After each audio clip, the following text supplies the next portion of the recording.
PKA 728 with one of our favorite guests, Caleb Taylor. This episode of PKA is brought to you by Lock and Load. It's brought to you by Blue Chew, and it's brought to you by our wonderful merch. Caleb, the biggest interviewer on the planet at the moment. Not the biggest, Taylor, the best. All right. The most very little negative feedback. Very little. I watched the whole 2.5 hour thing. Did you? Yeah, I did. And it's 2 hours, 37 minutes, something like that. And I do this thing. I can't stop it where I like put myself in that position. I have been in the heart of drama. Of course, I'm never been as relevant as MrBeast, but in my own little universe, I feel like the middle of it. And I like everywhere I go, someone's giving me shit. And I always, every time, wished that people had the accurate facts. I was like, if these guys knew what they were talking about, they wouldn't be mad at me. Every time I wish that. And I can see why MrBeast took the interview, like just to tell his side. Good gosh, everyone's making shit up. Yeah, and that's I set out from the very beginning. I made a little part in the very beginning where I was like, listen, guys, conversation. It's not an interview, really. To be honest, we've got questions. They're based on things that I've covered in my own videos. I'm doing the exact same thing I did with Dawson with MrBeast, and which is just ask him about stuff. And most people like that a lot, but there's a strong number of haters that I've currently got right now who did not like my blasé lackadaisical approach to the extremely serious world-changing revelation of evil. They didn't think that you took the MrBeast YouTube drama as serious as it deserved. Yeah. This is like when Oliver Stone went and spoke to Putin. This is the same. Exactly. It was my moment. It was my Oliver Stone movement. I had a question. Was there any explanation MrBeast gave that now that you've had a few days to sort of stew on it and ponder, you don't buy? So I'll be real. I haven't even thought about it at all. I've been super busy this week. Okay. I've been having such a busy week. Like, it sounds so insane.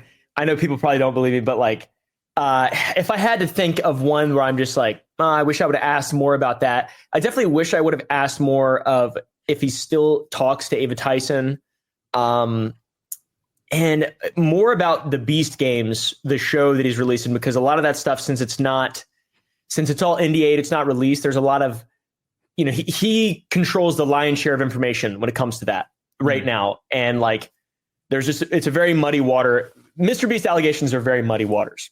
So I've always been pro MrBeast. I like the guy. I think he does, if you remove MrBeast from the world gets a little bit worse. Like, he is a net positive. So that's where I'm coming from. It was the crypto thing that made me wonder, right? Like, I heard him tell the story. Gary Vee called me up. He said, buy this crypto. It'll be the best decision of your life. Or take this call. It'll be the best decision of your life. And take the call, and they tell him to buy crypto. He does.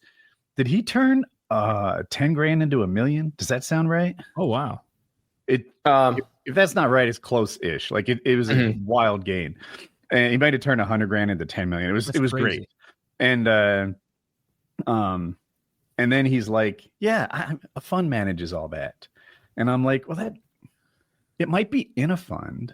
Did you direct the fund? It really sounds like you bought it because of this meeting with Gary Vee. Yeah, that's that's what I called him back at the end of the video, and he said that I asked him multiple times if he had control over the fund, and yes, obviously he had control of the fund, just because the fund, his reasoning, one of his in the main interview, he said that I'm sure that fund was still trading while I was trapped underground, and we could prove that. But there still were instances in which obviously he had control of the fund at some point. Like, that's inarguable. If I was like, I'm not responsible for these investments, JP Morgan manages that. Yeah. You're like, they do whatever you tell them to via your web browser. Like, I'm still responsible. Help me out though. Like, I don't know anything about his crypto. So what about it is, why do I care who directed it? Caleb, do you want to take it or should I? You can take it. Woody, you seem to care more about this than I do. Tell me if you see anything wrong with what I'm saying. No, you're good. So he was doing nothing, and Gary Vaynerchuk. Do you know this name, Gary Vee? Nope. All right, he's he's a genius. He is a marketing genius. He started entrepreneur. He was his family sold wine, and they had like a little wine business that teetered along and did whatever. And then he used social media to get kind of famous in the wine world, and like did all these crazy weird things to be better at reviewing wines than other people. He's like, if I'm going to say wine tastes like sweaty socks, I need to literally know what sweaty socks taste like. So this is me expanding my palate, like that kind of stuff that broke the mold of other wine, like reviewers and podcasts, etc. Well, anyway, once he got sort of cooking in this like wine world of social media, he expanded it beyond that. And he wrote books. I've listened to like 4 of this guy's audiobooks. And some of them have like really influenced the way that I think about certain business topics. And his core competency is sort of this like marketing, influencing, buying Facebook ads and stuff like that. And I guess he called MrBeast, said, get in this conference call. It'll be the best decision of your life. Right away, the kind of bold salesman sort of statements. And they told these guys to buy crypto. And it did fabulously well. I don't want to promise I have my numbers right, but it's something like that. Like he dropped 100 like 20x or something. But my question is, why do I care? The accusation is he traded on inside info and sort of got in and got out with information that made it an unfair playing field. What would that information be? I need to know. Like when to buy and when to sell. Like he got in before this thing popped. He sold while it was at the peak, and no one else had this insider info. Yeah, I would need to know what that info is, though, right? Because I'm gonna tell you, like Harley told me to buy Bitcoin 8 years ago. I did. So far, I'm up $50,000. Now is Harley in trouble? Yes, he's an insider. No, this is a coin that like people hadn't heard of. That was nothing. You know, people come up with new coins. All the CX coin, I think it's a little bigger than the CX coin, but it's something that no one had heard of before MrBeast bought it. And then when famous people bought it, I think he even tweeted about it. Like little hints that this thing is where everyone's going, and were people accusing a rug pull situation? Is that? Well, he didn't own the coin. He just got in and out at the perfect. It's more like a Hillary Clinton cattle trading situation. Okay. And that's the accusation. And then he was like, well, that's all in a fund. I don't know anything about it. And it's like, that doesn't jive with your other story of Gary Vee getting you on the phone, telling you attend that. That was the one where I was like, and by the way, on like the scale of evil, this is pretty mild, right? Yeah. I don't care even in a. So I care about the crypto stuff when I feel like a fan base has been victimized. When you have someone who is utilized, like they're big in the cooking world or the cosmetic world, and suddenly they say, hey, now I'm in the crypto world, buy fucking Maybelline coin or whatever. And then they pull the rug and they take their fan base for a ride for a few $100,000 or $1 million or whatever it may be. But that's not what we got here. Right. You know what I mean? Like, what we have here is, hey, buy this on the 1st, sell it on the 13th. You'll make $10 million. What we got is MrBeast needs to tweet us occasionally when he's got one of these 20x. That's what I meant. 100%, Kyle. That's the correct take. I'm mad that he isn't DMing me with these things at a time. You guys know he owns my channel, my business. Have you heard that? He owns you. You're his bitch. I'm his bitch. The reason he chose. So listen to this. This is the new conspiracy. It's even on my second channel. People are commenting this. Is it true that MrBeast owns part of your startup? My candy company that I have. So there's a company called Creative Juice, and Creative Juice invests in creators. 2021, they bought a percentage of my channel and gave me money so I could start up my business. That business is somehow connected to MrBeast. You know, it's a creator forward business. There's not one in which he's not connected to, right? Especially in 2021. And because of that, because I got $250,000, that somehow makes MrBeast, they gave him enough power over me to give him this interview that made him apparently look incredibly good. And also, but it doesn't take into consideration the 10 videos where I like vocally and blatantly propagated lies and misinformation about him. Online, you did that? I maybe did that. Never once. Tongue in cheek. Well, he knows. He knows, Kyle. Don't worry. I asked him about it. He said it was okay because he owns part of my YouTube channel and my candy company. Those are all lies. That's all facetious. But that's the big thing though right now is that the reason I was so nice to him and the reason that I asked him softball questions is because he owns my channel and he wanted the easiest platform with the least pushback. But he didn't want to make a statement on his own channels where he would have zero pushback because that wouldn't make sense. He wanted to come on. Every single thing you said untrue. It's all conspiracy. It's all. I'm being harangued, Woody. I'm being harangued. Okay, right but he never invested in your candy company. So that part he didn't, but Creative Juice did. Creative Juice gave me money for a percentage of for a 22% interest rate, basically usury. It's like hard money lending. They try to dive into they're bankrupt now. They don't exist anymore. Wow. So you took $250,000 from the Creative Jews, and now they own No, Taylor, no. Oh, I understand. No, it's it was literally like they used AdSense as collateral. It was a bad deal, but it absolutely helped me.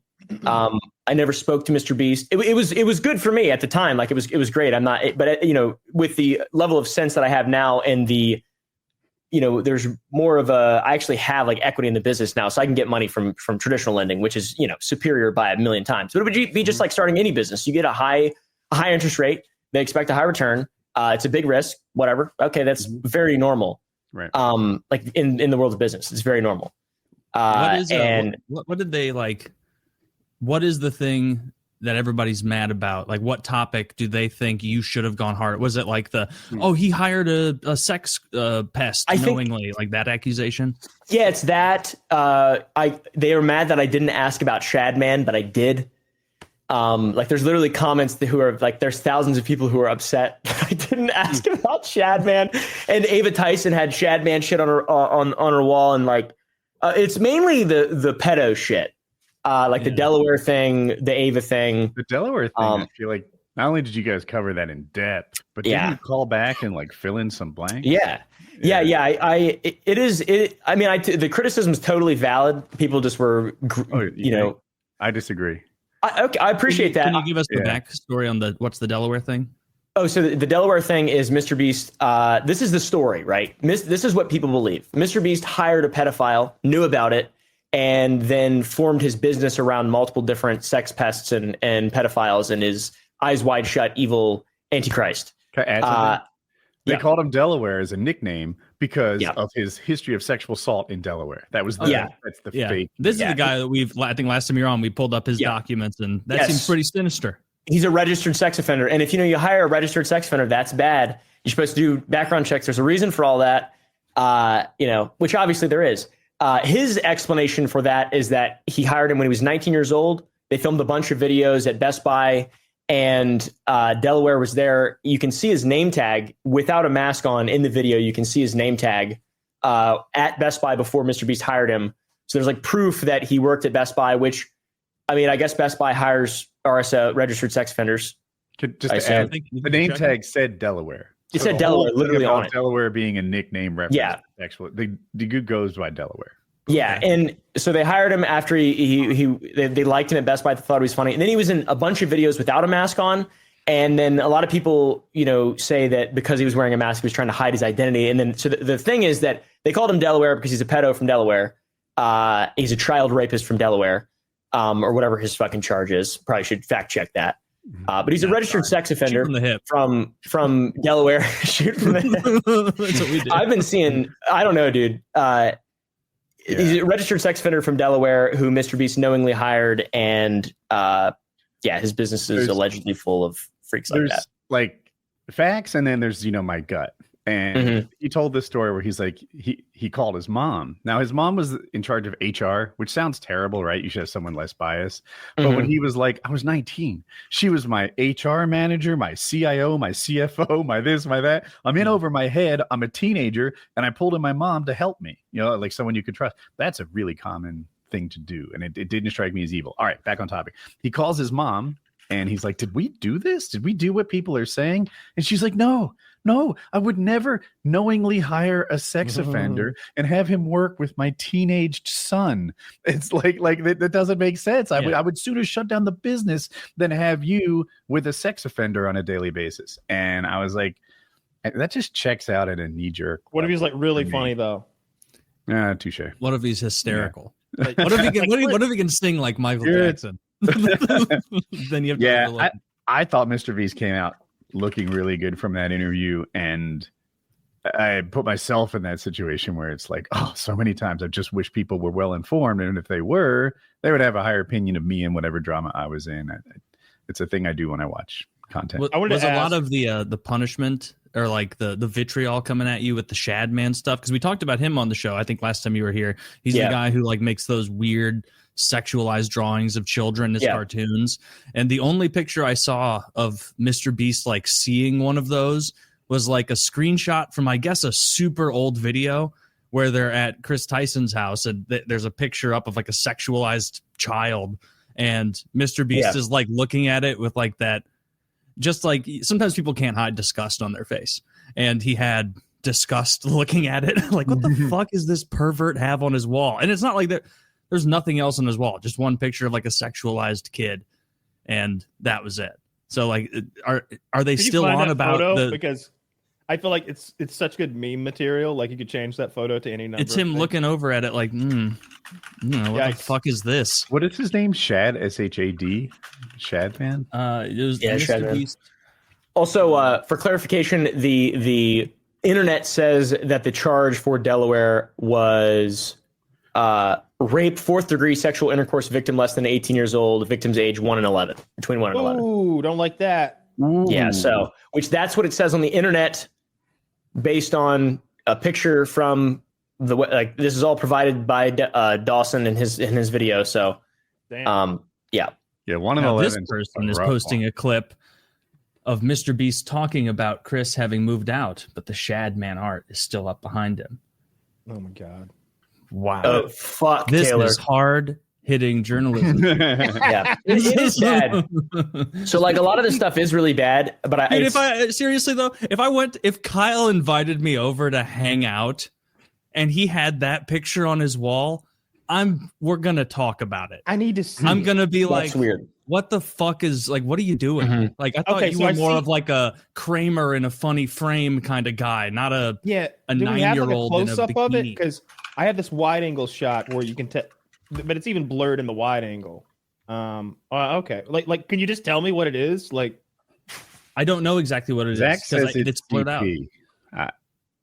Okay, yeah, but CP is like 1,000 different things. Is it two children It's having animated. time together? Or is it like an adult doing something to a child? Or is it a naked little girl? Like, tell me what it is.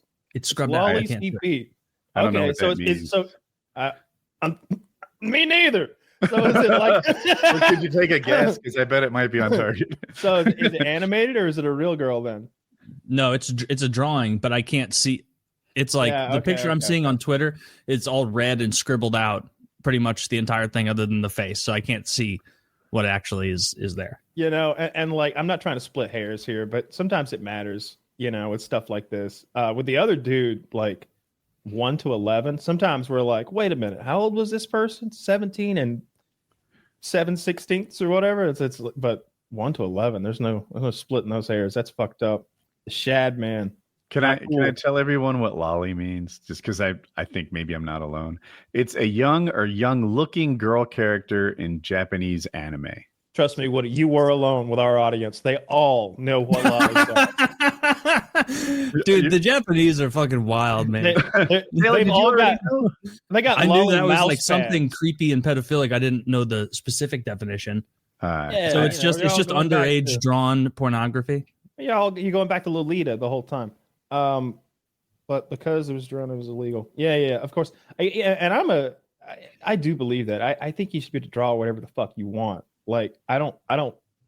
It's just something weird to me about prosecuting people for drawing things, no matter what you draw. Dude, but if you had that up in your house and I came over to enjoy tapas and watch The Office or whatever gay shit we're gonna do together, like, and I see that on your wall, I'm not gonna be like, you're gonna be curious. inspired. I'm gonna be like, Kyle, level with me, buddy. What the fuck's up here? What are we doing, champ? How can I help? Oh, How can I help? I thought I took that down. I think people should be able to draw whatever they want. I thought that put that with the rest of them here. Dude, this is the exact same way I feel like this is the Nazi memorabilia conversation again, where like if I go to Kyle's house and he has Nazi flags and memorabilia and like historical artifacts and it's all Nazi stuff, I'm going to be like, okay, he could just be a history buff, but he could have like mixed in like a Soviet bayonet or like an Allied helmet or something. Clearly he's in it for the Nazi thing. Like if I go to Kyle's house and he doesn't have a litany of art everywhere, he just has one picture of like a sexualized child. Nah. Somebody needs to do a study because I'm curious about this. Is like, I'll say hand drawn or animated or not real CP, right? If you tell me that not real CP is like giving someone with a sugar addiction stevia and allowing them to get that outlet without anybody being harmed, then I feel one way about it.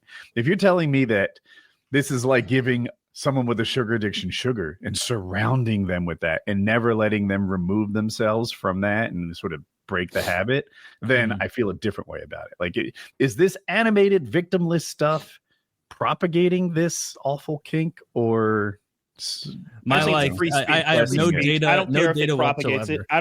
I don't care if there was data that that proved that hand drawn stuff created predators. Like, I would still say you can't take my crayons away from me and put me in jail for something I scribbled on a piece of paper. It's like, I mean, come on. To me, something about that's ridiculous. But they do that in some places for sure. I just read a thing recently about a guy going to prison for animated, CP. I see. I've never landed on a solid opinion. I hear what you're saying, Woody, but I have no data whatsoever. My like hunch, though, just looking at it, is that giving those people that type of content is like when is like a 15-year-old killing rats and cats and dogs and eventually becoming a full-blown murderer when it they adds grow fuel up. to the fire. Yeah, it doesn't it's give like them a healthy outlet. It's like stimulating that maladaptive trigger in the first place, and then it's exacerbating, and then suddenly, before you know it, this creepy picture I'm buying from this deviant online isn't doing it. Now he's going to go out there and he's going to kill somebody. Right? There's something about normalizing that kind of thought process and stuff that can lead them to the next level. Yeah. I get it. You've been watching Big Booty Latinas. You're on episode 37, but you haven't fucked one yet. Is all I'm saying. Like they could. I just think that you should be able to draw whatever you want. You shouldn't prosecute for somebody for drawing something, and you shouldn't prosecute someone for watching something that someone else drew. I just don't care what it does to people. I don't care what anything says. It's just that I agree that like I'm on the same side of you. Like I'm also a free speech absolutist, and so I'm not saying that you should throw these creeps in prison for drawing creepy things. But if it's hanging in your house, I'm not going to be friends with you. I'm not going to hire. I wouldn't hire you either. To be fair, like if Zach had some weird shit behind him, like when we have our like pre-game meetings and we started noticing like Zach had lots of lolly stuff behind him, and be like, "Whoa, Zach, you drawing those yourself, buddy? Oh, no, we're gonna nix this." Yeah, if we were about to start the show one week and you had that behind you, I'd be like, Kyle, take that shit down. What the fuck is wrong with you? And you're like, no, it's art. I'm an artiste. I'm cultured. I'm a critic.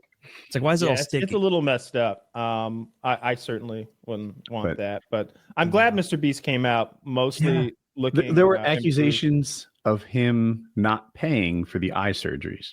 And then this is just a great example of once all the facts come out, you look at it through a different lens. So here's what he did. He made a video saying, I cured 1,000 people's vision. Okay. Truth is, he cured 1,800 people's vision. Also, through some mistake, like he didn't pay for 20 of the surgeries, or he paid someone who was supposed to pay someone else for 20 of the surgeries. And when he heard that he stiffed them, he calls his own people, says, is it true that we didn't pay them? They look into it. 20 of the surgeries weren't paid for, because not through his fault, but because like the guy he paid didn't send it forward. So he double paid for those 20 and made it right. This is not an evil person, right? But they spread it like he didn't pay for all 1,000. And he's like, it doesn't make sense. Once you know all the facts, like there were 800 I didn't even talk about. And they're like, oh, people say that I do this just for content. And I'm sure that's like a little bit true, but he's like, we had way more patience than we needed footage from. If somebody didn't want to be in the video, they absolutely had that choice. I don't know how many people in the video, but I'm going to make up like it couldn't have been more than like 30 people who had any substantial amount of camera time. And he did 1,000. Like anyone was free not to participate in the video. He didn't need all. I said he did 1,000, he did 1,800. He didn't need all 1,800 of them. So once you know the facts, MrBeast comes out looking better and better. That was the takeaway from the whole thing. What's the number one criticism you're getting? Just the softball thing, Caleb? It's that I'm a terrible interviewer. That it was a softball that I spent too much time trying to relate myself to him. I agreed with everything he said as well, apparently. Which is, I think that the way that whenever I talk to people, I say yes or yeah, okay, that makes sense. That doesn't mean I agree with you 110%. And my brain, what you just said, is now the reality in my brain. It's just an acknowledgement of communication. It's like my in a sense. But that's a big criticism. Just around my ability to interview people, which once again, I think is very fair. I am good at funny interviews or like more personal things. I'm not an investigative journalist. And I will never pretend to be ever. I would love to, do some more serious things and talk about some more serious topics, but I'm not going to be the guy who's going to get the scoop. That's just not me. I'm not good at that. That's having coffee. Watched it. That is a good piece of feedback, I think. Like if your version of active listening is like fact checking along the way when it's not meant to be that. It's a small thing, but it's a growth opportunity. Yeah. That's what I was saying is, a lot of the feedback and the criticism, most of it, there are nuggets of truth. And then some of it is like you are bought and paid for by MrBeast. But that one doesn't really make sense because I'm not. I've made more money off of shitting on MrBeast than I did from the fucking investment. It doesn't make sense. It doesn't make sense. It just doesn't. Go ahead. When MrBeast shows up, what's his entourage like? Like how many people show up with MrBeast? He rolls. If MrBeast is a fucking okay. Calls me in the morning. This is the whole story. This is the story of the day. Okay, this is the story of the day because this is very important for this. This is how MrBeast rolls. He called me in the morning, probably 11 o'clock, maybe noon. He says, I think I want to come on your channel and do an interview. And then I was like, oh, sounds good, man. That's great. That's great. Obviously for me, that's awesome. That's wonderful news. Thank you. Yeah, it's wonderful news. And he's like asking his PA and is talking to, can we rearrange this? Can we and he's talking to his guy, rearranging shit for 5 to 10 minutes. And I'm just like, all right, what time you come? Let's get it all figured out. First it was 4. And then at around 2, it became 8. He was coming at 8.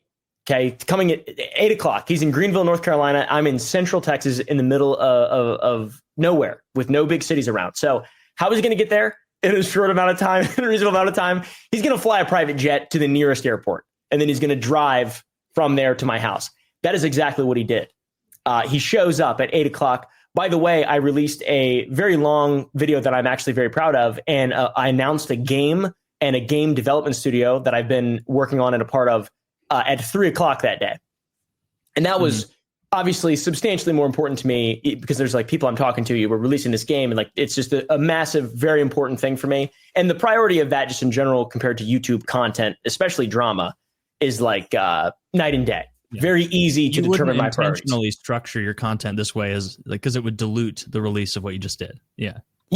So that's very important for me. And then and then I had to clean my house, and then I had to set up my cameras, and then MrBeast showed up. So I had like probably about 2 hours in total to think.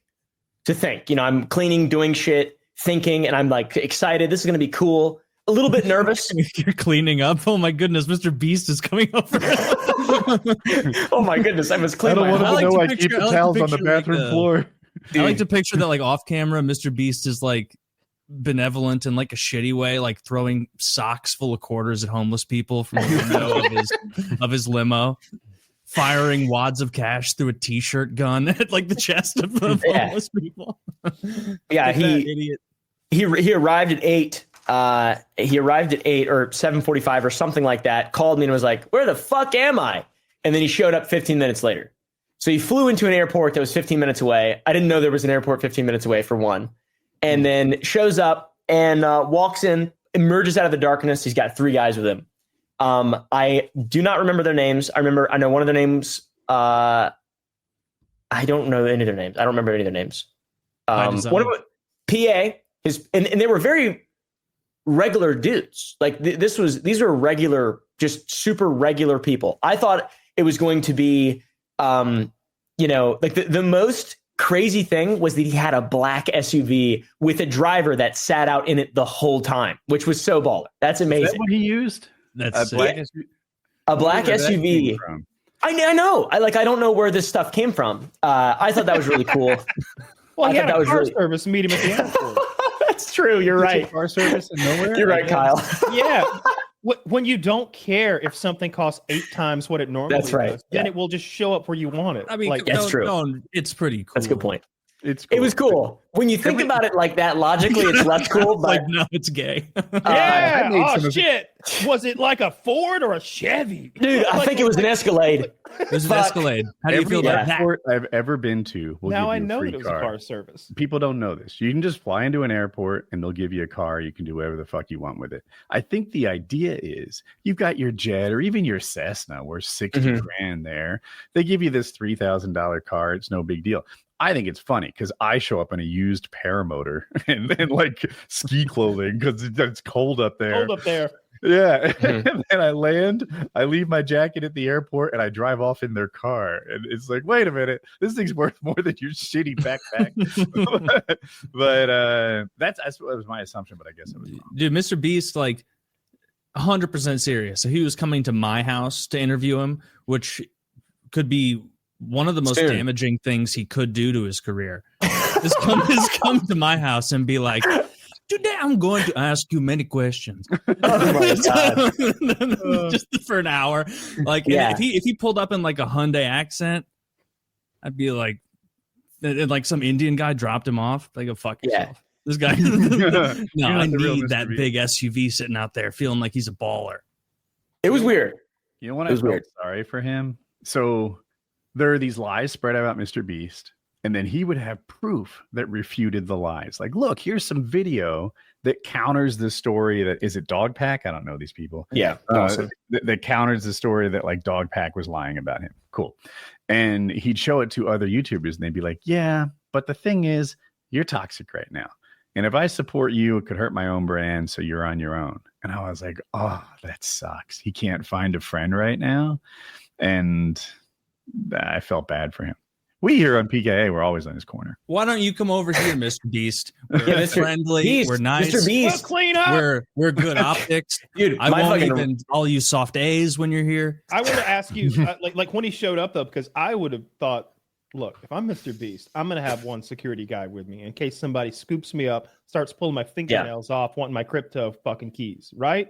Like, like I'm gonna tell you right now, all it takes is some pliers. You get 2 or 3 million out of MrBeast in like 15 minutes, right? Like we just, you know, so these guys could have been a form of security, but they were wearing t-shirts and like fucking, I don't remember. Honestly, it's such a blur. That day was way too long. That was like an 18-hour day. It was fucking crazy. But like taking him down, dude. One of the first jokes I wanted to make, which I refrained from because people would have thought I was a fucking psychopath if I would have done this now, given the response, is I was going to show my appendix care and be like, this is for my safety. That's how I begin the interview. That would have been a bad idea. Yeah. No, don't listen to that. Dude, that would have been the funny. nerd on his left would have killed you in the split. I know, dude. He's a fucking nerd. Dude, they seemed like just guys. Like, I didn't know if they were just in town and he just picked him up. It was really odd. Did they talk? They did a little bit, but like not. They were just. They just looked like normal people. One of them is from Dawson's video. I can't remember his fucking name, and I feel like a dick because Is Dawson Dogpack? Dawson is Dogpack. Yeah. Okay. Okay. I did see a couple clips from Dogpack, or like reposted clips. It was really just people ripping on him for being inaccurate. That guy was going hard in the paint with accusations.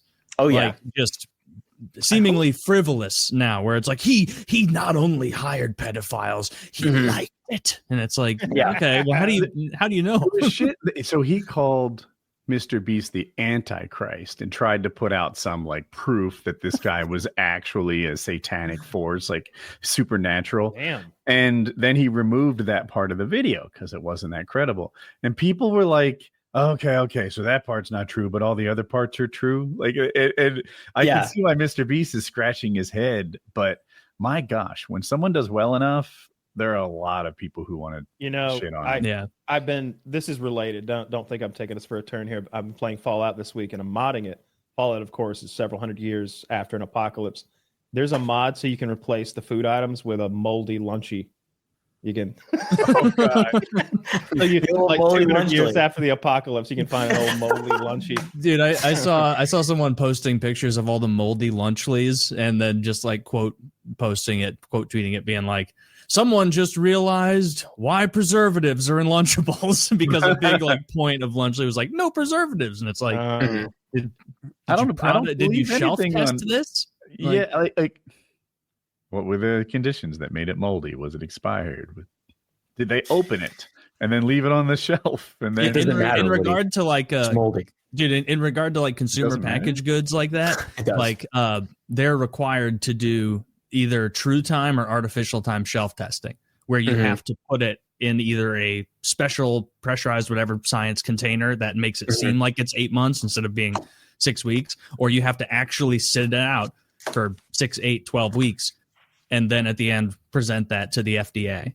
I like it when Taylor has relevant industry experience. Yeah, like I know, like I've dealt with companies where they're like, we have to do product testing here, and then, but it needs to have a 12-month shelf life, and so it's going to take us 2.5 months to test that using this chamber at this like third-party company. And I never asked because I didn't want to seem like an idiot in those meetings, but I always wanted to be like, what's happening in this chamber? That's accelerating the time. But that's a good way for everyone in the meeting to be like, this guy's a fucking retard. You think it's just warm? Caleb, do you know about this? I know you make accelerated shelf life testing. Yeah, you can send products in to go through accelerated shelf life testing, and they fluctuate the humidity and temperature, and sometimes even the pressure. At least for confectionery goods. I know USDA approved goods like the refrigerated cheeses and Lunchables, Lunchly, that kind of shit. Those are more stringent, obviously. But interesting. This isn't like lolly. Everyone knows but me. What's confectionery exactly? Like, is a gummy worm a confectionery? Yeah, sugar based food products. Okay. Yep. Candies. So for food, they're just upping and downing humidity and temperature. For confectionery, yes. Yeah. It's they're just changing the temperature and the conditions in which something would be potentially stored in. So yeah, it's interesting though, because there's a lot of variables that control that stuff, and I like to give the benefit of the doubt for companies that have a lot of employees and stuff. But at the same time, MrBeast he's MrBeast, right? Like he can handle some haters. If anybody can handle some haters, it's definitely him for sure. Especially with this Lunchly stuff.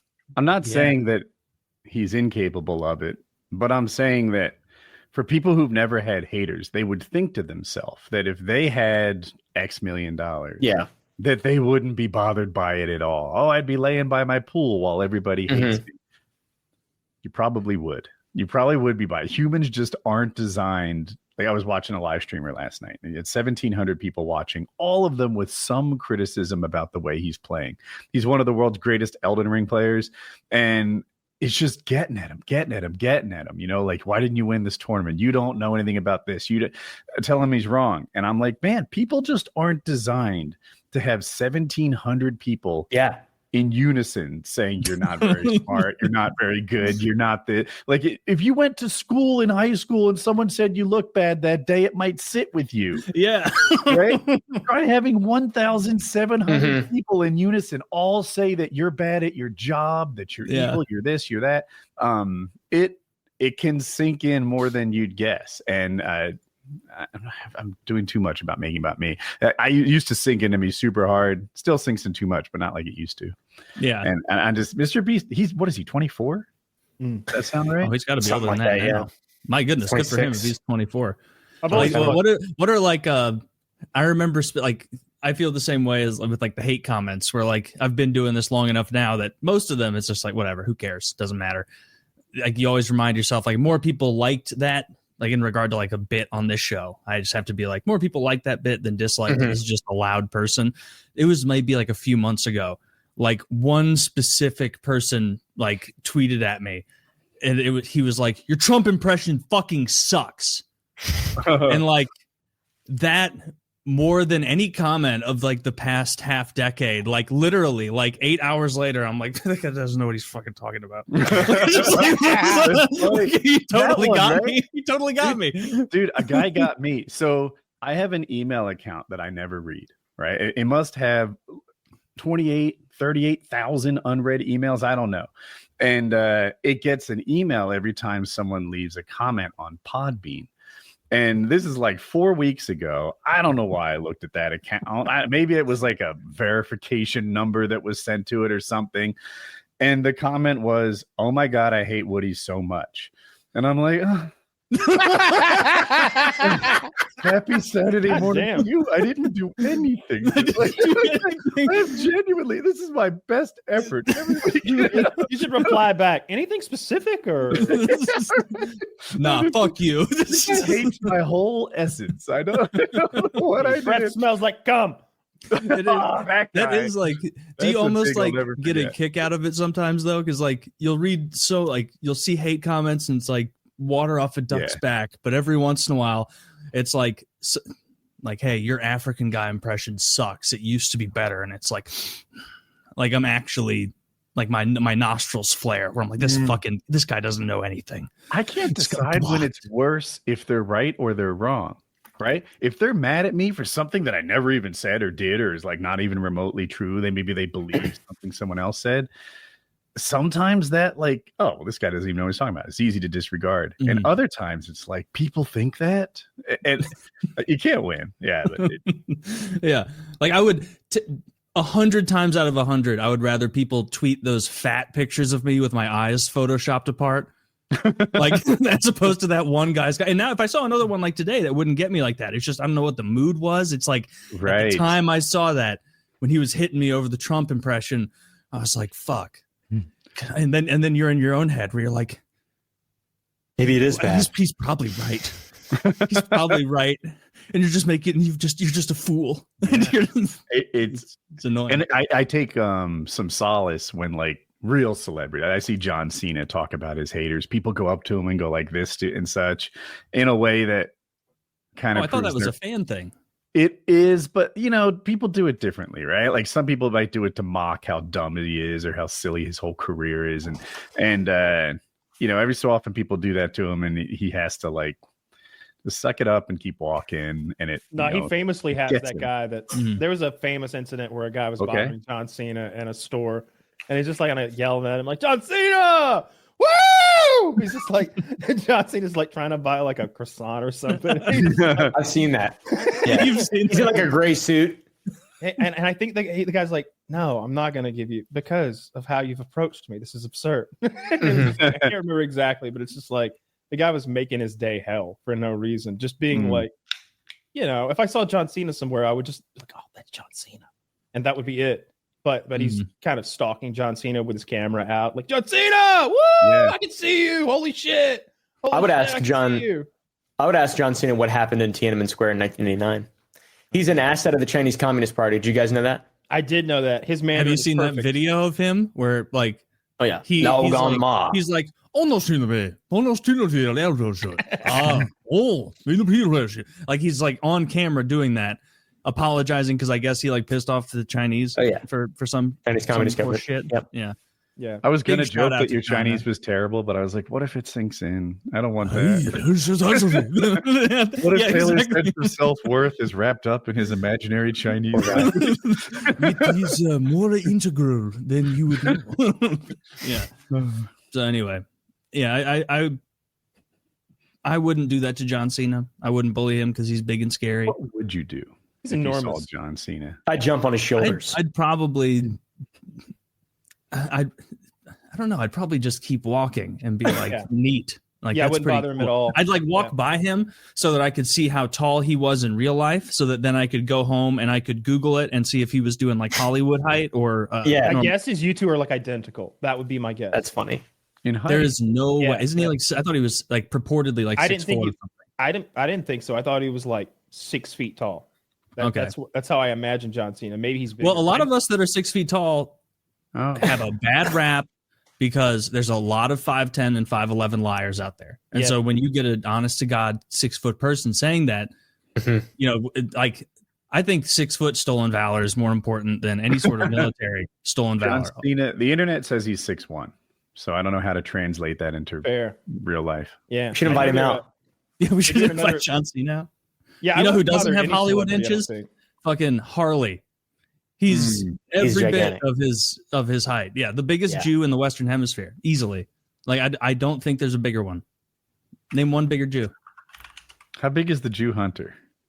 From he wasn't a Jew. Oh heck. Well then, none of this is working out. No. You might be thinking of the Bear Jew, but that guy. Yeah, that is who I. Yeah. Small guy. That's Eli Roth. It was supposed to be Adam Sandler. Really? That was a great decision not to use him. It was written for Adam Sandler, but it went to Eli Roth. I would have. There's a AI where they make it Adam Sandler. Hysterical, because there's that really. You've been torturing the dude. You joke? They do that. They do that. Really? They do his googly goo voice. Like there's this part where they really build the tension because the Bear Jew's coming down that dark tunnel and he's like knocking the bat against the wall and the music's like dun dun dun or whatever. But instead you hear Adam Sandler in there, googly googly goo. I have become an Adam Sandler fan in the last few years. Oh, he's great. His movies are better than people gave him credit for, and his acting range is far wider than I think is generally acknowledged. And I'm like, I like him more than I think a lot of people do. I don't think I ever went through a big Adam Sandler dislike phase. Like Waterboy has built up so much goodwill with me that he can kind of do anything. I love that movie. Waterboy, like I would like gut laugh as a young. She showed me her boobies. Yeah. I like them too. I like them too. Seeing like every time, like when you're 10 watching that, and Rob Schneider comes up on the screen with his lazy eye and everything. For 10 and 99. Or wait, did it come out in 99? That's my best estimate. Yes. I feel like I didn't see it until I was like 10. So I was 10 in 2001. Well done, 98. So okay, yeah. But it was like yeah, seeing Rob Schneider's fucked up eye, like screaming in the mob, like that killed me as a kid. Waterboy is great. Not to take anything away from it, but for me, 51st Dates is my favorite Adam Sandler movie. True story, I doubt it's not. Drew Barrymore has a memory. Well, there's a real there's a real couple where one of them has that memory thing, and so every day you have to tell your partner, like, catch them up, like, hey, we're married. What would you put in that video? I'd be like, your name is Susan. You love giving head. You have a dainty appetite, and it's normal for you to go all day without eating. Jesus Christ! You like to watch me eat food, and you like to watch nothing but the NHL. You work very hard, and you're late for work. Get out of here. Here's the normal for you to be immensely sad. Your hobbies include yard maintenance and doing the dishes. I don't like Drew Barrymore, and I don't like rom-coms in general, so I don't like that one. I like all of his serious shit, though. I love Punch Drunk Love. I like that Spider movie I made for Netflix recently, where he's the space one? The crazed. He's an astronaut losing his mind, and he's talking to a space spider or something. That was creepy and interesting. The Uncut Gems movie he made, where that was really good. Yeah, so he's a great actor. He's making. He pumps out like 6 comedy movies, makes 150 million, makes sure all of his boys get like 5 million apiece, and then he'll make like an Oscar-worthy performance every 5 or 6 years, and just he dresses like absolute shit too. Zach, if you could find a photo of examples of Adam Sandler dressing like shit, it's hysterical. Zach, do one of Adam Sandler playing basketball. Because Shaquille O'Neal has given this guy his flowers. Adam Sandler likes basketball. He made a movie about it called Hustle that I really enjoyed. And he's not a great shooter or ball handler, but he's kind of a passer, distributor, and like floor general. And Shaq was like, you got to watch the guys who show up looking like this. If his drip is that bad, his game is that good. This is what he dresses like on the court too. This is pretty accurate. I was hoping for an actual basketball one, but all wildly oversized clothes. And, you know why he dresses like this? Yeah, it's just nice and comfy. You know why he claims to have dressed like this his whole life? He said when he was younger, he was secretly jacked. When he was doing a lot of his comedies, he was huge. He's like, so I had to hide that because nobody likes the Jack funny guy. Now I'm older, so I'm hiding my belly because I'm fat now. He does not dress like he planned on playing basketball that day every time. He's like dressed like he knew he was going to go swimming that day, but he also had to go to dinner later. Like he just I'm like, should he not have a drink with an umbrella in his hand? That's having a good big time. Shout out to Adam Sandler, friend of the show. Yeah. Welcome to come on. Friend of the show, Adam. Big friend of the show. I text. We like the Jews here.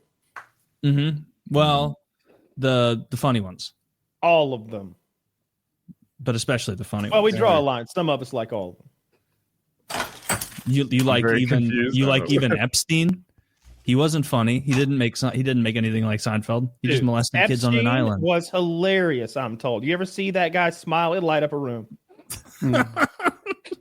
He's got those teeth with only a sub basement. He doesn't have a full first floor of teeth.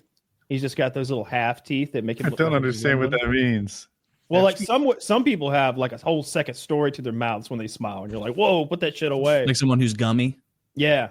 I always felt bad. The Mannings have a second story to their heads. Their whole skull has a second story. They do. That is a fucking ugly family. Isn't that 4 generations of inbreeding? Of QBs. Oh, wow. Yeah, they just breed. He has such a gummy smile that it's hard to find a picture of him smiling. Yeah, it's disgusting. Are we talking about Epstein right now? Yeah. He has a really bad gummy smile. It was favorite. But that's actually not the worst thing about him. Have you heard? You're not going to believe this. What's that? Have you heard more bad things about him other than the smile? Financier Jeffrey Epstein? Yeah, financier Jeffrey Epstein. Dude, he was just throwing parties on an island with a weird temple. This guy's dope as fuck. He shows up in a private jet. He's got a black Cadillac Escalade and 2 weird guys with him. Yeah.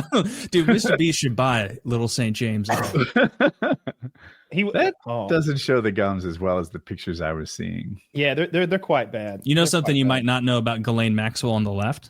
Yeah. She has big old titties. Huge old titties. Yeah, I'm a big fan of hers. Have you ever seen that picture of her in a bikini right next to the lady who owns the Washington or some newspaper? Because that's Bezos, but it was whatever that blonde lady who owns the newspaper, and then right next to her is Ghislaine Maxwell, and she's got hangers, heavy hangers. Yeah, big ones. Yeah, big shout out to Ghislaine Maxwell. She's friend locked of the up show. right now.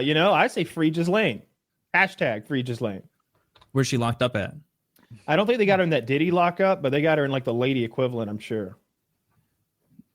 That's probably for the best. Yeah. I know Diddy's trying to get out again. He keeps complaining about the conditions within his confinement. Apparently he's been trying to make phone calls and talk to bribe and threaten potential victims and Caleb, would you interview Diddy? Yeah, and I'd play hardball with him. You play hard. It'd be so funny. I hear he likes that. You only ask music questions. Oh yeah, I don't even know anything about Diddy at all, other than he's a fucking weirdo. He is. Yeah. Well, it seems he was hosting some parties where a lot of not so good characters were attending and doing some sinister shit. But we don't know yet. We probably will never know any more about that than we're going to find out about the Epstein stuff. Just locked in the dark. I mean, he's still alive, though. He's going to have to make a deal at some point or try to make a deal at some point. I'm glad they're not letting him out because I really think he would flee. I was shocked he didn't flee to begin with. Me too. I thought he would. But what name do you think is going to get roped into Epstein stuff? Let's speculate wildly. Diddy? J-Lo. Well, I want J-Lo because the J-Lo is the thing with the nightclub shooting and also I want it to be women. There's just something in me that I want it to be women, it's always men. It's always my team taking these L's. It'd be great. I'd love the View to have to be P. Diddy co-defendant Jennifer Lopez. She was on the show last fall, wasn't she? Anyway, I'd love for that to happen to them, and to everybody. I guess J-Lo is who I would want. That's my if I had a genie and I had one wish, I would be like, okay, so that's you want. We had a little. We did a little death pool on this, or a molestation pool or something. Yeah. Caleb, I don't want to poison your opinion. Who do you think is a celebrity most likely? I'm asking the question in a long, circuitous way because I see you're chewing. Who do you think is most likely to be implicated as a celebrity? In regard to Diddy. Yep. Yeah. MrBeast. Just kidding. Maybe I don't know. I think J-Lo probably is most likely. There's a lot of talk about that. And if I had to not say J-Lo, then I don't know. Maybe like, I'm not sure. Maybe like maybe Diddy would use evidence or something to take down like another big name like Jay-Z or somebody like that. Jay-Z was my go-to. Yeah. And So my reach, Beyonce and Jay-Z. Mine's Russell Brand. I'm convinced. Russell Brand, sex addict, already fucking children. Why? that's Children? my reach pick. Hang on, my let me reach. see. I'm not as confident in Russell Brand as Jay-Z, but like my reach pick, I agree, would also be Russell Brand because that guy has like done this weird, clearly, He is so weird. You know, you can't know into someone's heart or whatever, but seemingly insincere, rapid branding decision to become like a Christian to try and like Russell Brand garner was approval. the Russell Brand accuser was 16, and they're in the UK, right? So it's like I didn't say it was legal. I said she was a child. Well, and this isn't about anything else. This is only Epstein stuff. but she wasn't we're a child in the speculating on UK. Is she? Are 16-year-old children in the UK? I'm not even kidding. Is that are they? I think No, I they're think, legal to bang. I think. I'm But- looking into this. Their 16 is Can't our convince 18. me that 16-year-olds are adults. Can't they drink at 16 over there as well? I think I've heard that before. Yeah. I think all of their stuff is at 16, like driving, drinking, fucking. In England, a child is defined as anyone who has not yet reached their 18th birthday. I don't know what part of the UK he did his diddling in, Woody. So I'll get You're back to you on stretching, that. hoping that there's some town that defines. I'm hoping that maybe he was in Wales or North Birmingham. Oh, I did that in Rapinghamshire. Oh my god. up in North Birmingham. Which That is is a a good name. quarter mile from. I love the Rapingham Bandits, the soccer team. You know, Yeah, go rape, as we say. No, I'm not. His whole shtick of, like you said, becoming very religious and like immediate, like full bore. He's like, not only do I believe in the Lord, I baptize folks now. Yeah, watch. He's like baptizing people in rivers and stuff. It's like, dude, you were diddling last week.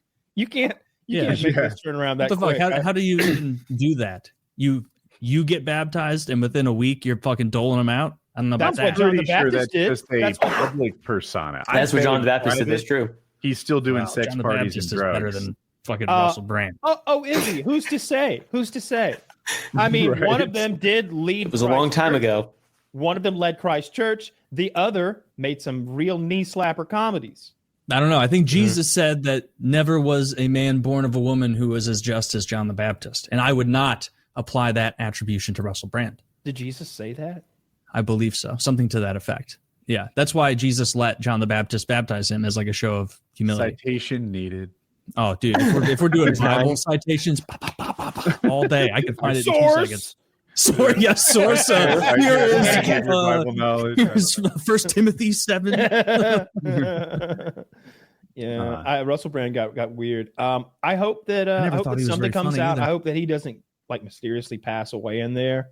But I like Diddy. celebrity dirt. Diddy, yeah, I like celebrity dirt, and this is the dirtiest of the dirt. This is the A-list weird sex parties, and it'd be great if something came out of this and we found out. Yeah, that'd be pretty sick. What's your next foray in the serious interview business, or was this a one-off for you?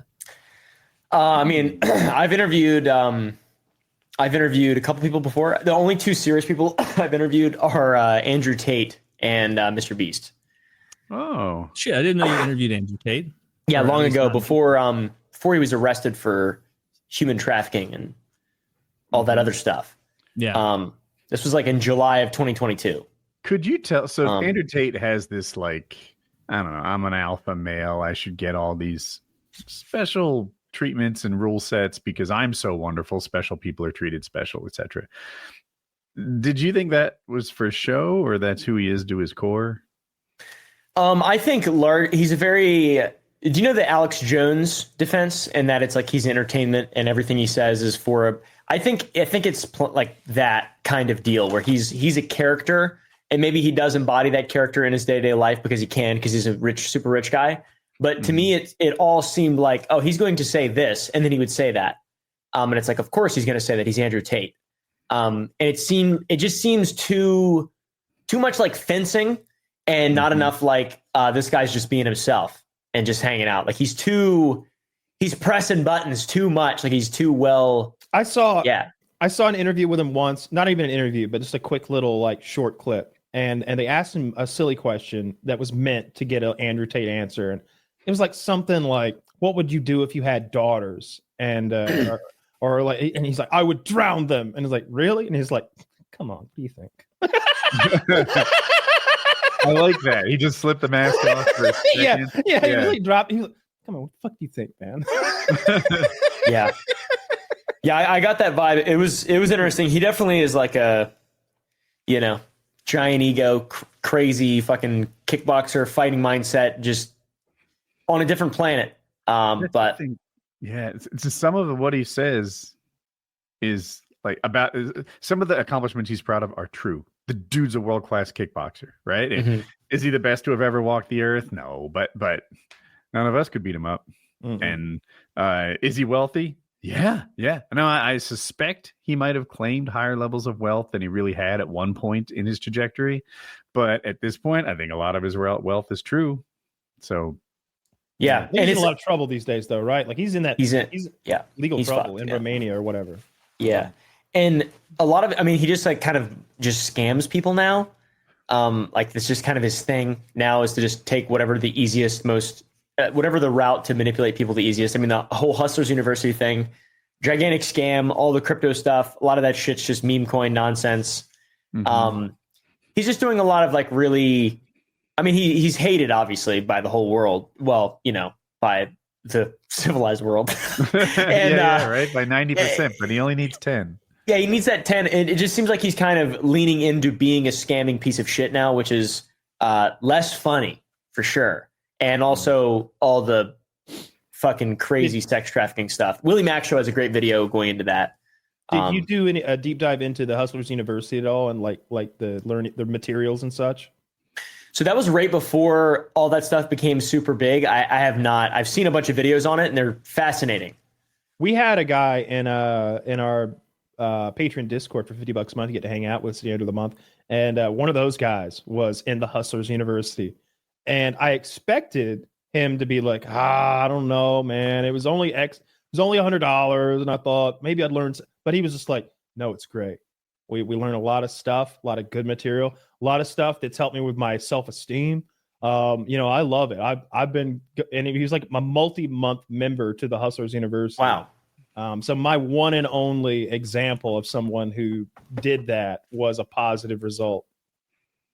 Interesting. Yeah. I've never known anybody to actually be a part of it. It makes sense. It's like Mint. It's a very curated thing, and it's been around before. He's on another level too, in terms of, especially at that time. How long ago was that?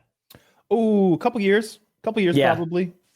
So it was like still maybe kind of cool. Like he's on the edge, like young guys think he's really cool and funny, all that stuff.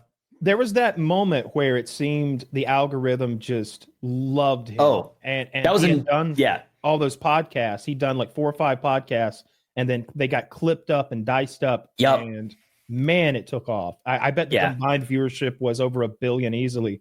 It was crazy. The amount of Andrew Tate content that was flowing my way, and I wasn't even watching, but. Same. I like some of those provocateur-ish guys. I like some of the guys from the, what's it called? Like the bro. Is it the Truth? Or I think Zach's WTF? The name of it. Is it maybe WTF pod? I was just thinking of like that whole, there's a bunch of shows that sort of do like dude-centric stuff. Whether it's men's rights or dating stuff. Myron Gaines. Yeah, I like some of that stuff, and there was a while where I was consuming probably too much of it, but never really liked Andrew Tate. I didn't hate him. Yeah, but I feel like I always recognize this is like a cringe character that he's doing. That's what I thought. Yeah, I was because like I thought it was kind of funny and like he's a provocateur. It's a bit, and he's saying things to make people mad, and it's not directly affecting me. And then I see people in the street, like young kids, being like, "Yo, Top G," and I'm like, "All right, this is not a good role model. This guy is doing a bit, and these people think it's legit and real, which it is obviously the whole sex trafficking thing. It does go deeper than it initially appeared. Like you said, when all those clips were going viral, that was right when I interviewed him. Was right when all that stuff was happening. I just DM'd him on Twitter, or I tweeted at him, and he immediately sent me his phone number on WhatsApp and then Discord, and then like the next day we set that up. It was crazy. Nice. Yeah, that's smart of him. Like taking advantage of that, getting out there. He wasn't himself. He didn't have a huge footprint on YouTube, but everywhere else he went, he was super popular, and he would just make things explode. Sometimes I think people don't fully understand the message he was putting out. I don't mean to defend this rapist, but they're like, oh, he hates women. He thinks women suck for all these things. And I think in reality, he's just setting really high standards for both roles. And you shouldn't just look at one side of it. Women, yeah, you need to have low body fat, low body count, subservient, this, that, the other thing. Like, this is what he wants in a girl. Guys, if you don't have six figures and a six pack, and what the fuck are you doing? Of course your girlfriend sucks. Get your act together. And, guys, imagine being so broke you only have one Bugatti, right? So I'm a loser in this guy's eyes. You're a brokey. Right? So, like, he's not setting low standards for men and acting like women have all the lifting to do. He's a provocateur. High standards for everybody. And, saying that he meets them, why don't you? And I feel like that other side of it's not seen too often. They just blast his views on girls. Yeah, I'd rather not be a sex trafficker, though. Yeah, I got that on him. Yeah, that's pretty good. You would think that would be legal in his country, like when in Romania. Yeah, that seems like the place I'd go to do it, right? That's probably why he did. He lives there. I think it's where he's from. Senegal. Is he not American? I thought he was American. I don't think so. I'm pretty sure he's from like Iowa or some shit like that. American? I could not tell you what his voice sounds like. I've never watched. He's got a bastardized British American accent. Yeah, the British American. Yeah. You think his I should dad Emery? Kyle? You need to go in. If you don't know what his voice sounds like, then you're clearly not watching enough. Yeah, but it's that like not funny red pill shit. Not necessarily. There's some stuff to be. Yeah, it's that not funny red pill. No, I don't know anything what he does, but it's gay. I'm not listening. I'm not. No. What you need to listen to, harem now. Taylor, what you need to listen to is Mr. Plenty, which is the Top G's #1 song that he's released. He's a musician now. It is like a level of bad and cringe that is so unexpected when you hear it. They call me Mr. Plenty. They call me Mr. So who's his like being serious? Like he is like it's like red pill, like how to get women content, right? Yeah. Yeah. By the way, he's American. He was born in D.C., but he moved to England when he was a kid, and Wikipedia doesn't say how young he was. Mm-hmm. I saw that he challenged Jake Paul to a boxing match. That'd be cool to see. He can't leave Romania. He is up on charges. That man is fighting for his legal life. They can fight in Romania. How about this? He wins and he goes free. That's a good way to do it. Taylor for president. That's good content. That's funny. He wins and he goes free. I've got a novel idea, folks. Pardon for the party of the America party that Trump's going to throw. Hell yeah, dude! The party for what is that he's doing? He's like a 250 anniversary all across America. Wait, what? Oh, is it America turning 250 during his term? Yeah. Okay. And so they want to do a big sort of party, which is I like that. I'm totally down for that. I like that idea. There's some parties, everybody gets together, a little national pride. I hope the left doesn't embarrass themselves. Like please do not complain about him throwing a 250 party. Save your complaints for something valid. Yeah, just have fun with it. Right now, they're trying to organize that the Airbnbs in the DC area not rent to conservatives who are coming for the inauguration. That's awesome. I haven't heard about that. Oh yeah, fun times. How do they determine if they're conservative or not? Well, you give them a test. Like what? Because nothing says sticking it to the man quite like paying exorbitant amounts of money for the shitty fucking Airbnbs. You know what would be funny is like a liberal millionaire property owner giving like skull tests to people to determine if they're too racist to rent their. What is that called? The phrenology. Yeah, they're phrenology. doing phrenology and caliper measurements where it's like, I'm sorry, your forebrain's too underdeveloped. You can't rent my condo to celebrate. I saw the border czar guy that he's hired this Homan guy. I think Homan. I think I reminded because it's like human but with an O. But anyway, he looks like he's on the Ozempic, like he's getting like mean and lean for this immigration battle he's about to undergo. Because every time I see him, he's thinner. And I saw him at the border, and him and the governor of Texas were giving out food. I think maybe to the border people or something like that. They're serving like Thanksgiving dinner. And he got up and he gave a speech, and he had that thing where you get that gross white shit on the corner of your mouth. Yeah, and it was bouncing, but it was doing this thing where it was moving from lip to lip. Fan the lips at all? Discharge. It was like a white lump of white goo that was moving from top lip to bottom lip, up and down. Lunchly cheese. That's good. That's good lube. Went on and on about Mexicans. I got Guatemalans up here now. I ain't never seen such. And he like spits it out, grabs it, puts it back on his lip. He puts it in his little case and puts it away. He's got like a lot of them saved up. Do you think he's on Ozempic, or do you think RFK in his horrible voice is telling people to like eat on burgers? I hope RFK gets the whole cabinet on Donald, you shouldn't eat that. Honestly, if you stop talking, I'll eat whatever you want.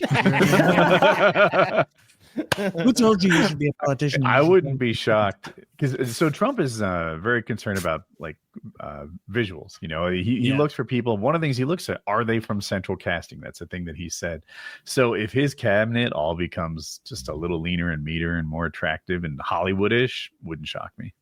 That would be a motley crew. We should have fitter cabinets all around. So I don't watch Fox News, but on YouTube, there's this Indian channel, Dots Not Feathers, that re-uploads like hour-long segments of Fox News. And I watch those every now and then. It's funny. The last 5 minutes of them are first-person viewpoints of an Indian man working on small engines. It's so weird. Really? Yeah. And it doesn't make any sense because it's not like the old days when you had a VHS tape and the end of it, like the tail would be. This is digital. So why would that be? No reason. Is he really good at it? No, he's just doing random work. And sometimes it's not even the small engine guy. It's like a person raking leaves or something. Wait, so it's just a random Indian being like, sweetheart, you will not believe the grift I have fallen into. No. Because of the name of the channel, it's written in that scribbly script they use. So anyway, I've been watching Fox News a little bit, and they showed Trump's cabinet thus far. And it's a lot of people, these names already, like maybe 30, 40 people at least. And I swear to God, the Fox Morning Show, which it's a black guy, 2 white girls, and a white dude. And the girl goes, he's got such a diverse cast. Look at this. There's men and there's women. Dude, that's 100% of the bases hit. Men and black guy nodded along. And I was like, my God, what do they pay you, brother? To sit there and take this. Did you see the Boris Epstein news? Boris Epstein?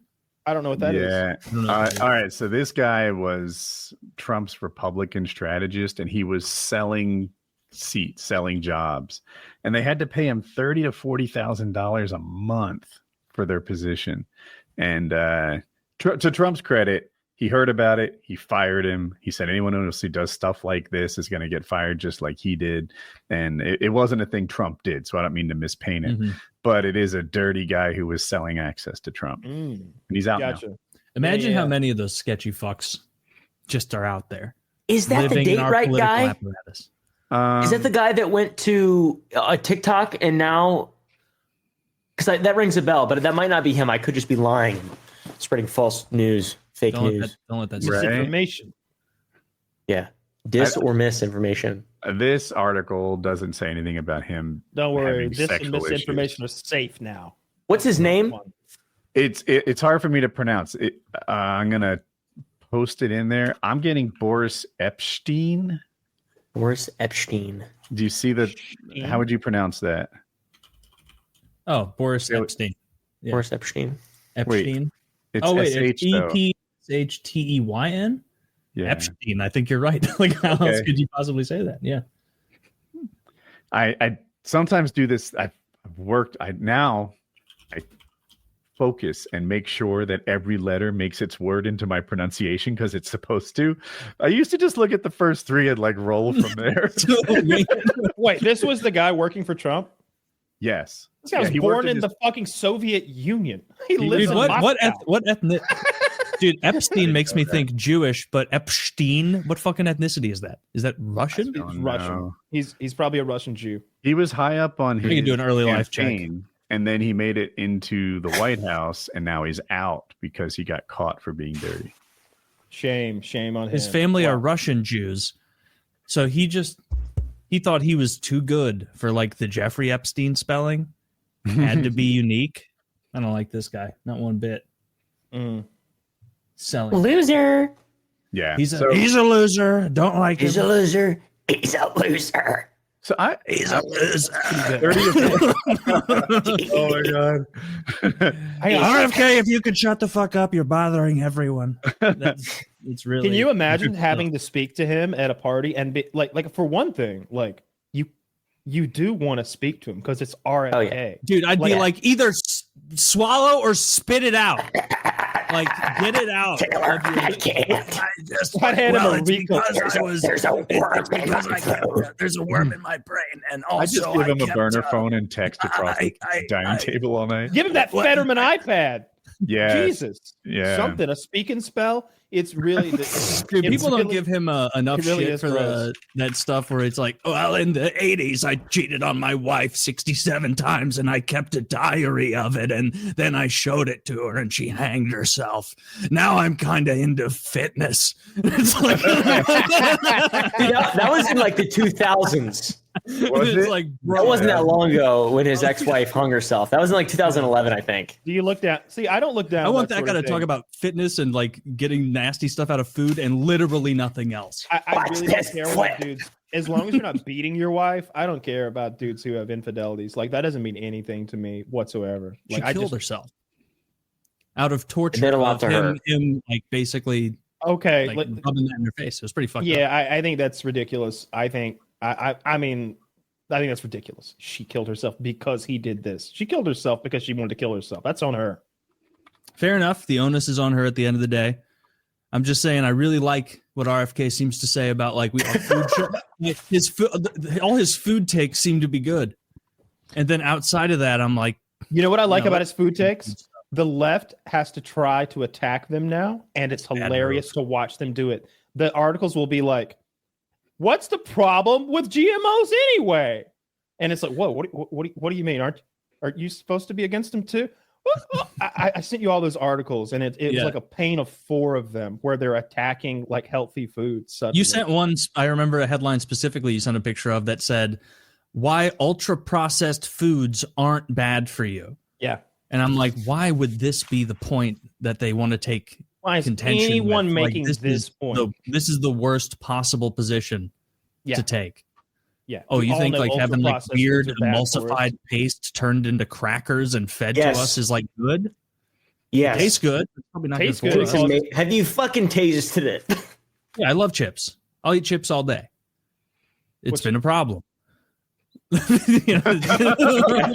shit. All right. Man. RFK is going to fix this for us. He's going to fix it. RFK is going to make me not fat anymore. RFK is one of the, and actually the Doge stuff is one of the things Trump's doing that I cling to, is like that I might really like. Yeah. I hope he comes through. I worry we're on the opposite. I trust vaccines and he doesn't, and it's concerns. Now he's leading the FDA, but dude, go clean up the food supply. Our food supply is terrible. I don't think America is the second fattest country on earth. I think, Mexico because we just have less willpower than everyone else, or more money. I think it's because our food supply is not as good. I think it's because we're the best.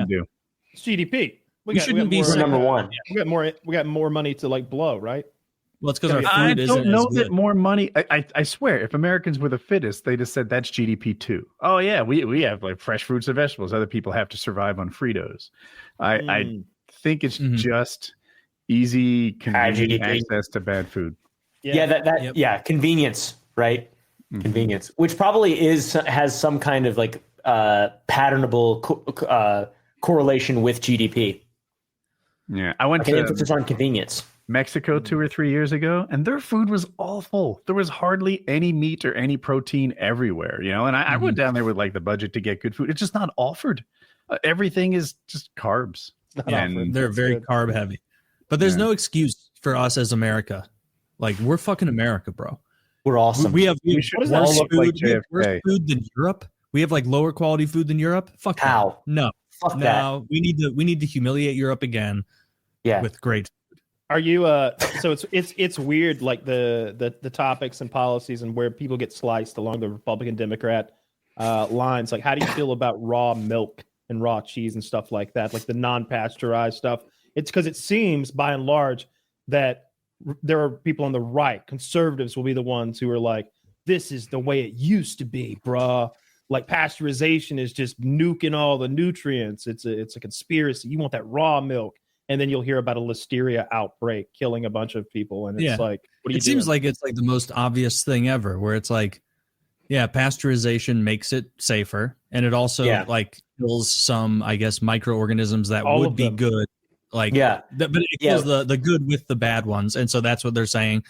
Like, my first experience with like being told about the raw milk thing was like totally apolitical. It was my brother just being like, bro, I bought like a quarter cow from this guy and he sells raw milk. And so I bought some of that too. This shit is delicious. It tastes so much better than regular milk. I'm like blown away at how tasty this milk is. And I was like, sick. Cause like, I didn't know, like, I don't know anything about it. And so I was like, oh, neat. I'll have to try it sometime. Like, I believe it's tasty. I think the milk you get in stores is often shit, and people don't know.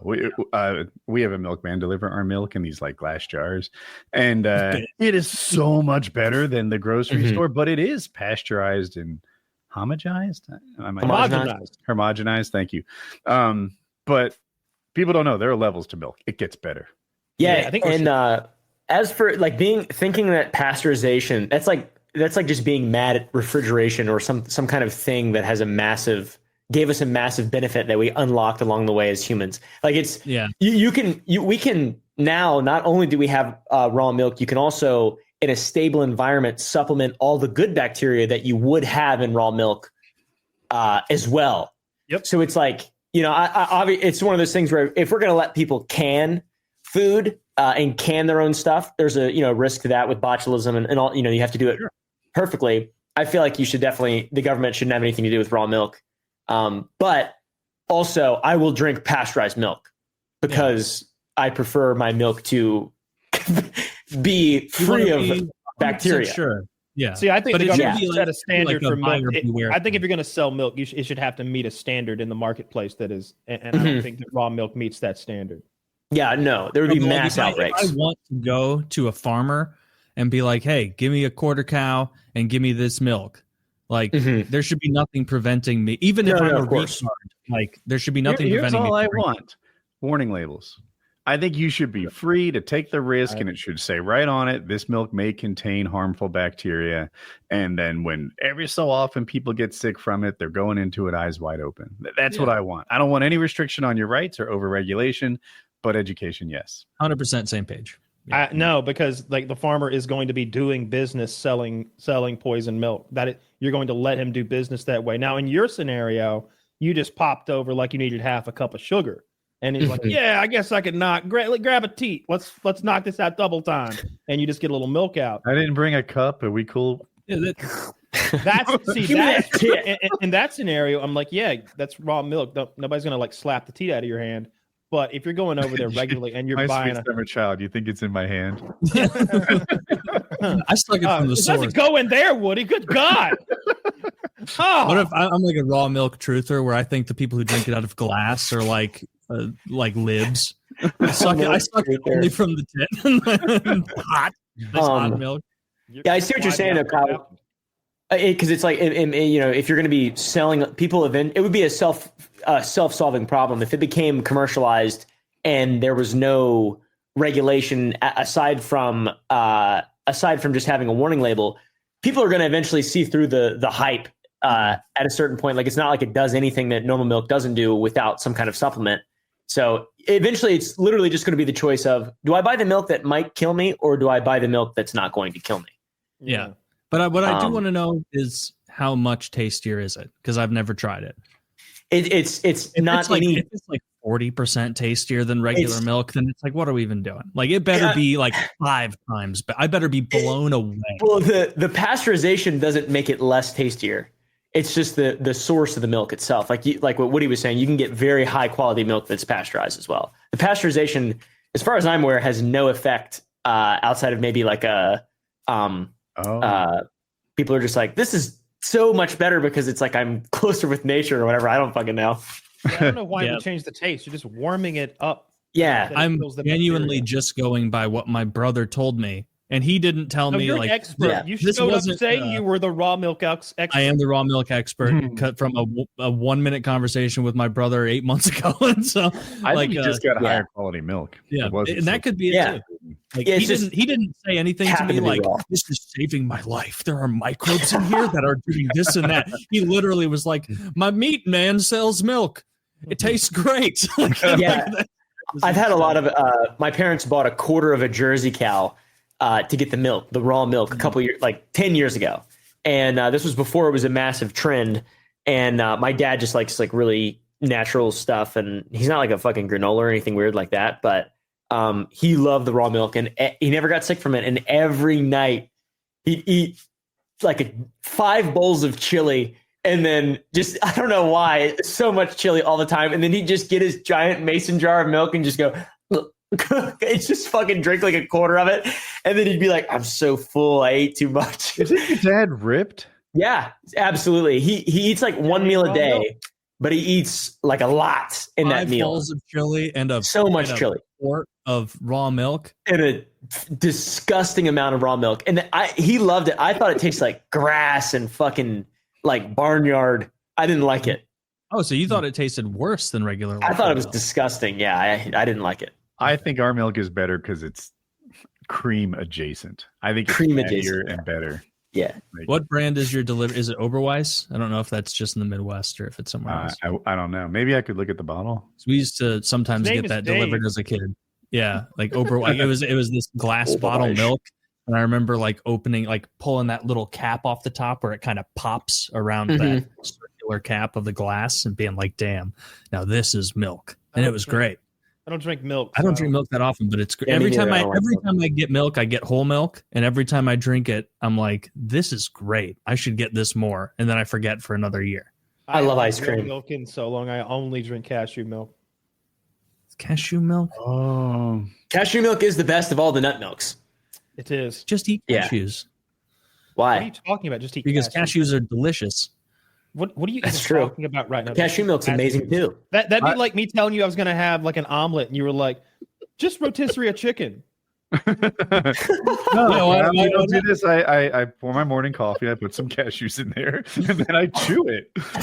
You know, Kyle, when you're doing a podcast, sometimes there's a little bit of dead space. You fire something out. You don't think it through. Look, you hop in your nuclear car and head on down to the store, and I promise you'll find there's no cashews in cashew milk. It's more like cashew juice. Cashew liquid. Yeah. Okay, well, now you've made a differentiation without any real distinction. Cashews and almonds, apparently, if you squeeze them, milk comes out. And that's what I put in my coffee. I forget which. I think they mush them up in water and as well, and like that water absorbs the liquid and the glue from the cashew, and that's your cashew milk. It's creamy, delicious. It's thick. Yeah, my coffee machine like must have broke without me knowing 4 or 5 days ago, and it made me coffee. It looked totally normal, and you know, cowboy coffee where like the grounds are in there, and it's like infinitely stronger. I didn't realize I was drinking cowboy coffee, and I had a giant ass glass of it, and like I was damn near panicking, like not knowing why I was so on edge until like I got to the end of the cup and there were still like like sediment all around the bottom. And so that's caffeine. Like, oh yeah. What kind of coffee maker do you have? Is it a Keurig or something? Keurig. It's like a little 1 to 2 cup at a time, like tiny pot where I just like put the filter in. Oh, that's cool. Put the coffee Black and Decker? It might be Black and Decker. I don't remember. I went for like the cheap. I'm not a coffee connoisseur. I just drink it black. I don't add anything to it. I have so many apparatus. I think I have every way you can make coffee. I've got like cold brew stuff. I've got French press stuff. I've got a Keurig. I've got a Nespresso. I've got an expensive espresso machine still in the box in the fucking garage. We drink a ton of coffee here, but not nearly enough to justify all that. But I think if I usually go back to cold brew coffee and and I put 0 sugar coconut cream in it, and I drink that all day. That's what this is. One of my favorite splurges in my house is we have an office Keurig machine. So you don't have to fill the reservoir. It's like plumbed into the water filter, and it just goes all the time. Whenever you want coffee, it's ready. I like that. That's cool. Yeah, I need that for my dog bowl. I want my dog bowl to be to never have to fill that thing again. I currently have a dog bowl. It's nothing fancy, but it's the one that has a filter and it circulates the water continuously. That is fancy. So there's a big chamber on the bottom with like 4 liters of water, and then there's a smaller chamber on top that's more like a pan that the filtered water is spilled into, like an old. Does it have LEDs? Yeah. So it turns red. So it's blue when it's normally, and then it goes red when you need to add water. Does it have an app? No, there's no app. No, it's nothing fancy, Caleb. Don't get wild. Okay. You're right. You're right. You're right. A workaday man. But I would, but I still have to fill up this pitcher of water and make like multiple trips from the sink to it. I wish I just had like just water connected to it. It wouldn't even have to be a smart system. Just let it drip. You know, it would take if it just dripped, because those dogs drink so much goddamn water. I've got this problem right now. My neighbor has a dog too, but he's also got children, which is like 10 times worse than a dog. And so they like look over the fence at my dog and tease my dog. They're just playing with him, but they're like, whoop, whoop, whoop, whoop. Like children are fake barking at my dog.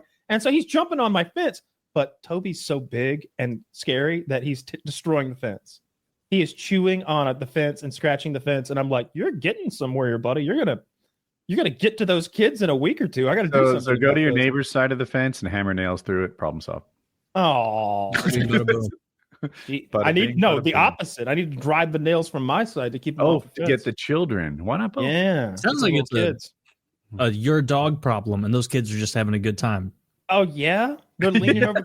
Is that what it sounds like? That's what it sounds like. My dog's pure. I think you're being a bit of a Karen. Oh really? Oh really? That's just what it sounds like, unbiased. Yeah, people are saying it. Yeah. Okay. A lot of people are talking about it. He used to shoot guns online. Now he's gay. It's driving me crazy. The dogs are gonna like tear through the fence though. Like he's scritched on it so much that he's like digging through the wood. He's gonna make his way through it. So you're gonna have to replace fence have firearms. I didn't shoot the kids. How old are the kids? Little, I don't know, like less than 12. Okay. Like little kids. Like the kind that you can't yell at or talk to without permission. I find like balls and toys in my backyard pretty regularly from my neighbors' kids, like playing baseball or whatever and hitting it into my yard. And I always like make a point the second I notice it, like looking in my backyard, I'm like, I'm going out there right now, like throwing that ball back in their yard. Because I remember how much that sucked as a kid.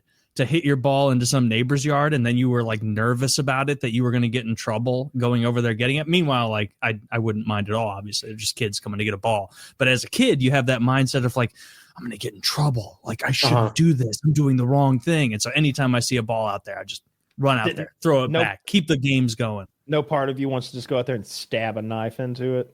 No, just ruin their little playtime. No, never. No. Dude, playing as a kid in like the cul-de-sac in the yard, it rocked.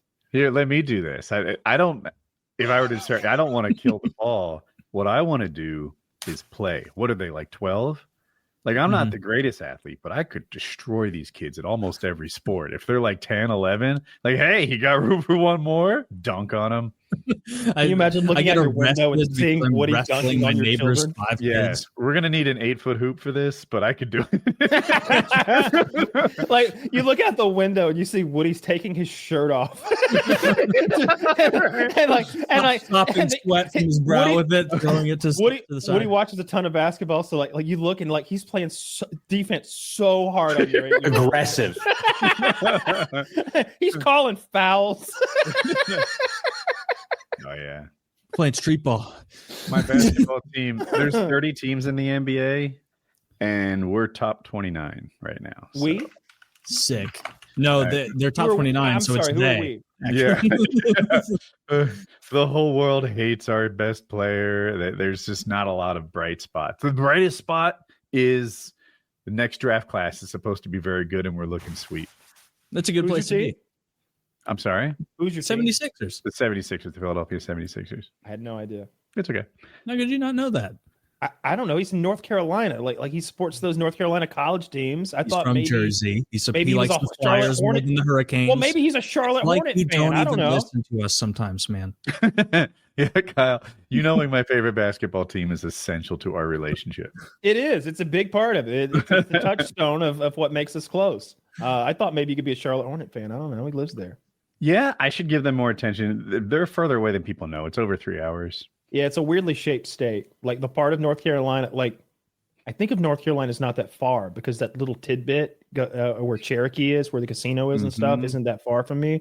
Mhm. But the other end of North Carolina is terribly far away. When I drove to your thin, house but that it's a time, long state. I remember driving to your house and being like, fuck, 6 more hours? Yeah. Like, what is this? North Carolina's, it's not very tall. I think you can drive from bottom to top in like 3 hours, but side to side is like 8 hours. And if you drive to the very western tip of North Carolina, like you're closer to the Mississippi than you may have thought you'd be. Mm-hmm.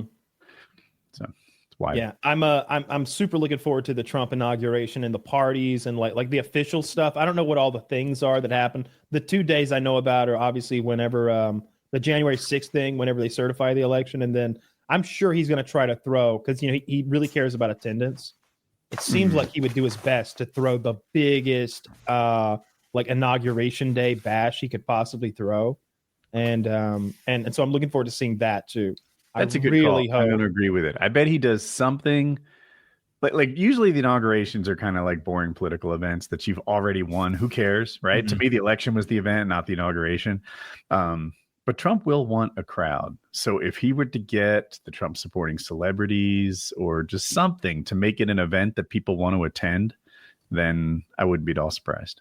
Yeah. The like group of celebrities that support Trump, it's like it's such a funny, it's like it seems like the stand-up comedian side of celebrities are largely like pro-Trump, and then all the other like media Hollywood celebrities really dislike him, and so that could be like a funny lineup. Like who's he gonna bring out? Shane Gillis, James Woods, Kid Rock seems to be there. Kevin Sorbo, Hulk Hogan, Kevin Sorbo. I don't know who that is. You've mentioned him before. And I'll keep mentioning him. You're just a little too young. He was a star of a popular TV show, maybe called Hercules. The Legendary Journeys. And you wwere probably just being born. Wasn't he also Beastmaster? No, he was not. Fuck. I'm almost positive. He was Fuck. I know he did from have his something. crossovers with Lucy Lawless because she was Xena, the warrior princess. That's what I was thinking of. Yeah. Both those that shows being were on filmed and in not New being into Zealand. it. They're both shot in New Zealand by the same guy, I think, and so the crossovers made sense. But Sorbo is conservative guy. Also, the chubby chick that got fired from Star Wars. You could roll her out. Yeah. What is her name? That giant titted Carano. Her name's Carano or something. Carano. Yeah, Gina Carano. Gina Carano. I Yeah, liked her in there her aren't a lot MMA of- days. You know what I have noticed? Who's the guy who sing like Greenwood or whatever, the one who wrote and sings the song? Lee Greenwood. Lee Greenwood, from the lakes of Minnesota to the Yeah. hills of Tennessee. Like that guy clearly has no issue with Trump playing his song. He shows up and sings it. He sings it. That guy, Trump is keeping him in business for sure. That guy was so big around 9/11. I don't know when he wrote that song, if it existed before 9/11 or not. But dude, after 9/11, they played that shit like all day, every day. Country music got a boost, I think, coming out of 9/11. Was Beer for My Horses 9/11-ish, or did I just brand it that way in my mind? I think it was like right around the time, maybe a little after. It was somewhat after, but that's Kenny. That's not Kenny. It's what's his name? Toby Keith, and Toby Keith had the real 9/11 song. That was super popular. It may have been on the South Park made fun of. No. South Park was making fun of Alan Jackson's 9/11 song. So Toby Keith's 9/11 song is like, "We'll put a boot in your ass. It's the American way." Hey, Uncle Sam. He's got that one. Yeah. You can fucking rock to that one. Alan Jackson was like, "Where were you when the world stopped turning on that September day?" And you're like, "Fuck, that was a rough day. I didn't want to think about that. I'm driving. I'm trying to get to work." It was a great day. I traded my Kadabra with my friend Alex, evolved it into Alakazam. It was a wonderful. I played in the woods all afternoon. Beer for My Horses was a 9/11 song. It specifically mentions blew up a building, and we got too many gangsters doing dirty deeds, too much corruption. The long arm of the law will put a few in the ground. They'll make their maker will settle them down. It is a revenge song. I was hyped for it when that was the one that resonated with me. I did not pin that as a 9/11 song. It's also got Willie Nelson. Willie Nelson? Yeah. I know all the words to that song. I've seen the music video. Same. I thought it was like a Western, about like a Western kind of. Yeah. He mentions blowing up a building. Grandpappy said Pappy back in my day. For the wicked things he done. Keep going. Yeah. I'm up in Texas. Driving fall up tree, hang them all, and them bad boys leave them high. You're a good singer when you give it the effort. I remember Kitty texting me a video many years ago of you through the door, scream singing so loud in a bathroom, like when you exceed the volume of the resonation frequency of your bathroom, where like there is like a not even that high pitch you have to hit to resonate with your bathroom, and you were beyond that. You were which it seems like yelling at that point, but you were passionate. Sometimes I sing just to be obnoxious. I remember. So I sing all day long throughout the house, especially in the shower. And sometimes I intentionally like push till it's obnoxious and like intentionally make it obnoxious. Why do you do that? I do that same thing, maybe to at times 10, to where I'll sing not off key, but I'll hit this crazy vibrato. Like if I don't know, like I do this thing where I'll walk through the house just going for as long as I possibly can, and until people literally tell me to shut the fuck up, or like a song will play, and I mean like, climb a rope in Texas, climb a tall tree, and I'll just do it as bad as I possibly can for as long as I can. I'm becoming good at it, which is what's the worst part. You are, and I can tell with the shape your mouth is making. You're not memeing. This isn't your first time. This is legit. Yeah, this is. I like. Sometimes I'll do Indian guy in the shower, where I'm like, why am I even bothering with this? Oh. Who cares about showers? And you hit that resonance frequency. We'll just get dirty again tomorrow, right? I'm just going to get dirty again. So who even gives a fuck? Yeah. I enjoy my shower time.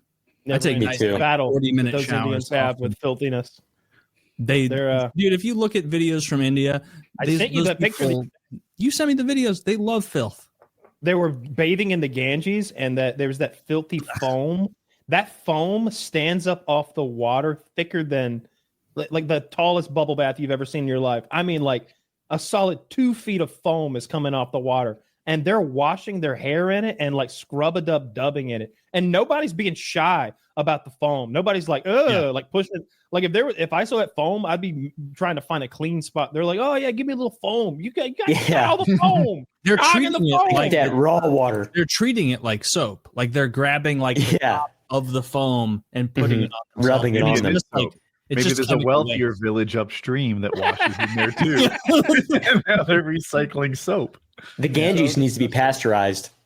Yeah, they really should, because Indians, like, if you just watch the way they treated the Ganges, you would think that it was the most hated river, like, and that they despised it and that they saw it as the devil. But like I don't know a lot about how they treat it. Righteous and nice and good, and it's still disgusting. Like, like if you've seen the clips, this was years ago. We shared it in our chat, but there's a woman bathing in the Ganges, and there are multiple bodies, like probably 15 yards out in the river, floating down.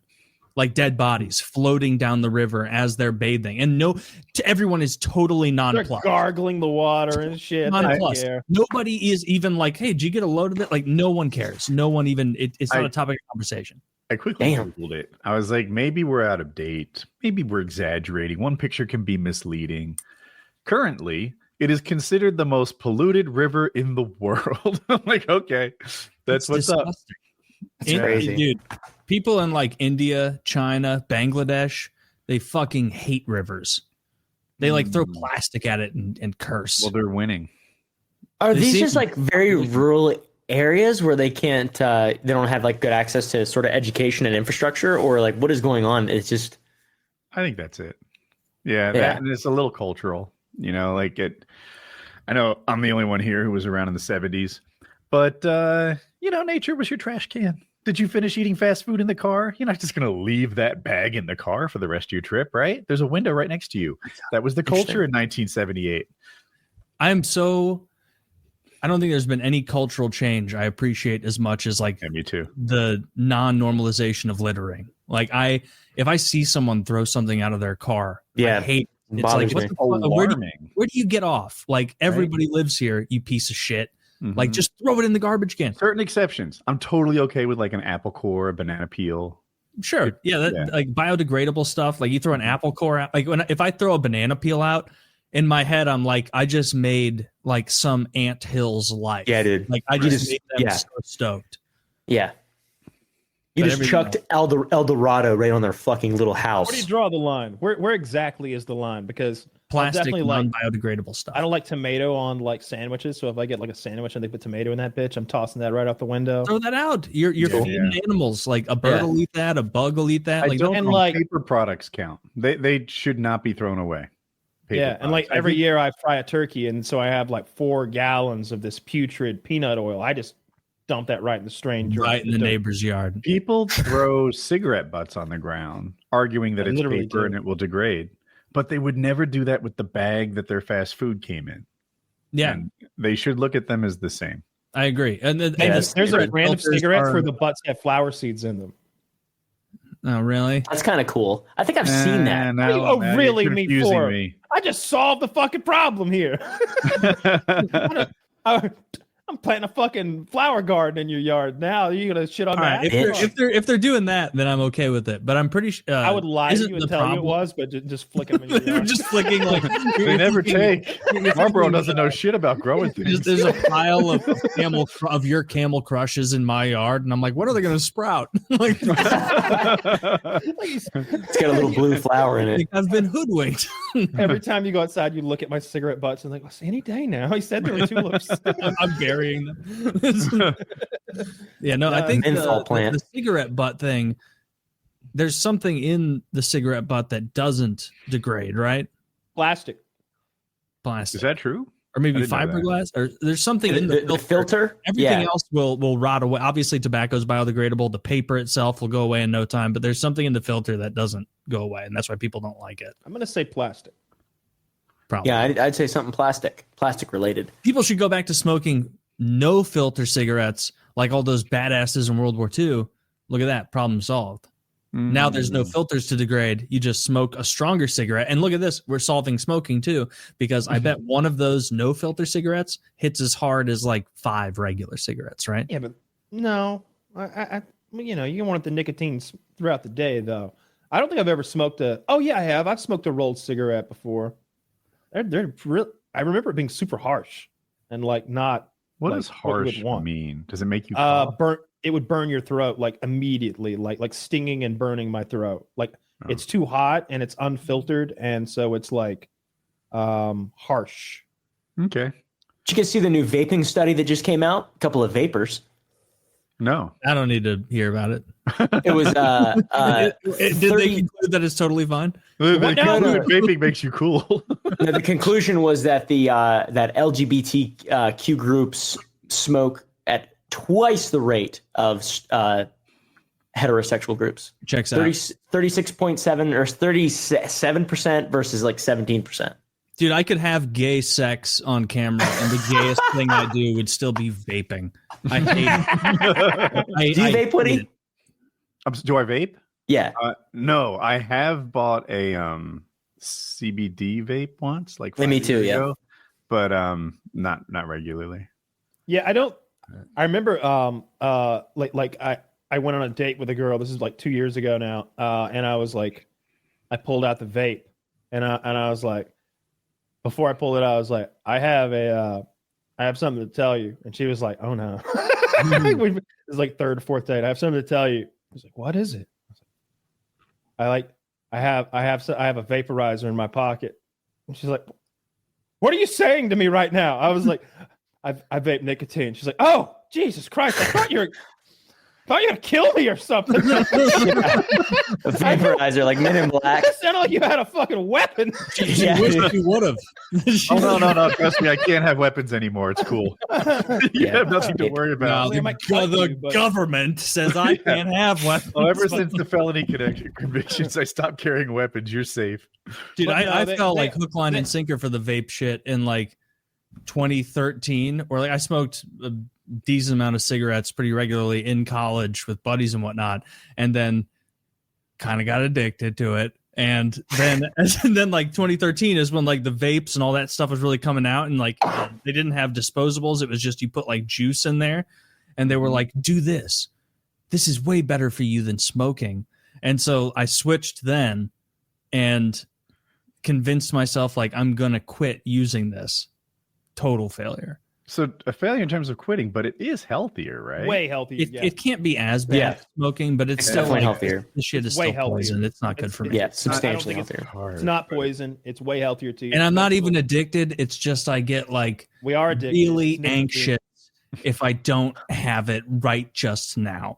My day just kind of, I'm not addicted, but my day just kind of derails in a sense. It's not like I'm addicted. I'm not it's more addicted, so. But if I reach for nicotine and it's not there, everything else stops until that's resolved. But I'm not. Do you vape anything or do no.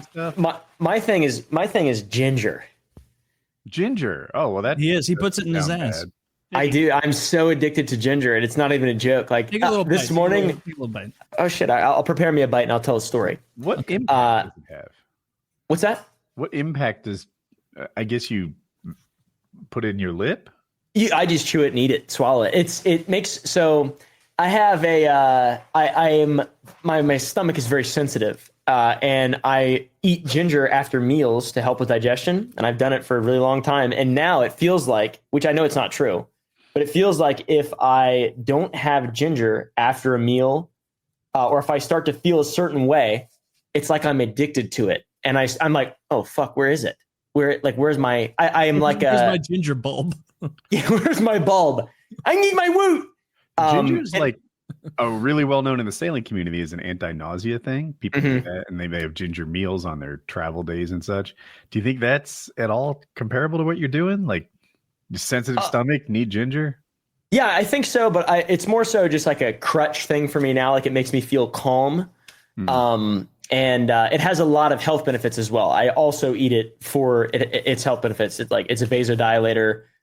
It's good for migraines. If I feel very sick when I have a migraine, if I take Tylenol, kind of cuts the headache a little bit, but I still feel really nauseous, and that helps. Ginger does, I mean. And it has a lot of efficacy in a lot of different ways. It's very well studied. So, it's huge anti-inflammatory. Yeah, it's very healthy in a lot of different ways. That's the main reason. But I genuinely do have it every single day, and I feel a sense of panic if I don't have it.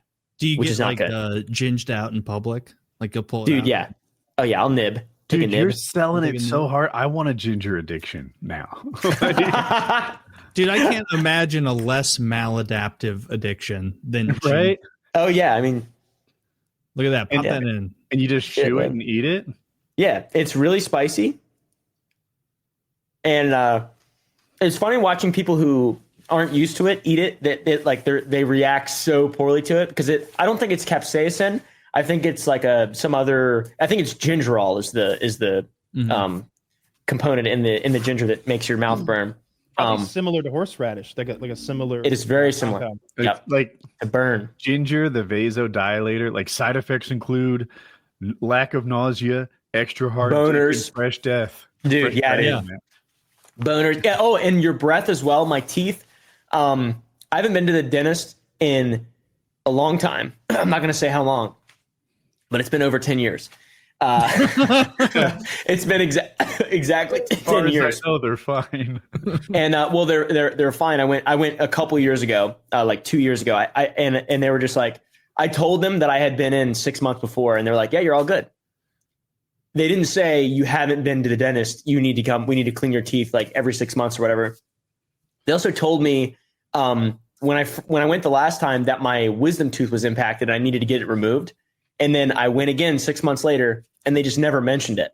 And I was like, all right, this is fucking nonsense. And then I started to get very heavily into just working and not caring about my physical body. And ginger became a part of my life at that point as well, as like a way to sort of counteract some of the negative things that I was doing, just like staying up and working too much and just being like hyper focused on certain things that are not necessarily healthy. And my teeth, I brush my teeth obviously twice a day, but the ginger I feel like really helps a lot. My breath doesn't ever stink.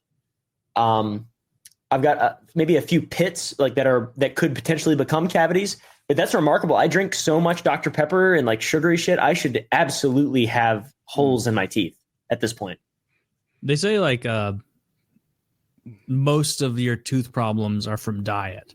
Yeah. Like people who eat lots of sugar, Yep. lots of processed carbs, which is just sugar, like they have fucked up teeth.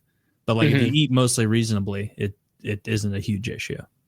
I should get on the ginger. Unless you have like I had really bad bruxism, which is like grinding your teeth when you sleep, which is something you can't really avoid through diet. It's just You something do a night guard?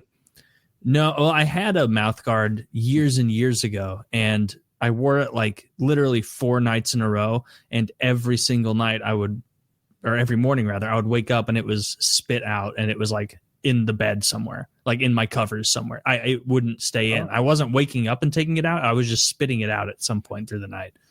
And so I stopped. I wonder if a better one would help. So I wear a retainer. I had those Invisaligns a while ago, and now I sleep with a retainer. You pry that shit off your teeth. There's no way you'd spit it. You couldn't get it off with your tongue. No way. Yeah, mine was not that high quality then. Yeah. I didn't have a good one. Loser. Or just whoever did it wasn't. I got fake teeth. So You got fake teeth? Well, they're my real teeth are still under there. It's just all this is like that shit they used to fill in cavities. My dentist basically treated me like a Frankenstein creature, where he was like, "Hey, your bruxism, your grinding is so bad. You have the molars. They've been ground down 1.5 millimeters or whatever the metric was." And I was like, "Okay, that sounds like a small amount." And he's like, "Well, the metric we use is, 0.25 millimeters per 25 years of life." And so effectively what I'm telling you is you have the molar wear of a 120-year-old man because you're grinding so aggressively at night, and you obviously can't stop it because you're doing it at night. You probably wake up and occasionally have a sore jaw. And I was like, I've never woken up with a sore jaw. And he's like, actually, now that I'm looking, it makes sense. You have he told me this. My dentist told me I have the largest masseter muscles he's ever seen on a patient, which are the chewing and biting. Like a hyena. Yeah, he was like, you have the largest masseters I've ever seen, and that's because you're doing unknowing workouts in the middle of the night for your entire adult life of like, this is grinding my ass off. And so he rebuilt my teeth to make them overlap instead of just So hitting is it, against do you each have other. veneers on the front, or is it like a mortise and tenon joint? Do you know what that is? No, I don't know what that is. Woodworking, Can you show Doug. a picture of a mortise and tenon joint? Basically, there's like a dowel that goes into a hole. Mhm. Kind of. Is that how your teeth are? Like they How my teeth were naturally is that like there wasn't any overlap. It was new just teeth. hitting. The way the new teeth are is he took my old upper teeth, built them out, so now they overlap above my front lower teeth, and so I can't grind the same way. And then all these teeth are normal. Yes. And Is that how thank you, your new mortise and teeth go tenon. on? They fit around the. Yes. Yeah, that's Okay. what it goes around the teeth. And then so the bottom lower molars I have all fake like build up. And then the front upper I have fake build up. Everything else is the same because that's all they had to change to make it so my actual mouth locks in and doesn't let me grind.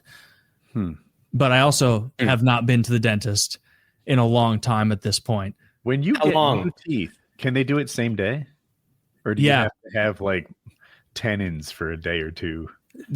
Part of the reason I like don't want to go back is because when I went and got all this done, they told me it would be like a few hour thing, and I was in a dentist chair for like 10 hours.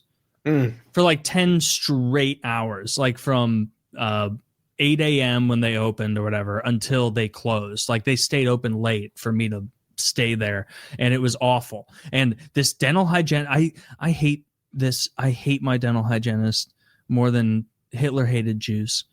I hate her so Okay. much. She would like take these scrapers and just give me hell. Just give me hell and be like, your gums are bleeding. That could be an early sign of gingivitis. Do your gums bleed when you brush your teeth?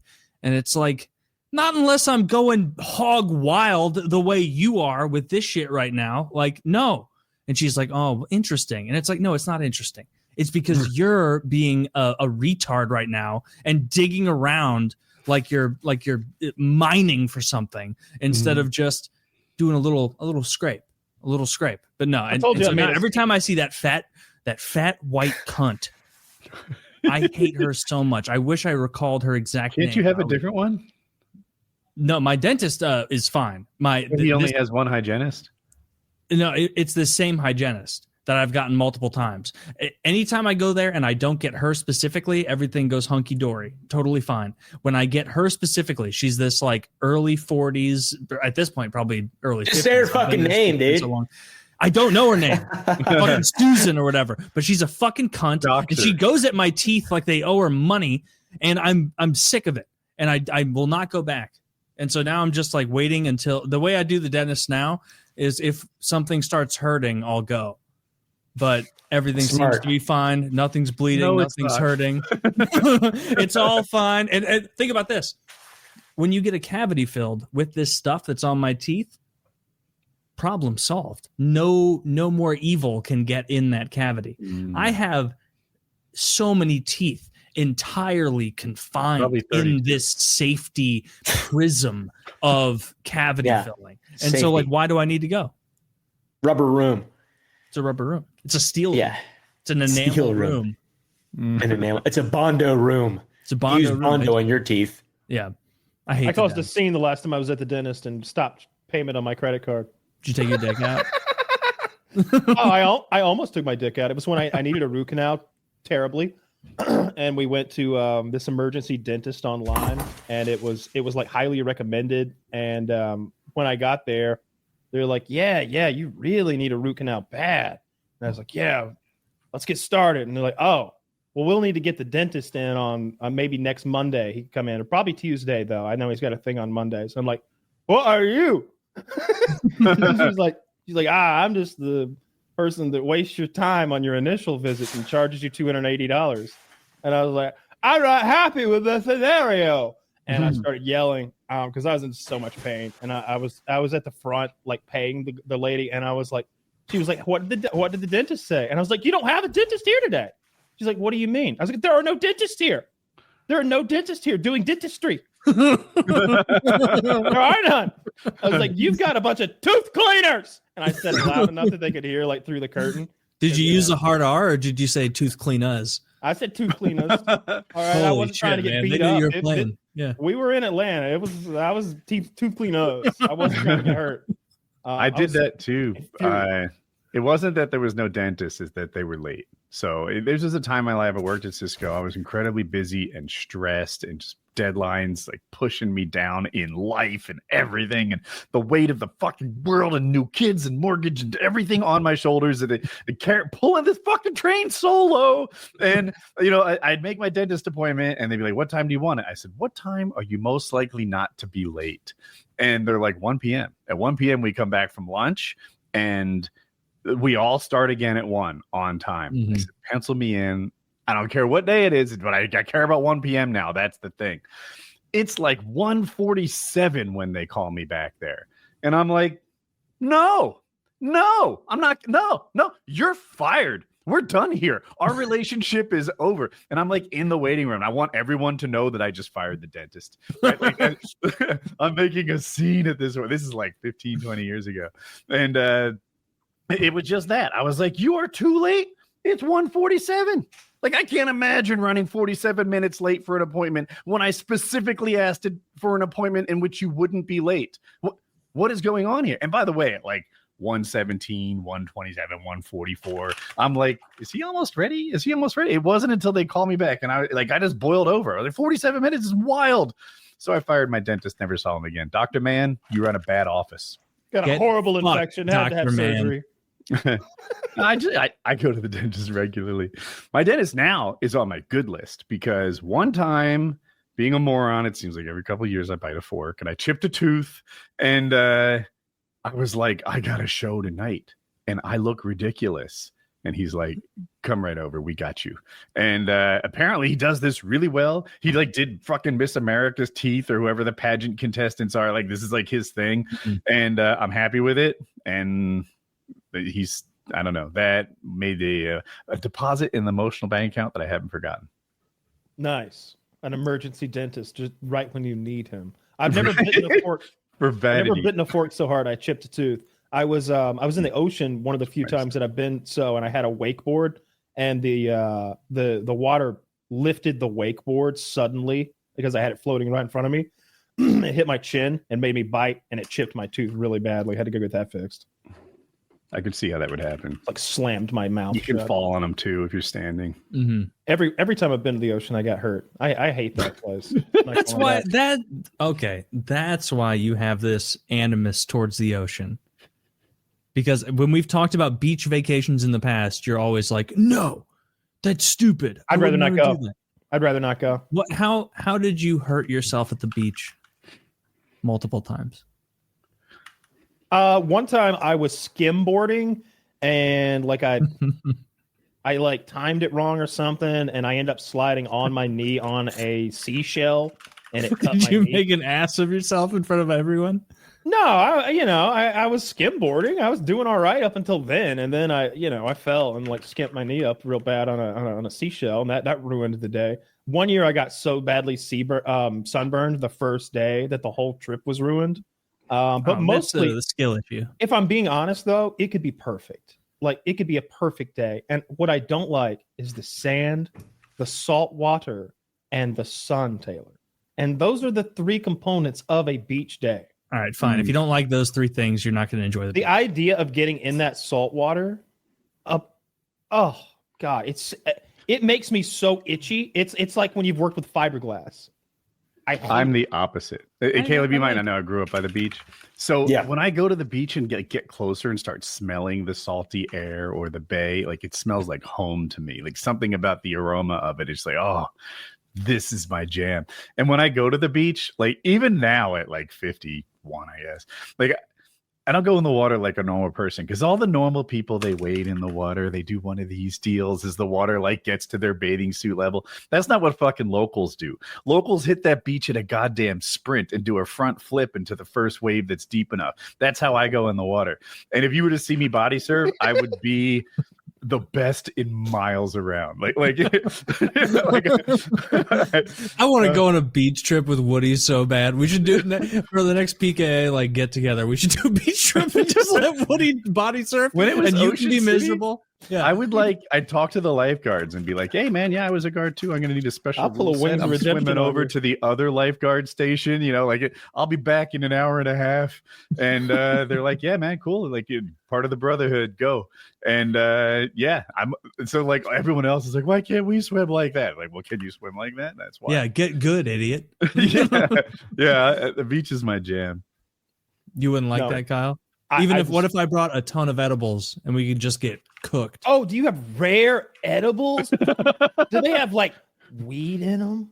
Oh, well, I live in a legal state, and so I live in a legal state. So yes, you don't. Oh, it's you live in gay Georgia. Everyone's talking about Georgia. It's one of the gayest states. There's a lot of gay. There's one guy in particular. His name's Kyle Myers, felon. And everyone's calling him a faggot. I don't say it's true. I'm just saying that's what they're calling him.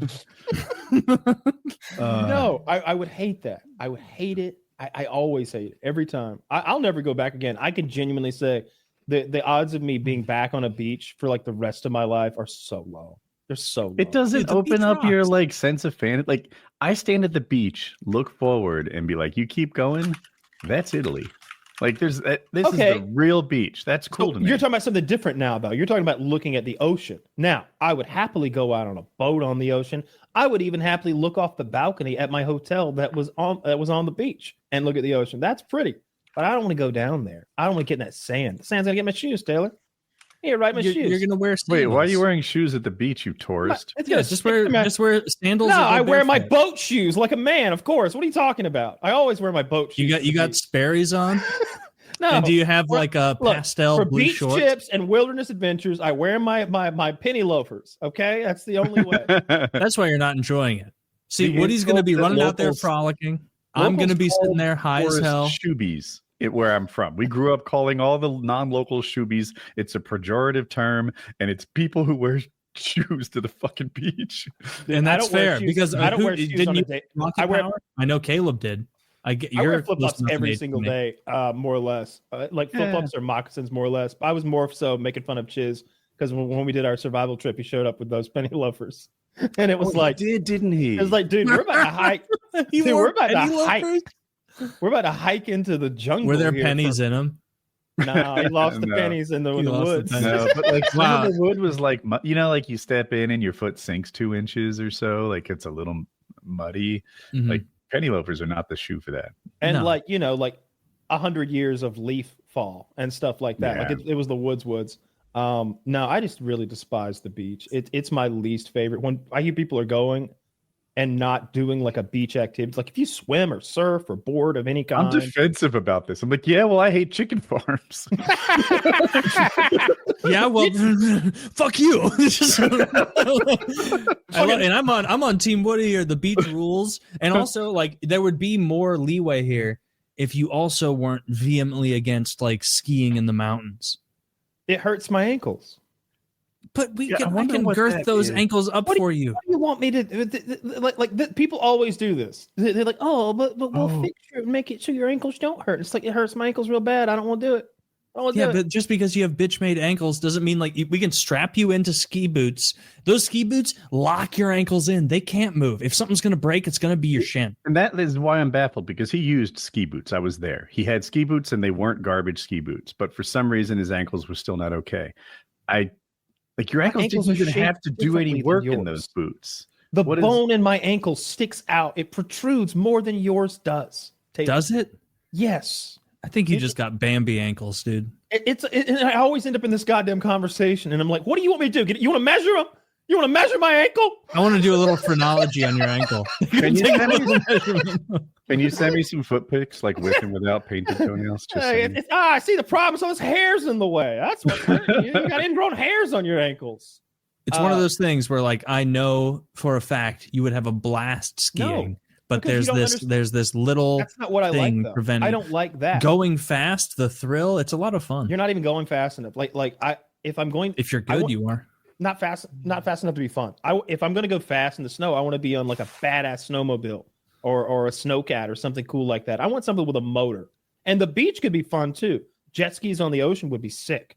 Like, I would love to do that. But what I don't want to do is sit in that hot ass sun and drink lukewarm beer all day and get sunburned. I hate it. and I'm not going to swim. I wouldn't swim either. When I go to the beach, I like to read.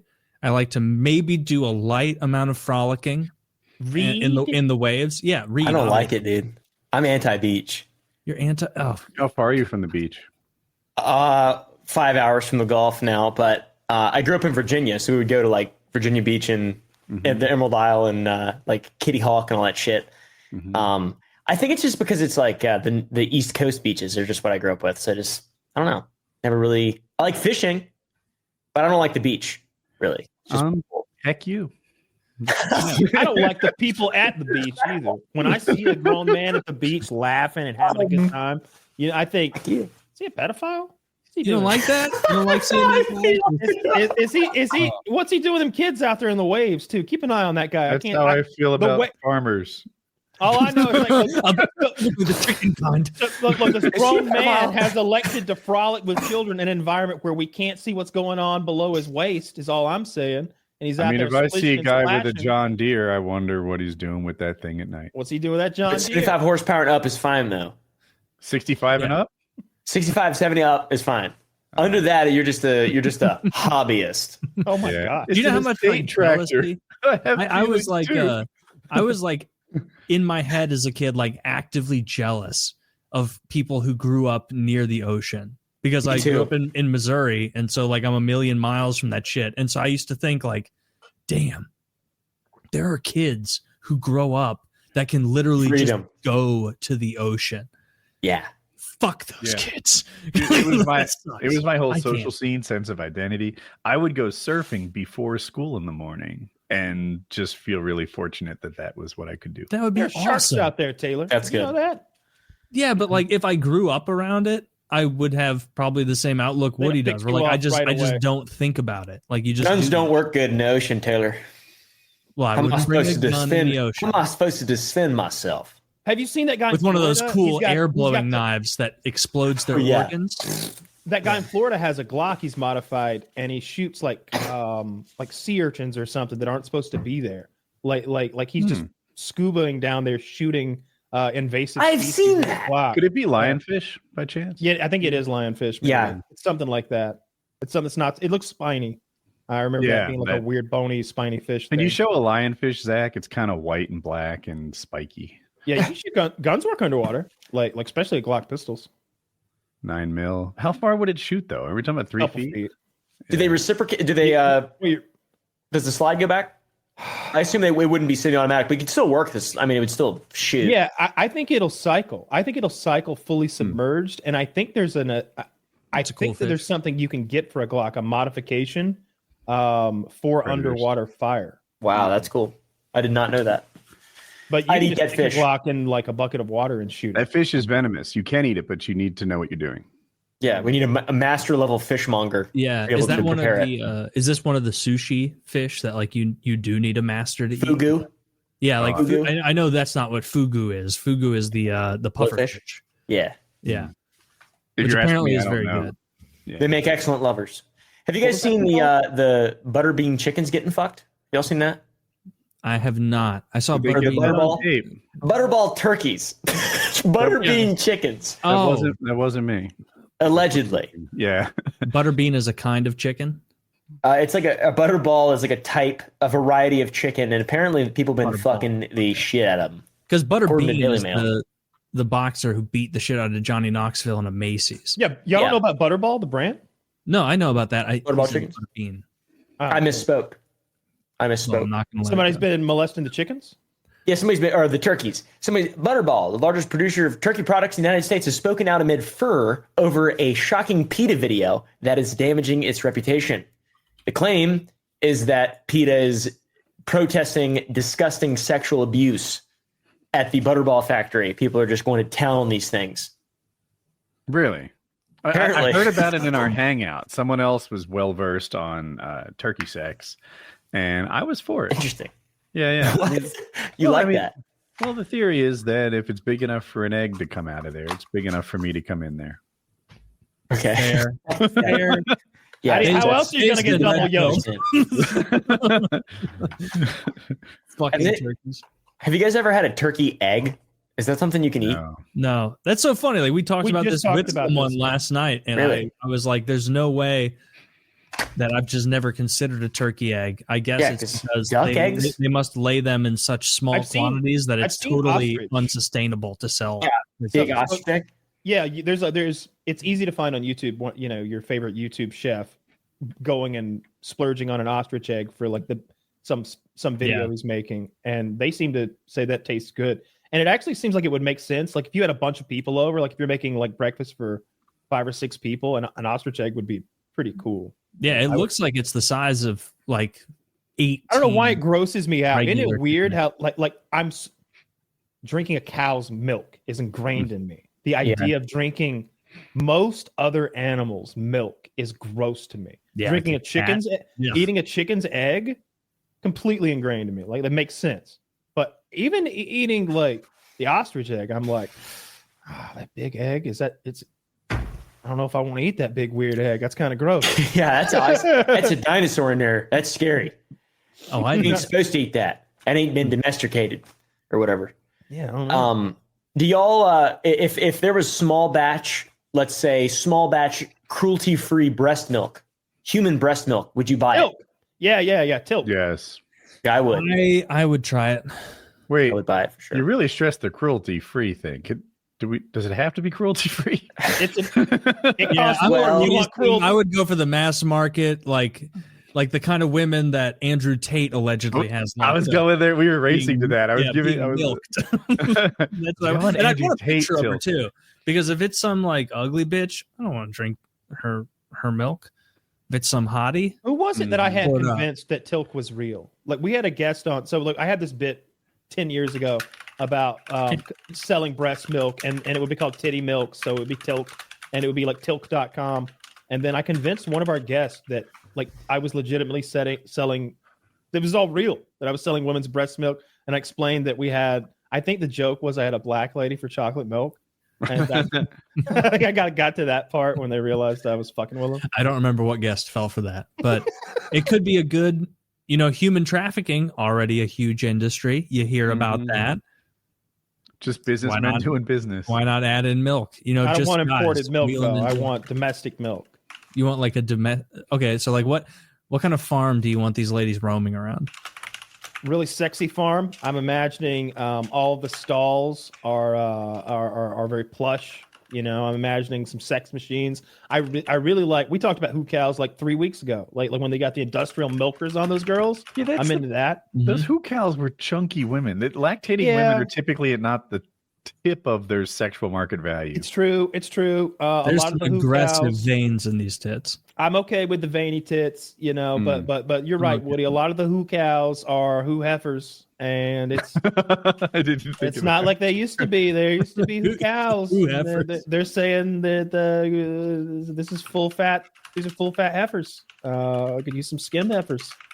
I like that fetish. That's one of the sillier, like harm-free fetishes that I'm like, that's just goofy what you guys are up to over there. That's not hurting anybody. And then you got those clowns that are hanging themselves from hooks, from fucking suspending themselves from hooks. Taylor, there's a guy in our that's what came out the other night. There's like 2 different guys in our Discord that like both suspend themselves from hooks. I don't like that one bit. I don't like suspending. You into hook play, Caleb? You ever been suspended? No, I'm not really into that. That sounds terrible. Awful. Yeah, I remember years ago, Filthy was on the show, and he was like, yeah, these people just like to hang from hooks, and it's just part of their like little microculture here. And I remember thinking like, this is disgusting, and this should be discouraged. I thought Filthy was also into the hook play. I think he was a little bit of a hooker himself. Yeah, I think he's hooked. Yeah. You want to do your advertisements? Yes, we're going to hear from a couple of wonderful sponsors. The first of which is Blue Chew. Folks, this episode is sponsored by Blue Chew. Let's talk about sex. Guys, shouldn't you always be at your best? 2024 is the year to maximize your performance in the bedroom. Listen up, BlueChew.com. Blue Chew is a unique online service that delivers the same active ingredients as Viagra, Cialis, and Levitra, but in chewable tablets and at a fraction of the cost. You can take them anytime, day or night, so you can plan ahead or be ready whenever an opportunity arises. The process is simple. Sign up at BlueChew.com, consult with one of their licensed medical providers, and once you're approved, you'll receive your prescription within days. The best part, it's all done online, so no visit to the doctor's office, no awkward conversation, and no waiting in line at the pharmacy. Blue Chew's tablets are made in the USA and prepared and shipped direct to your door in a discreet package. Blue Chew wants to help you have better sex. Discover your options at BlueChew.com. Chew it and do it. And we've got a special deal for our listeners. Try Blue Chew for free when you use promo code PKA at checkout. Just pay the $5 in shipping. That's BLUECHEW.com, BlueChew.com, promo code PKA to receive your first month free. Visit BlueChew.com for more details and important safety information. And big thanks to them for sponsoring the show. Again, that is BlueChew.com, BLUECHEW.com, promo code PKA. Just pay the $5 in shipping and get yourself some free dick pills. Get hard, feel good, impress your boyfriend or your girlfriend. I was going to make an off-color joke, and I was like, I'm still doing a read. I shouldn't do that. So check it out, BlueChew.com, promo code PKA. Zach, edit that out. Just throw a nice little bleep over that to keep Blue Chew. How about a little silence? I like the silence better, where you're like, it. Yeah. No, Trump is president now. You can say faggot again. Also, you guys take the out of that. Nah, it's fine. You just have to watch ours. I mean, do you really want it right in the middle of the ad read? Okay. Let's sandwich up right between two different ad reads. It's like, I'm not trying to censor you, brother. No, you're I'm all a right. free speech absolutist as well. All right, let's do. What are we at here? We're at 225. 225. Make note, Zach. Remove.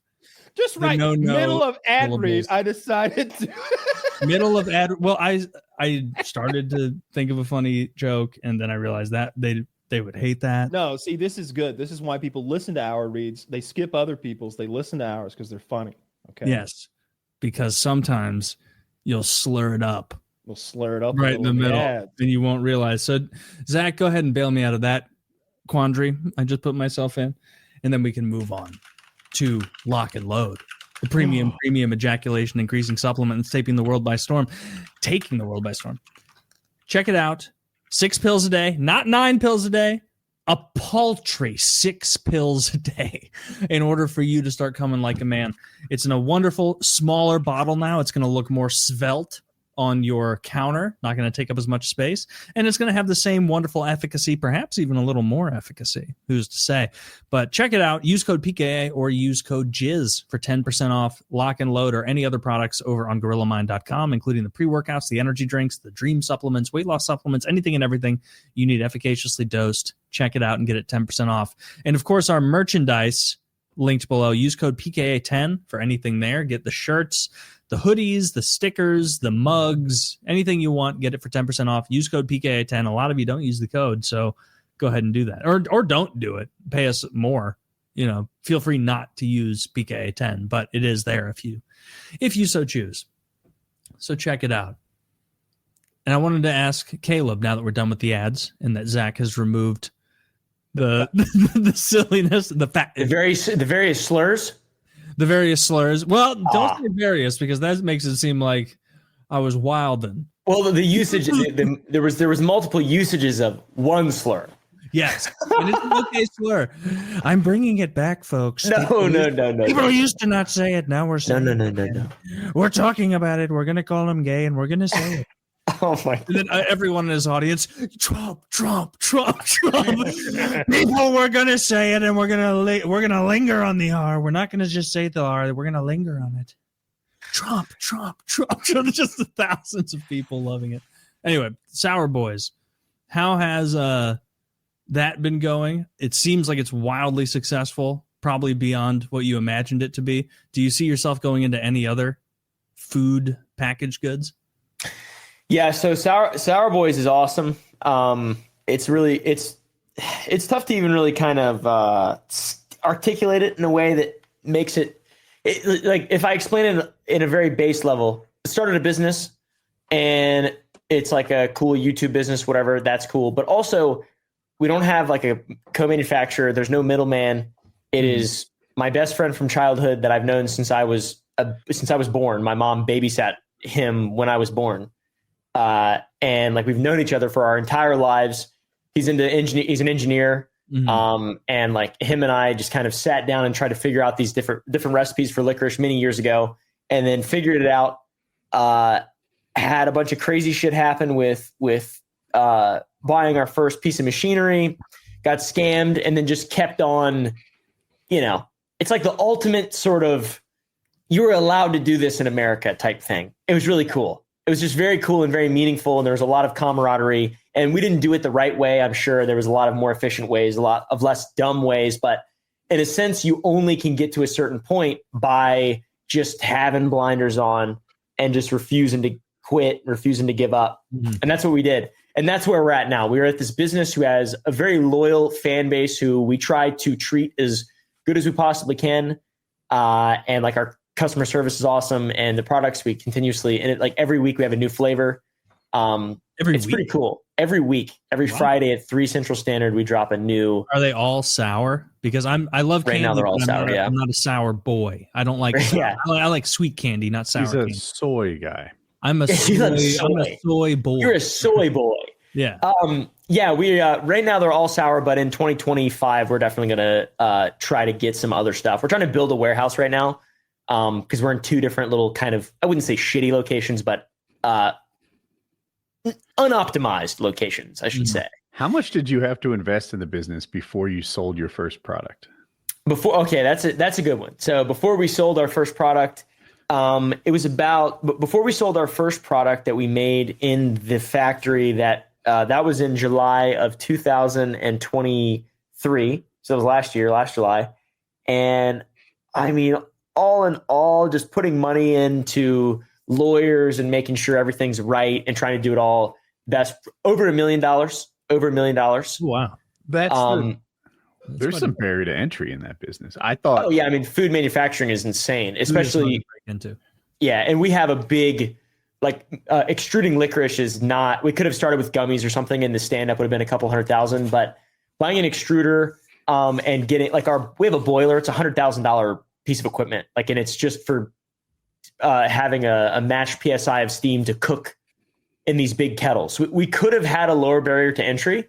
But our production would have been a little bit delayed, and we wouldn't have been able to do the weekly flavors and innovate quite as much as we do currently. So to be able to get to where we wanted to get, the barrier to entry was higher than 7 digits. Wow. Yeah. That is a lot. I'm glad it's doing well. That would have fucking sucked if everyone was like, nah, we don't want candy. Yeah, no, it immediately did really well. And like, it's just kind of consistently done better and better, and people, I don't know. I'm very grateful that people love it. It's a dream to be able to do it. So, do you think you'll ever pivot maybe additional types of candy, little chocolate action? I think chocolate I probably wouldn't go into just because it's like it is hard. MrBeast, he's ruined it kind of for me. Because like now it would be obvious. Like if there's ever chocolate, it's like obviously it's Feastables that's the co-man. Like I don't know. I just think that one's. There's a lot of problems too because it melts, So it's harder. We're doing everything direct to consumer, so we would have to go right into retail with chocolate, which would be tough. So no chocolate, but maybe like salty snacks. I think like sunflower seeds or things like that. Nut mixes, trail mixes. Tell the truth. Where does MrBeast's chocolate stack rank for you? Like, what's better than it and what's worse than it? So I would say that his peanut butter chocolate bar with the peanut butter in it is very good. And the normal chocolate bar, I prefer Hershey's over it. But even then, those two American chocolates neck and neck are not good compared to like a Lindt or Ghirardelli or I actually buy chocolate from Godiva's fine. Let's see, Santa Barbara chocolate. Santa Barbara chocolate.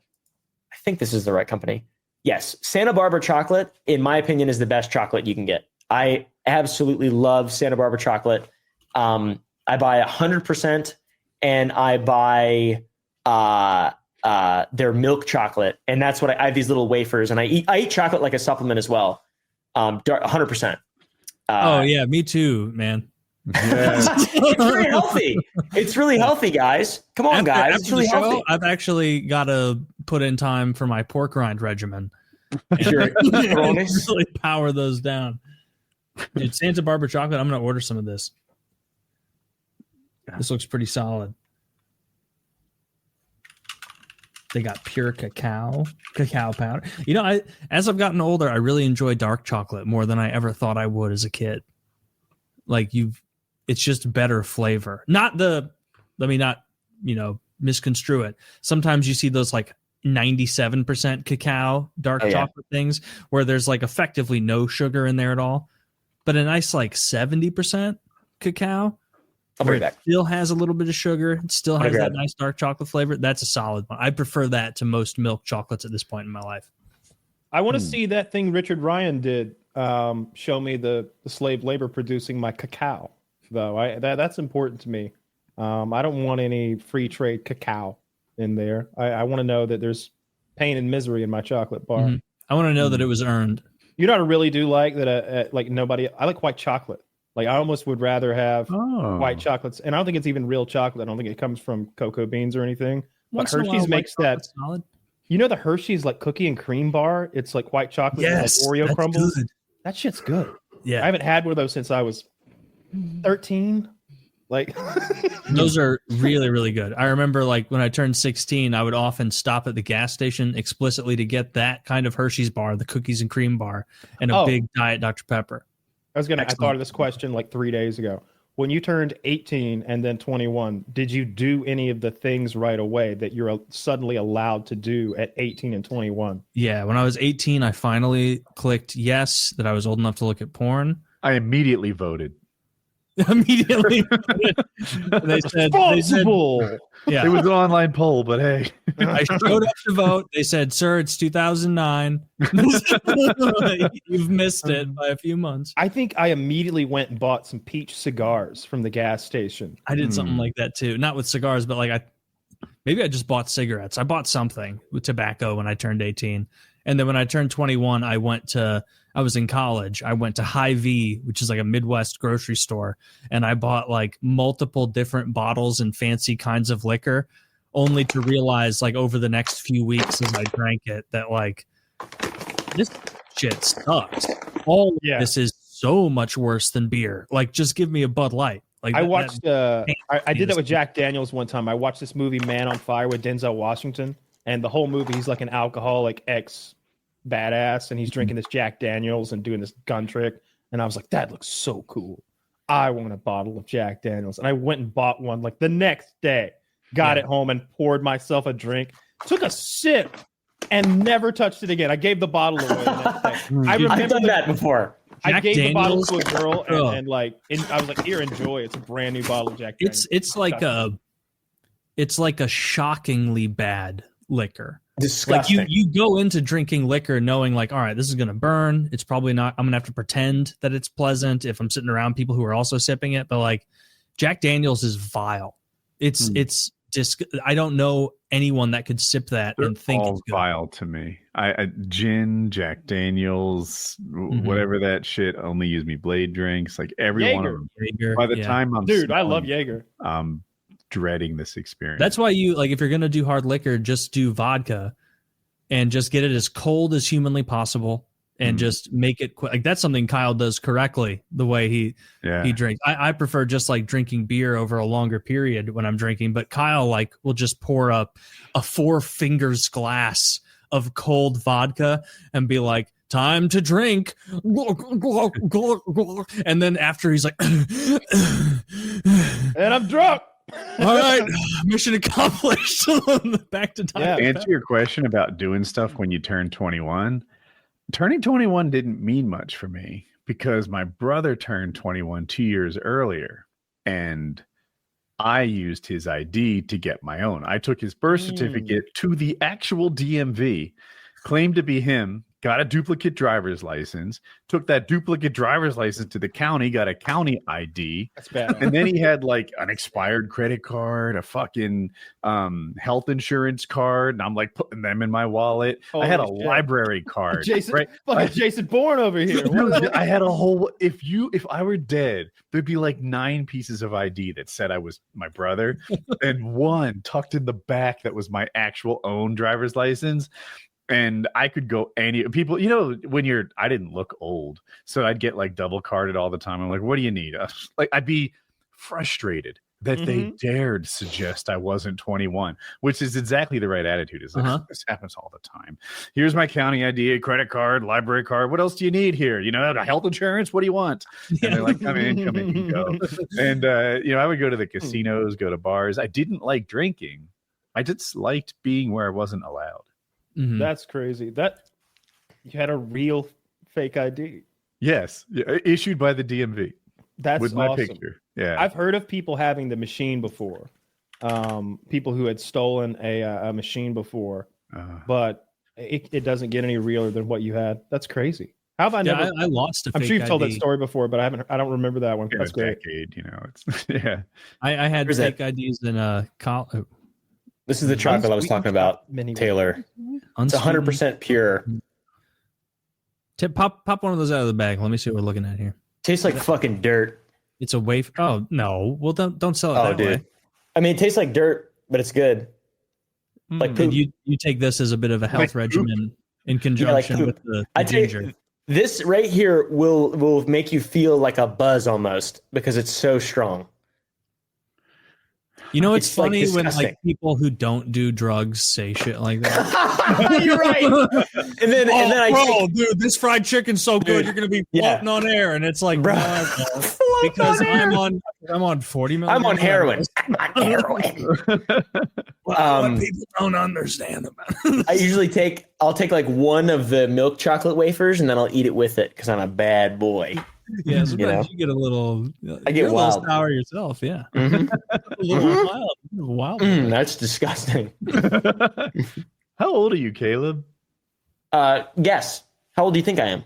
It is hard to tell. I think that the beard adds years. I think you're younger than maybe the beard implies. I'm going to throw out 27. I was going to say 25. What do you think, Kyle? 26. 26. I'm 28. Okay. Fuck, I lost. Zach, remove that too. 27 was my guess. That's what he took it from me. Yep.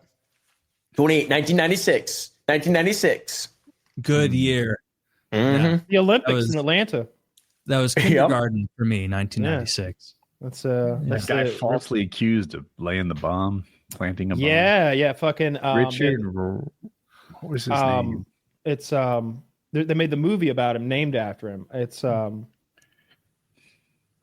stuck on Ryan and Gear, and it's an R. It's an R. It's Reed. No, Ruby something Ruby. Anyway, there was a guard there who found a bomb placed at the Olympic Games in Atlanta, and he sounded the alarm and probably saved a bunch of lives. And they accused him of Richard Jewell. What did I say? Ruby. You can see where my mind was trying to do. Yeah, I see that. Yeah. But they accused him, and like they ran his name through the gutter and ruined his life. There's a really good movie about all of that I haven't watched it because I know what it's about. It's going to frustrate me because he's just a sweet guy. He's just a regular guy, and they really fucked him up. I think the guy who actually planted the bomb was named Edward Robert Rudolph, maybe. 3 first names. Yeah, and he ended up hiding in I think North Carolina, maybe South Carolina. Eric Robert Rudolph, thanks. He hid in the mountains, and he was caught like several years later going through the dumpsters of like a Burger King or something like that. That's how he was surviving. He'd come down from the mountains. Abortion. He had bombed an abortion clinic like the week before in Alabama, I think, maybe something like that. This is all like my childhood memories from the late 90s. So they're a little fuzzy, but that's what I remember, that he was like Christian right wing kind of guy. I don't know why the Olympics were in his crosshairs exactly though. Yeah. I don't know. Communists. Maybe. Postmodernists. are out there running around in the Olympics. I wish we'd gone. We didn't do anything. I watched it on TV. Although I don't know if we'd went. Like, what would I have even gone to see? I always say that. Like I say it now. I beat that horse to death, but I don't want to go to a sporting event. I just want to watch on TV. It's going to be better. So I generally agree. I'm thinking of the exceptions. Hockey's often one. Sure, yeah, hockey's great. There's not a lot. Yeah, it's about Rodeo's fun to watch. Basketball's good. Rodeo would be great. Yeah. You know I've never been. Favorite sporting events ever was. Have you guys been to lawnmower races?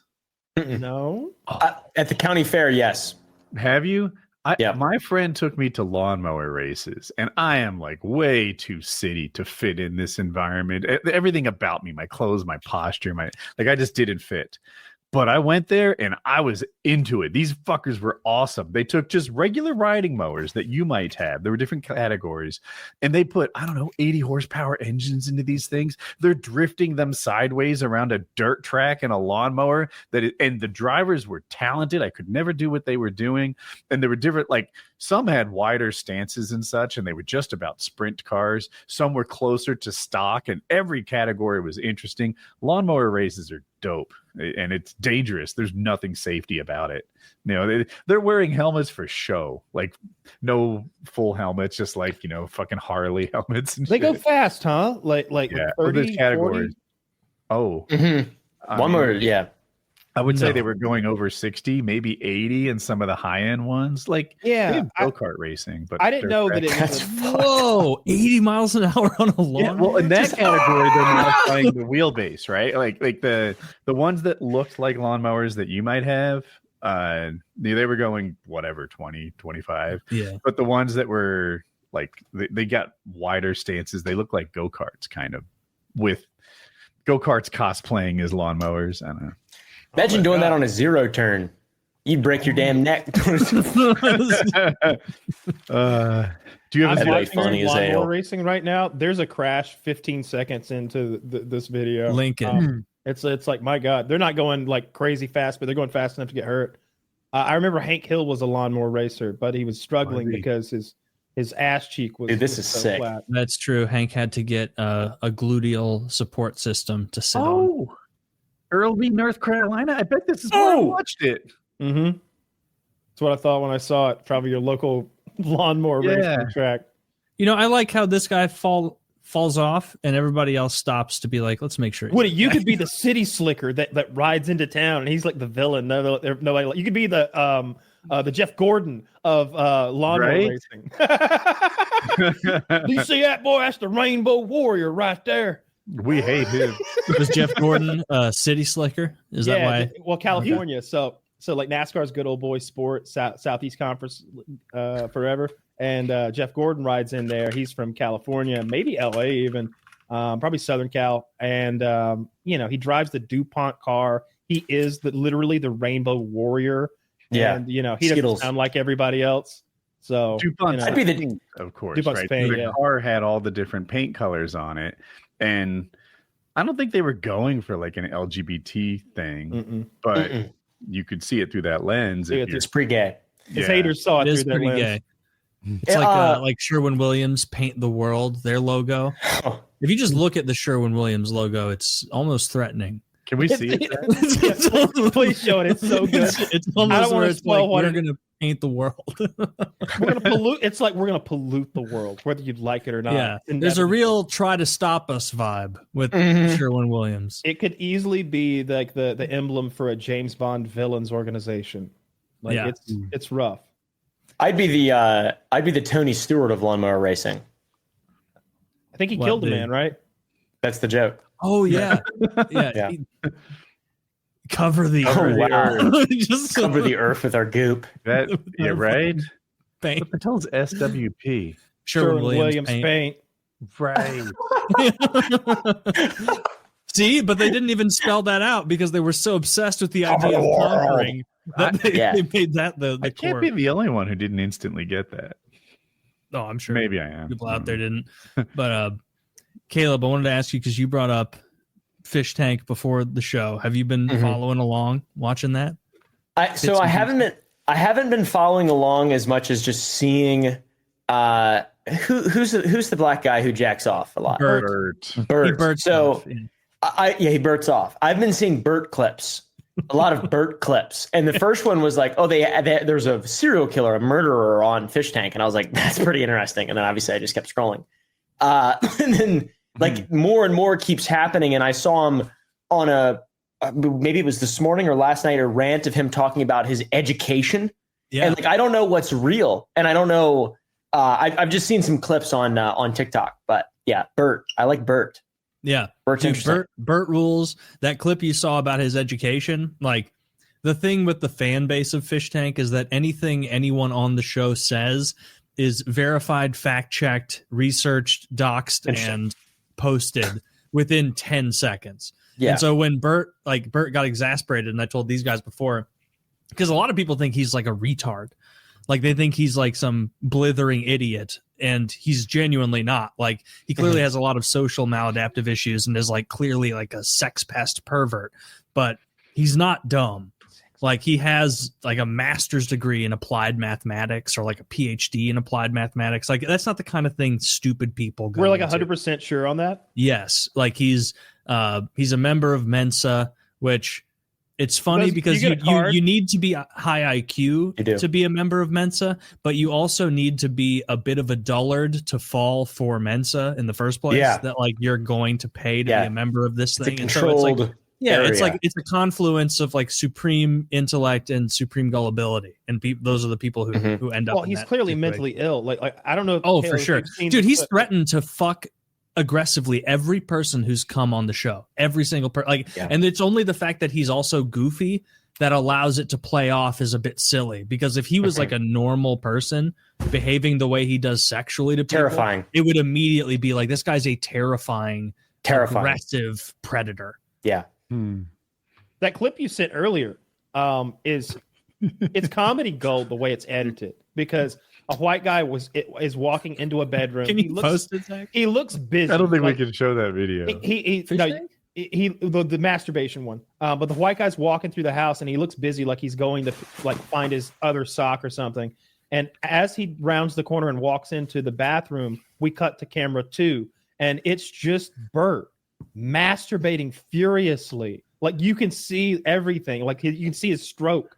And like, this dude immediately just goes, Jesus Christmas, and just walks away.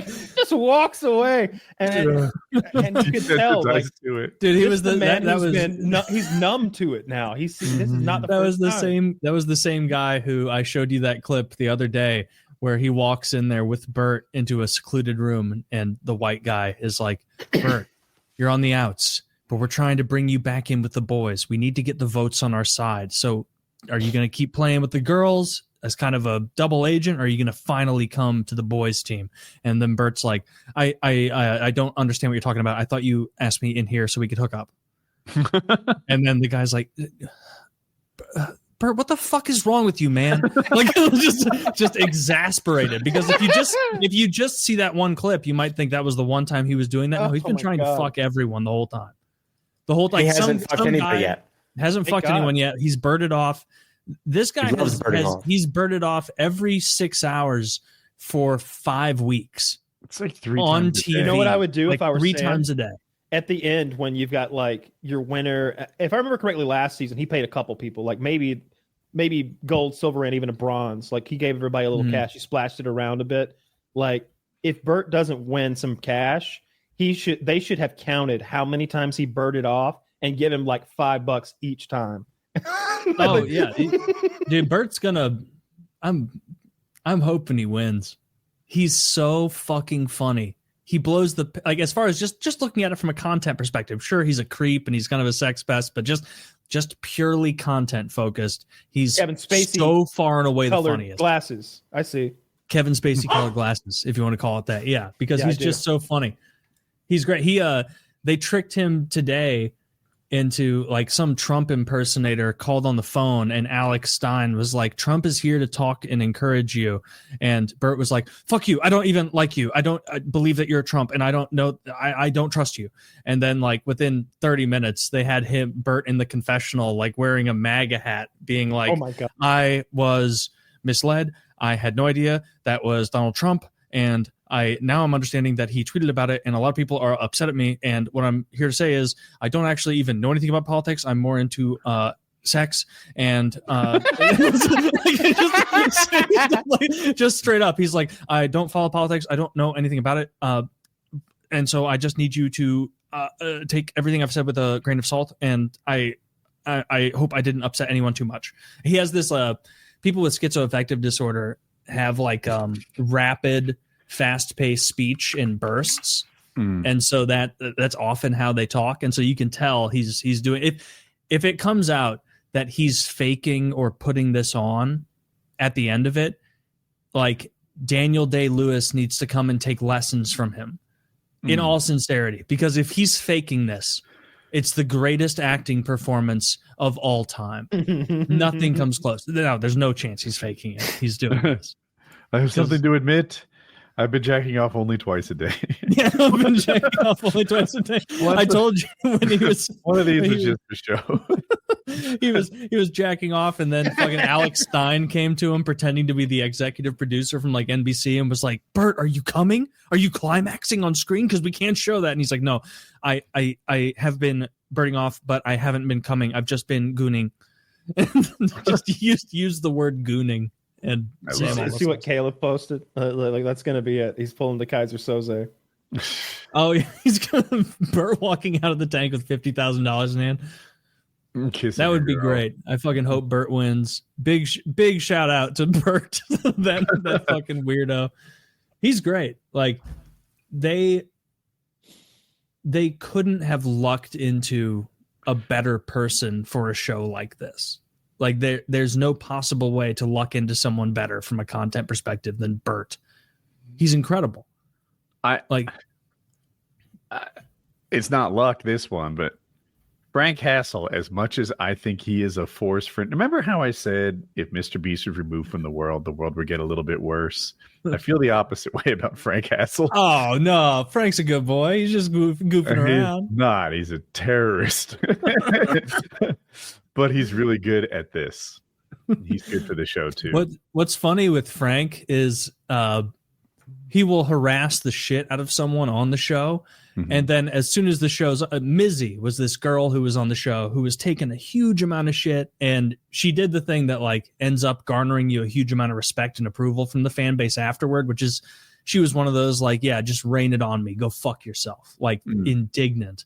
And after the show, she and Frank did like a call, like a stream together, and he's just the most normal, nice guy. And he's like, oh yeah, I really got you when I poured all that stuff all over your suitcase and I wouldn't move. And she's like, oh yeah, that really bothered me. And then, and he'll say like, yeah, something that bothered me is how you stabbed me in the lower back twice with a pen. And she's like, well, it wasn't a full pen. It was like a felt pen. And he's like, no, like you stabbed me. And she's like, yeah, well, that's how it goes. And he's like, yeah, 100%. I accept that. Like I was fucking with you. I always expect people to fuck with me back. And I was really impressed by how resilient you were. Like it was interesting to see Frank totally out of character and just being like, damn, I was really harassing you. You were ballsy. You pushed back. You fought back. You harassed me as hard as I harassed you. You literally hurt me more than I hurt you physically by stabbing me. Like, nothing but respect there. And she's also now like on the team of like, it's funny. And so it depends, I guess, interpersonally how you roll with it, because from what I see, like it's very normal for people to get the hell harassed out of them on Fishtank, especially by Frank, because Frank is the gauntlet. When Frank when Frank shows, and they're bringing Frank back again this season, when Frank shows up, it's like, all right, how are these guys going to handle this? And the people that get the most respect afterwards aren't the people who just like stoically take it and pretend it's not happening. They're the people that are like, no, Frank, you're a big, disgusting fucking monster, and I'm coming for you. Like, I'm going to ruin your stuff. I'm going to, anything you have in this house, I'm going to piss on it. He'll live there for like a 4-day stretch. And it's like a 4-day. I thought he was a character that dropped in like Sam Goldstein. I might have that wrong. But no, Sam and Jet, like the producers, they'll come in every day. Frank is literally like a gauntlet character they bring in the middle of every single season, because usually by that point the fish are like friends and they're now not really rivals. And so he comes in as a way to throw agitation in the mix and get people all fucked up. And then the people who survive his horse shit come out like hardened steel. I don't think anyone could do that as well as Frank. Like he's uniquely qualified for that job. The tattoo, dude. When a girl harasses him, and have you seen his tattoo, Caleb? Do you know Frank Hassel? I have not. No, I don't know much about this fella. Can you bring up a picture of the funniest tattoo? Frank Hassel is the guy. You may remember him. I know that. He's the one that went to Boogie's place. Yep, that's what I know about him, and that's it. He's very funny. Oh, when you see his tattoo, your opinion of him will not get better. Yeah, it's the funniest tattoo that's ever been inked. There's nothing from the internet. I don't consider myself easily offended or shocked. I watch murder videos for fun. This tattoo, I was like, how could you? Yeah. It's like ditto all that. It's the perfect confluence of like a depiction of an event, but also the total trivialization of it through cartoon people. This is his back piece. I've seen that before. Yeah. That's him. That's him. Hassel. That's Frank Hassel. And so like in the middle of the show, like people on text to speech will say stuff like, show him the tattoo. And you can tell production and Frank are all like, shut the fuck up. Like you're going to ruin the reveal. The best way that it got revealed was this season where he was actively fighting, like throwing stuff, not physically punching or anything, but everyone's throwing like food fighting at each other. And then some girl like grabs the back of his shirt and just rip, trying to harass him. And then he's just like barely got a string of his shirt on and he's turning around and you can see the girls in the back go like, just like shocked at what they're seeing. That's so fucking funny. A 9/11 tattoo with beheaded cartoon people jumping to their death. That's that's so funny. Oh, Big shout out I saw to that Frank clip. Hassel. That was the first Fishtank clip I saw from this season. Was that one? That's how I knew that they were back in business, because I just saw people fighting, on like public freakout Reddit or something, and then the shirt getting ripped, and I was like, "That's Frank fucking Hassel. I know that tattoo anywhere." That's because there's only one. There's only one. Like, that would be. I thought you're gonna head to the comments. The guy said something like, maybe Kyle will correct me, like, I don't know the background on this, but I'm pretty sure he's the bad guy in this situation. Yeah. It was something close to that. Yeah, I forgot about that. Yeah, the comment said something like, I could tell who the instigator was in this just from the tattoo or something. Yeah. It's the worst tattoo I've ever seen. Like Steve-O tried to make like silly, awful tattoos. Dude, amateur. Frank Hassel is the master. The absolute master. The fact that it goes from like neck to ass crack adds something. That's crazy. And like he's just walking around shirtless with a 9/11 tattoo, and he's like 6'5", and he always is smoking a cigarette in the house, and so he'll just walk up to contestants and be like, "Why are you acting so bothered? Like, what's the deal?" just like right in their face, upsetting them. And then like that gets repaid in kind because they hand out cigarettes to everyone. And so like girls will be smoking cigarettes and then just go like with the hot ember and put it out on him. They put cigarettes out on him? And he'll just like he doesn't respond to any pain he feels on the show. No. He'll get stabbed, he'll get cigarettes put out on him. Like he genuinely takes it worse than he gives it. Yeah, you don't get that reference, do you? I get it. Yeah, mostly. He is like. I think they did put out a cigar on the Terminator's chest. That's Al's reference. But Taylor doesn't know. Yeah, that's pretty good. It's pretty funny because like Frank is this huge guy, and then Sam will come in and he's even bigger than Frank, and Sam is also like Sam wears like boots with lifts with a giant top hat. And so he's like he's just the biggest guy in the world, just like marching at these people who are like nutrient deprived. Hilarious that a guy who's 6'5" wears lifts in his shoes. Oh yeah, he'll like he's like made clips before. He's like, yeah, I'm 6'5", but I identify as 6'9", and then just wears giant boots and harasses people. It's like such a new kind of entertainment, like a real style of reality show with that addition of TTS and meanness and brutality. Do you think he'll keep stepping it up every year? Do you think like as it becomes more and more successful, like will next season?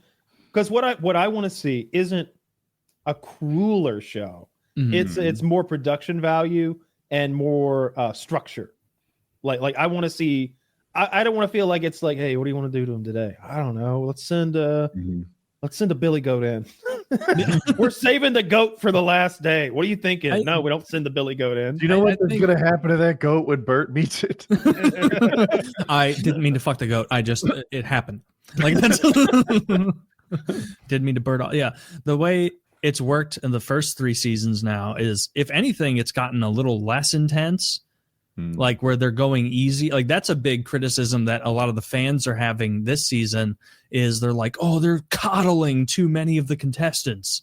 They're coddling them. And it's like, yeah, maybe compared to like season 2 where it was like, all right, we're doing the cell challenge. All 9 of you stay in this room. No bathroom breaks, no nothing. There's a bucket in the sliding door closet to shit and piss in. And how long can you survive in here while doing wacky challenges?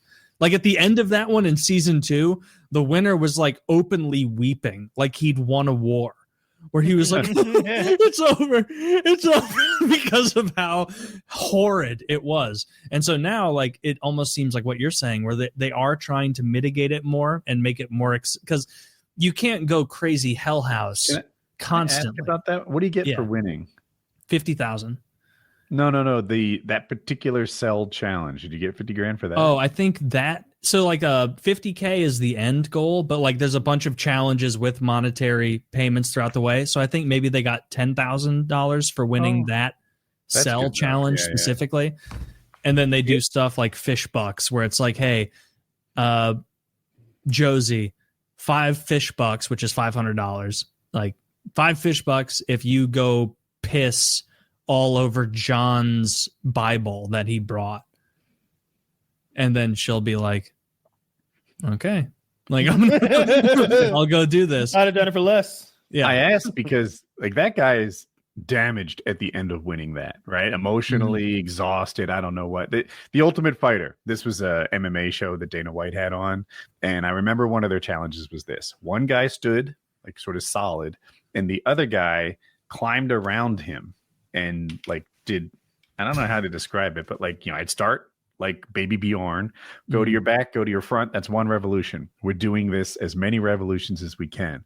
And by the time these guys circled the other person like 74 times, they're both wrecked. One's all clawed up, his skin, he's exhausted. He's had another man using his thighs and his hips and his shoulders for like grips and footholds.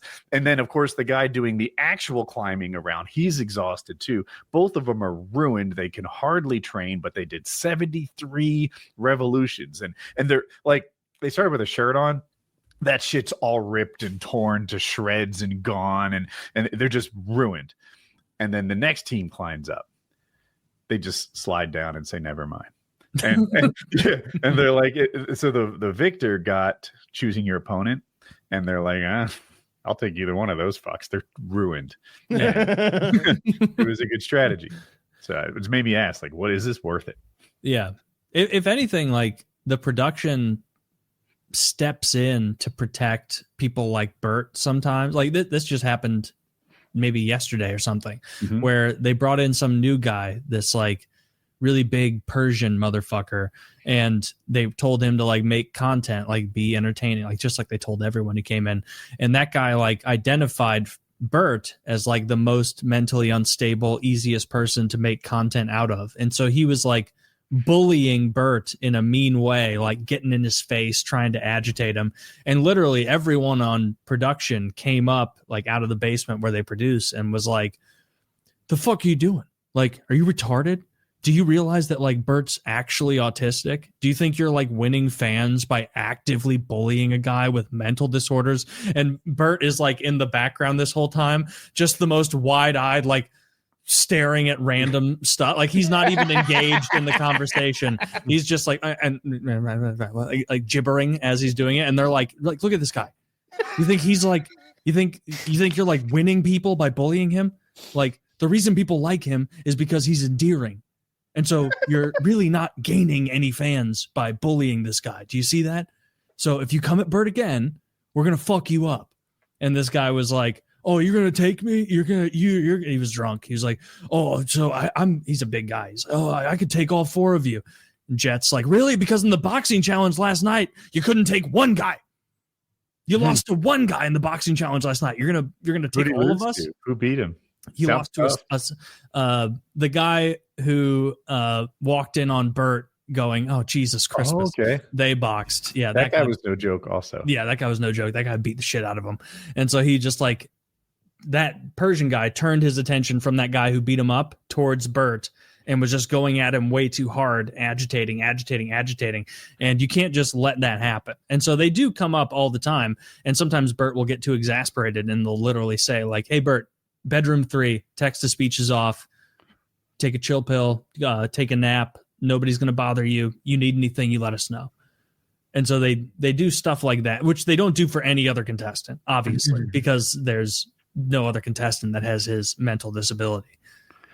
Okay. Very entertaining. It's the most wild, out of left field reality show of all time. It's addicting because you'll watch the live stream and nothing will happen for an hour. And then something will happen and shit will kick off. And Burt will be like screaming at some girl contestant because he perceives something she said as like anti-gay or whatever, because he's a very like, proud gay what man. State are they in? I think they're in Massachusetts or Delaware, somewhere in the Northeast. I don't actually know where. It's like a $1.5 million mansion. It's like a big place they're filming.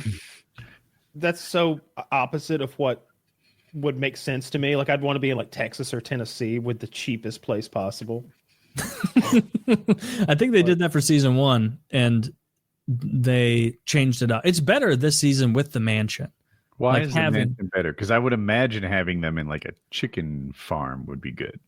It's just I guess it's better it's better for the vibe, because there would be no way to sell to these people that they were on a Hulu show called Famous House unless they were in a mansion. That's why all of them bought into. I don't know if Caleb knows the way these people were lied. That's great. The way these people were lied into this show is they told them you're going to be on a Hulu program called Famous House, where it's like Hulu's attempt to compete with Big Brother, where a bunch of people who want to be famous are going to be in a house and you compete. And then at the very end, the winner becomes the protege of Jason Gold, who is Sam Hyde dressed like Bam Margera. And that's the premise. It's insane. It's hysterical. It's so fucking funny. I like when I see novel, unique stuff like this actually succeed instead of just going by the wayside. Like it's the funniest reality show I've ever seen. And it's actually real. Like there's no editing. There's no nothing. You see everything. I want an edited version. I'd like to see them turn it into a show that would fit my style of watching content. Yeah.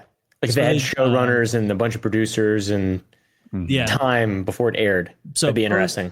Post show, they do YouTube uploads of more Big Brother style like episodes for the whole season.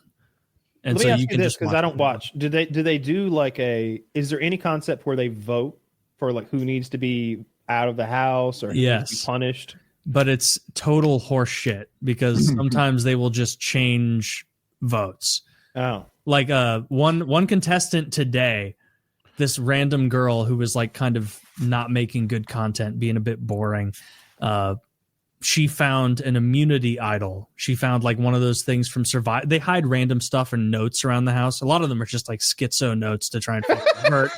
And so they'll hide notes and like idols around the house. And this girl found an idol and she showed production and she was like, I found this. And Vance was like, that's an immunity idol. Keep that in your bag. Don't let anyone steal that. And literally 10, 15 minutes later, Vance, the production, came back in and he goes, hey, this is all on me. I understand if you're mad. That's not an immunity idol. That's an elimination idol.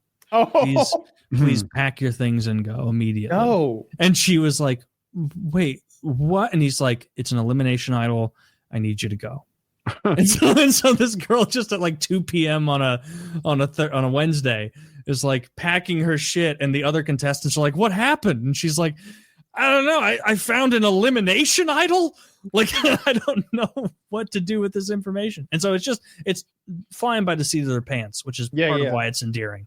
I get that. And if that's the magic to it, then they should keep it. But to me, I need some structure.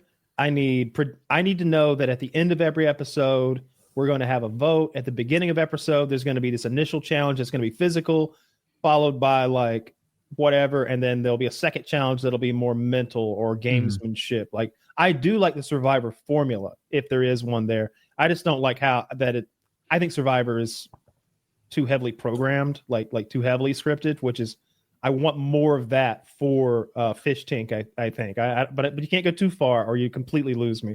If it's not that authenticity of having somebody birding off is huge. Like that to me is so weird and wild. I wonder if they have enough contestants to do like a champion show and all stars. Mm-hmm. A fish tank all stars. They could do that, but part of the issue with it is like a lot of the humor comes from people who don't know what's going on being put in that scenario. And so it's happened a couple times this season where they cast new people to come in and be freeloaders. And like one guy came in and within like 20 minutes, because they take your phone when you come in because you're not allowed any outside contact.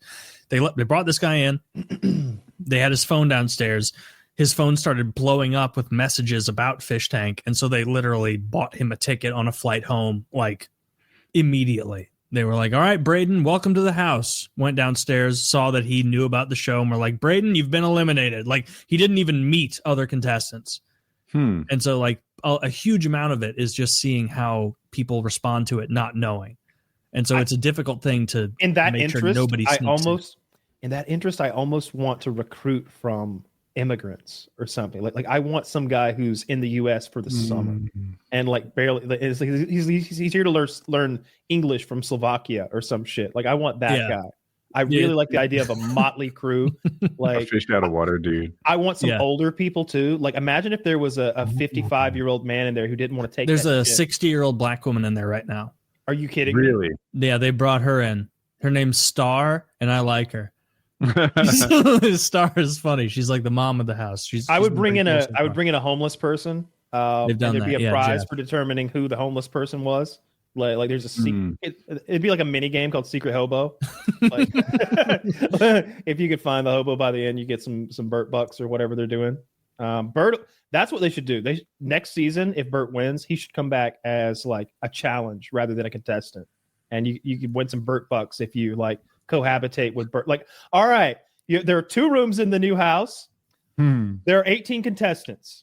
17 of you will be sleeping in room number A, and 1 of you will be sharing room number B with Burt. There's 1 bed, 1 bathroom, 1 towel.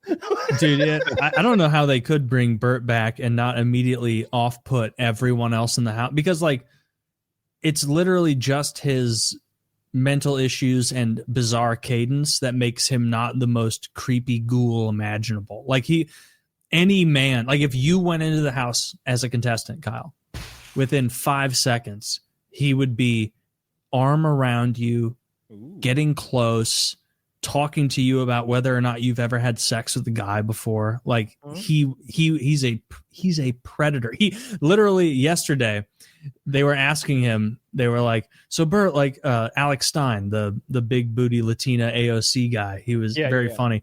And he was like, "So Burt," it's just casual conversation. He's like, "Burt, so like you're out on the town all the time?" This was after Burt admitted to fucking 300 guys. And Alex was like, so you're just out and about, like, but you don't drink or do anything like that. So like, what do you do? And Burt's like, "Yeah, something I've found is that when I am out and about with other gay men, a lot of them enjoy alcohol and drugs immensely, and I am not into alcohol or drugs. And so what I've noticed is that once they get drunk, I can convince them to do things that they would not do otherwise. And I see that as a benefit because I go out with these men and they get drunk and I do not. And that allows me to control the situation." And Alex was literally like predator shit. Alex was literally like, "Burt, That's fucked, man. Like, do you not see that, like, you're getting men drunk and having maybe sex with them when they don't want? And Burt's like, I really don't see it that way. I see them as adult men who make their own decisions, and if they decide to get drunk and whatever is a result of that is what happens. Oh, wow. Burt's a libertarian. Like, Burt he's a ghoul. He's despicable in his sexual behavior, but hilarious. And so, what am I going to do? Has he been in jail? Is he medicated? Yes. Yeah. He medicated. This is the medicated version of him. Okay. Yes. So he's taking like lithium and like antipsychotic drugs and stuff, seemingly. But it doesn't seem to be taking. Or it is taking. Like, you have no idea what non-medicated Burt would be like. That's fair. Yeah. There'd be no idea. But he kills me. He is so fucking fun. The stuff he will say just in passing, like, hey, introduce yourself to the other members of the house. And he's like, I sometimes will hurt myself sexually because it turns me on. And it's like, that's what you lead with to a new person, Burt? That you like to hurt yourself sexually to get off? And he just doesn't get it. So cool. He doesn't. Yeah, Burt rules. Big shout out to Burt. Keep having fun at the gay sex clubs, getting guys drunk. Let me ask you this, Taylor. Let me ask you this: would Burt make an interesting guest on the show? Could we have a Burt here and deal with him and have any fun of it? 60 minutes. I've thought about that. 60 seconds. Yeah, if we could do, it would be tough because conversationally, I don't know how much we could get out of it.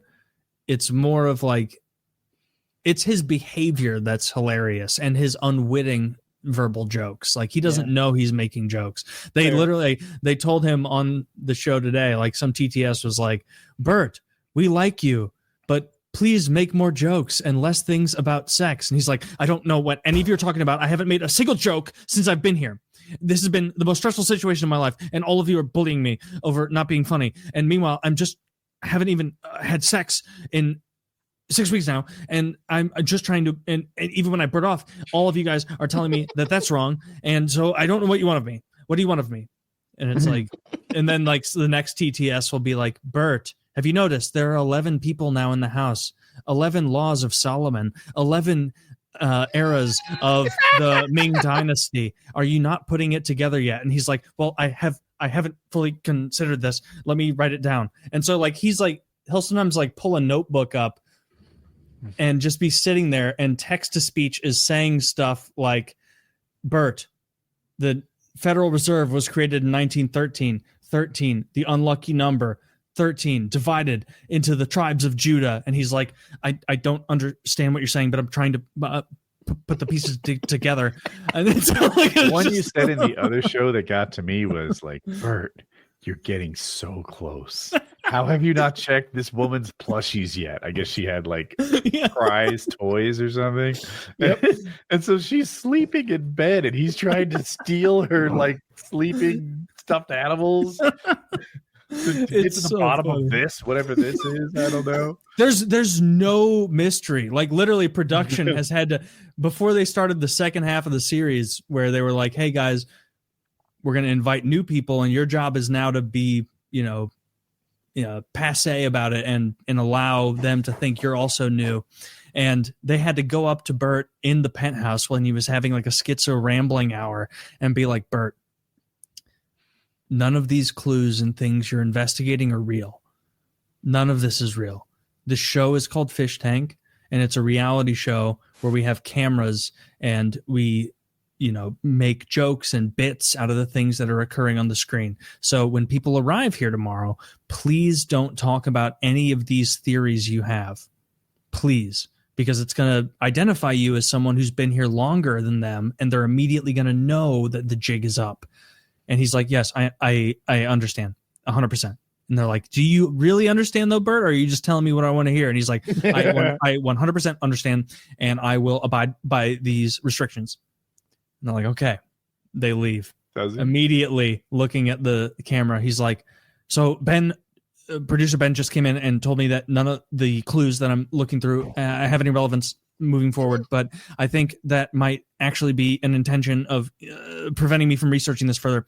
And so it's just him doing shit like that. It's so funny. Hilarious. Big shout outs to Burt, the how much black sex pest. How much more time is left? Like how long until 2 weeks? There's 2 more weeks. Yeah. And so we'll see what happens. I'm hoping for Burt. If it's not a Burt win, I'm going to be very disappointed. Like no one else has. You earn it through the content you create, and no one has earned it as much as he. It seems like has. they just choose who they want to win. So I would guess Burt's going to win. I hope so. I hope it's not that blue-haired bitch Binks because she hasn't made any content at all so far. So why are you worried about her? Why is she the threat to Burt? She was shitty to him where. She lied to Burt a few days ago and said, Burt, this new guy sexually assaulted me, or like not sexually, but like he assaulted me. And then Burt, like he sometimes spazzes out and he sees this Binks lady as someone he's been with for the past month. And so he went in there and was like, why were you assaulting Binks? That is an inappropriate thing. And I'm not okay with you behaving that way. And the other guy was like, go fuck yourself, dude. I didn't touch her. What are you talking about? Like, I didn't do anything to this girl. I don't know this blue-haired girl. None of us do. We're all new here.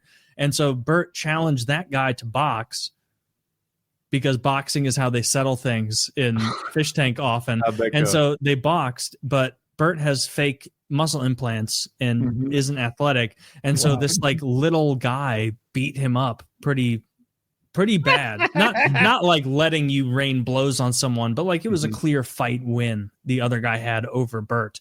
And then right after that, and the reason Burt got in the fight was to defend this perceived slight to this woman's honor. And then he goes back in the kitchen, and that same woman who goaded him to fight on her behalf then realized the tone of the TTS had changed and they wanted her to like be mean. And so she took eggs out of the fridge and started egging Burt. Just throwing eggs at him, being like, Burt, you're a fucking weirdo pervert. And Burt was like having a meltdown where he's like, I don't understand why you're upset with me. I just defended you. I attempted to defend you against someone who assaulted you. And I believe what you said. But now I'm indicating that he didn't assault you and you tricked me. And like going, like having a little bit of a serious meltdown while she's egging him. And then she was like, pour this yogurt on your head to show that you're wrong. And he was like, I don't understand why I'm doing this, but I guess if it makes you happy. And so like he's doing that. And then literally after that, like production came up and was like, Burt, let's get you rinsed off. Let's get you up to bedroom 3. We're going to chill out. Rest of the night, no text to speech. Chilling out, you're doing great. And Burt was still worried. He was like, but is this going to impact my ability to compete moving forward with the rest of the group? And they're like, no, you chill, do whatever you want. If you want something from us, you let us know. Just call out for production. If I'm production, my sense of justice is not being met here. Yeah. I want to be like, Burt, this woman did you wrong. She lied to you. She tricked you. She egged you. She's abusive to you. We settle things through boxing around.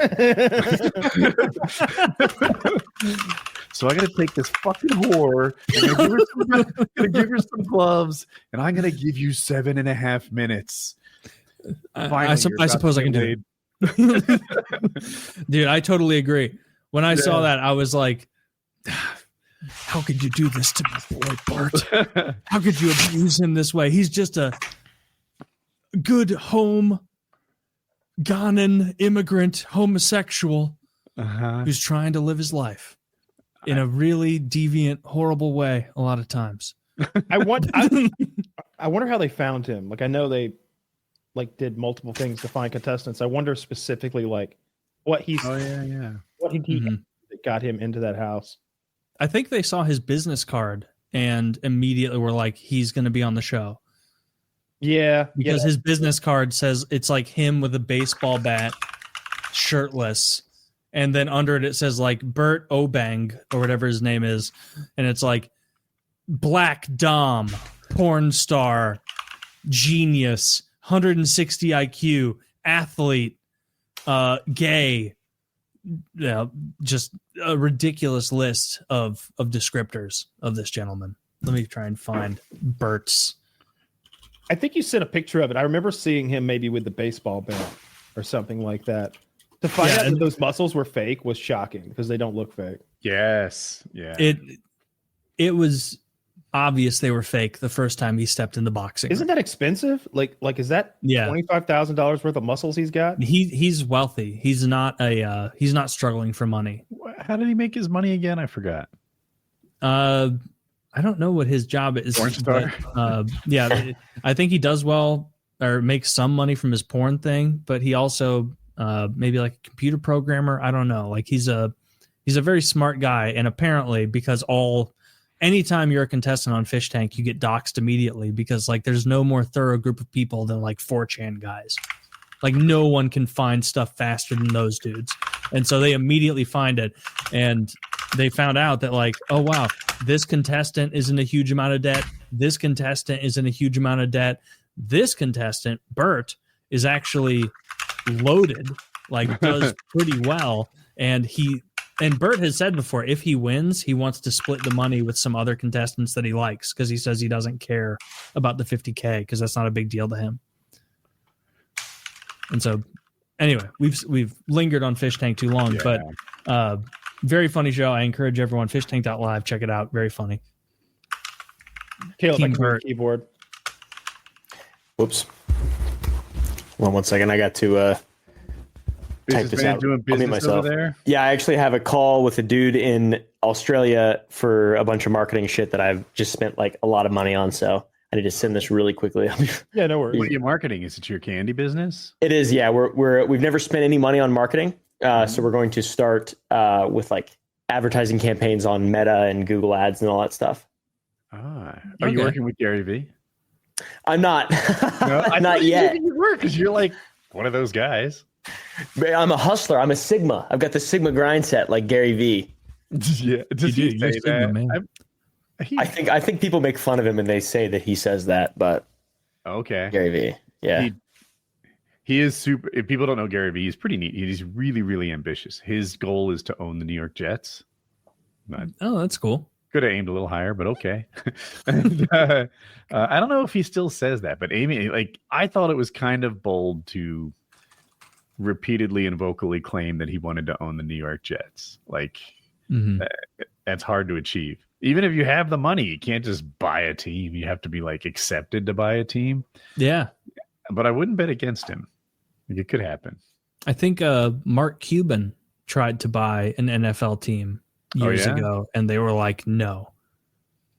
Like, I don't know. One of the better basketball owners. Here's a fun Mark Cubanism to me.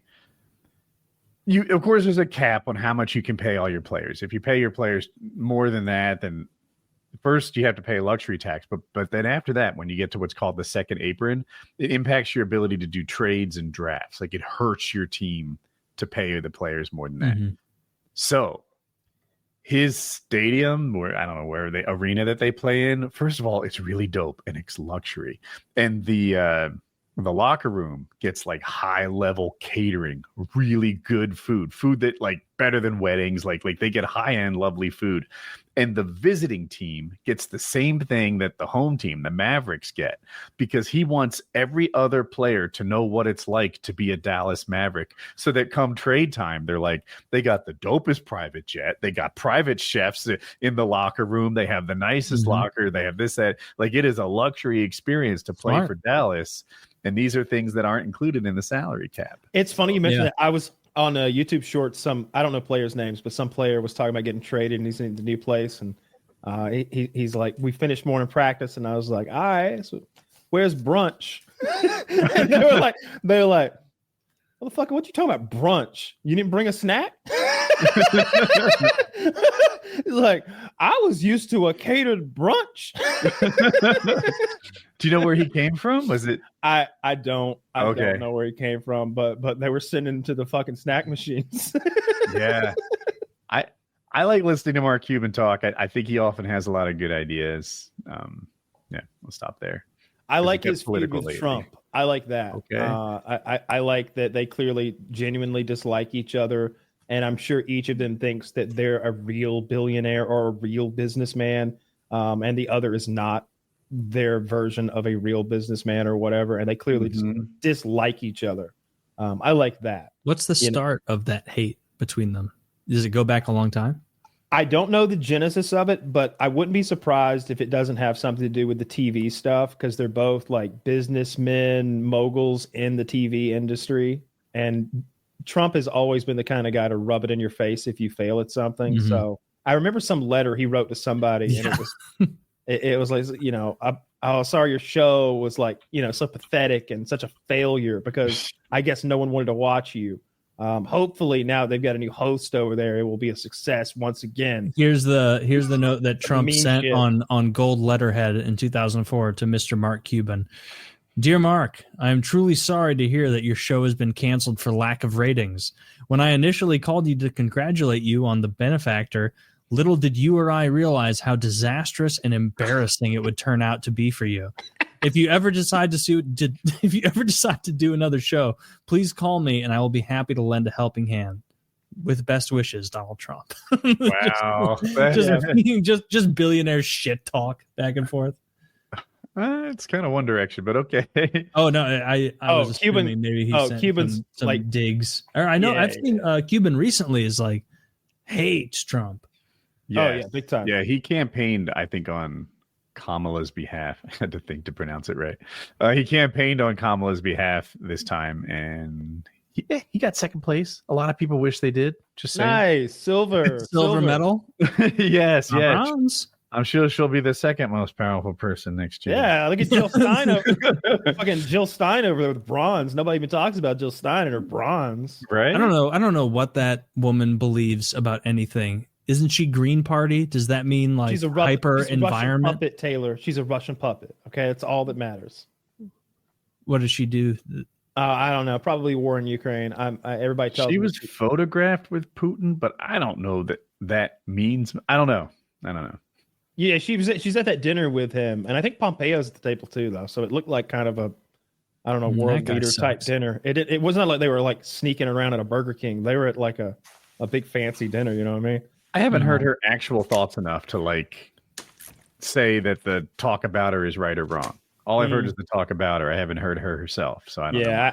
I guess I just don't care about her or what she's up to. The third party thing needs real. Donald Trump was the last chance for the third party candidacy. If something had happened during his run where he had to do his own thing, you might have had a third party that like competed and won. Maybe maybe the Trump party would have gotten second and lost to the Democrats, right? Like you could see that happening. But without somebody like on the red side, you need a big sail to fly that ship, that third party candidacy ship. So I don't know. I don't know who that is. You guys are young for Perot, but he did better than people remember. I want to say his percentage of popular vote was in the 20s. Like I think it was like 16. I think it was like 16%. The second, that's huge. It was lower. What was his party? Roast Perot. He was independent. Oh, I figured independent, but I don't. Usually those guys like have a party. It was the Party Rock party. The Party Rock. Got 2011 in 92, and I think that was his year. That's a lot. Yes, that's huge for a third party. Doesn't feel like we get anybody like that. The other time he got 8.5%, so 19% was his good one, and like you said, like that's substantial. Yeah. And he took from both contestants. Like I think that was W versus who was that? I forgot. 1992. 92 would have been Clinton. Clinton versus who? I know I said W. I messed up. Anyway, I forget. Bob Dole. I think you're right. And I don't think that Ross Perot clearly hurt one more than the other. But anyway. Yeah, it's interesting how our politics work that way. And then like you'll see stuff from European politics where it'll be like the Albanian right-wing party wins in a landslide with 31% of the vote. And it's like, how does that work? And then you look at the breakout and there's 60 parties. Mm-hmm. And so it's like, oh, okay, I guess actually 31 is a fuck ton in this system. Sometimes they don't have a winner-take-all system. And when you don't have a winner-take-all system, splitting the vote up 16 ways just makes you lose. So everyone gears. The Electoral College is clearly the best system designed by man. It might even be God made. There's a possibility of that. It's like pasteurization. Yeah, it could be divine. The Electoral College. No man could say for sure. I'm being triggered. I mean, it doesn't win. I guess it doesn't matter when you win both, though, right? Yeah, that was wild. Yeah, this time you won both. This time it was wild. Yeah, and there won't be a next time, so we're done. There will be a next time. It just might be somebody else. Might be 15, 20 years, though. I don't know. He looks spry to me. Oh, I see what you're saying. Yeah, Trump may not leave. You know, I hope they dismiss all those charges against him, because what I don't want is there to be a scenario where they're like, all right, Trump, you ready to leave the White House? Because we're waiting to lock you up. Like, don't even put that on him. I don't know if you know, they didn't dismiss him. They just delayed sentencing indefinitely. And I think they did it without prejudice, which means it can come back. But most people just think it never will. I don't know if he's going to like that. He might pardon. Well, the federal stuff, he could pardon himself. No, the pardoning himself, I'm told, is unsettled law. Like, smart people disagree.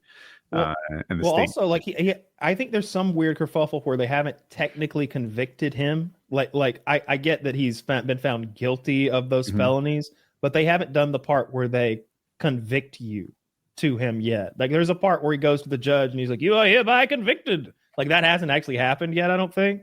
So he can't pardon himself, I don't think, and he couldn't be pardoned. Like, he couldn't at 5 minutes before he leaves office, he could be like, "I retire, Vance. You're the man. Would you?" Yes, you signed it already. Thanks. Perfect. Oh, great. I was hoping you would do this for me. Good. I don't know how all that's going to work. Pardon. So I'm just not sure.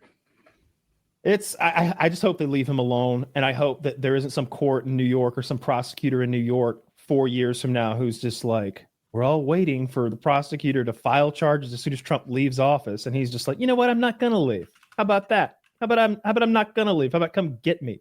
How about we got a pretty good security system here? How about that? Like, you don't want that to happen. No. Yeah. I wonder what he'll be like in 4 years. Like, I'll be in the Oval Office doing president shit if you need me. I feel like he's already declined a bit since 4 years ago, or especially 8 years ago. I agree. The way he speaks. So 4 years from now, we'll see where that goes. He'll have that Elon Musk. No, Elon's his fucking first buddy. He's going to have that. I heard him call him Elania. Elania is going to hook him up with one of those brain. Elania. Elania is going to hook him up with those brain implants. Oh, I smarten see. him right up. Or program him. Right? Suddenly he's going to think that electric cars are dope and SpaceX should be NASA. I do worry that Elon Musk is apparently part of something that's going to look for government waste while he owns a rocket company. And I'm assuming he'll be looking at NASA for any waste they might have going on. So if I work at NASA right now, it would be like if you work for Chevrolet and Henry Ford is coming over to look for some spending cuts, right? He's like, the headlights on these trucks, they're terrible. Let's do away with all the headlights on the trucks. I read that was happening, but I don't remember it being a reliable source, so I'm not gonna. I mean, he's looking for waste in government. Dude, NASA better step it up. Government agency. Yeah, NASA's making all these big promises. Where are we? Promises. Where are we at? Where's the promises? Like, we promise not to get there before 2025. Where's the telemetry data? No sooner than 2025.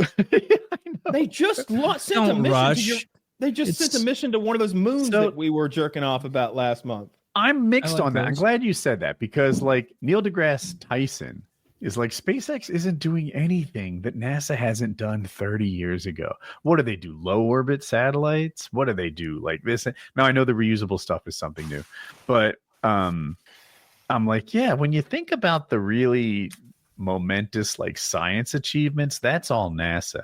Elon Musk hasn't sent probes to Mars. Elon Musk hasn't sent the Hubble or whatever, like Voyager, into deep space. Yeah. Elon Musk is going around the block space-wise. He's commercializing space travel. He's trying to. Right. Mm-hmm. Which is cool. And I sound like I'm dismissing it. I'm just saying that NASA's kind of in a different lane. So what he does is like, someone did the math the other day, and it's like 60 times cheaper to launch one of his rockets than a NASA rocket. You can launch like 60 rockets for one of his. So the idea, right, is you send your spaceship that goes to wherever up there, and piecemeal, you bring it enough fuel to fill it up. Because up until now, most people probably know this, but just in case you don't, spaceships don't have like a big tank of fuel that we're flying around in outer space with. They do these big burns all at once. And then the rest of it is coasting and using gravity and little minor corrections. But what he wants to do is send all the fuel it takes a ton of fuel to get stuff up there. He wants to, in multiple trips, bring a giant gas tank of fuel up there so you can strap it on that rocket and accelerate toward Mars for a while, actually burn toward it and get there a little bit faster. Him making it cheaper is going to make the NASA stuff work. I think the two things need to.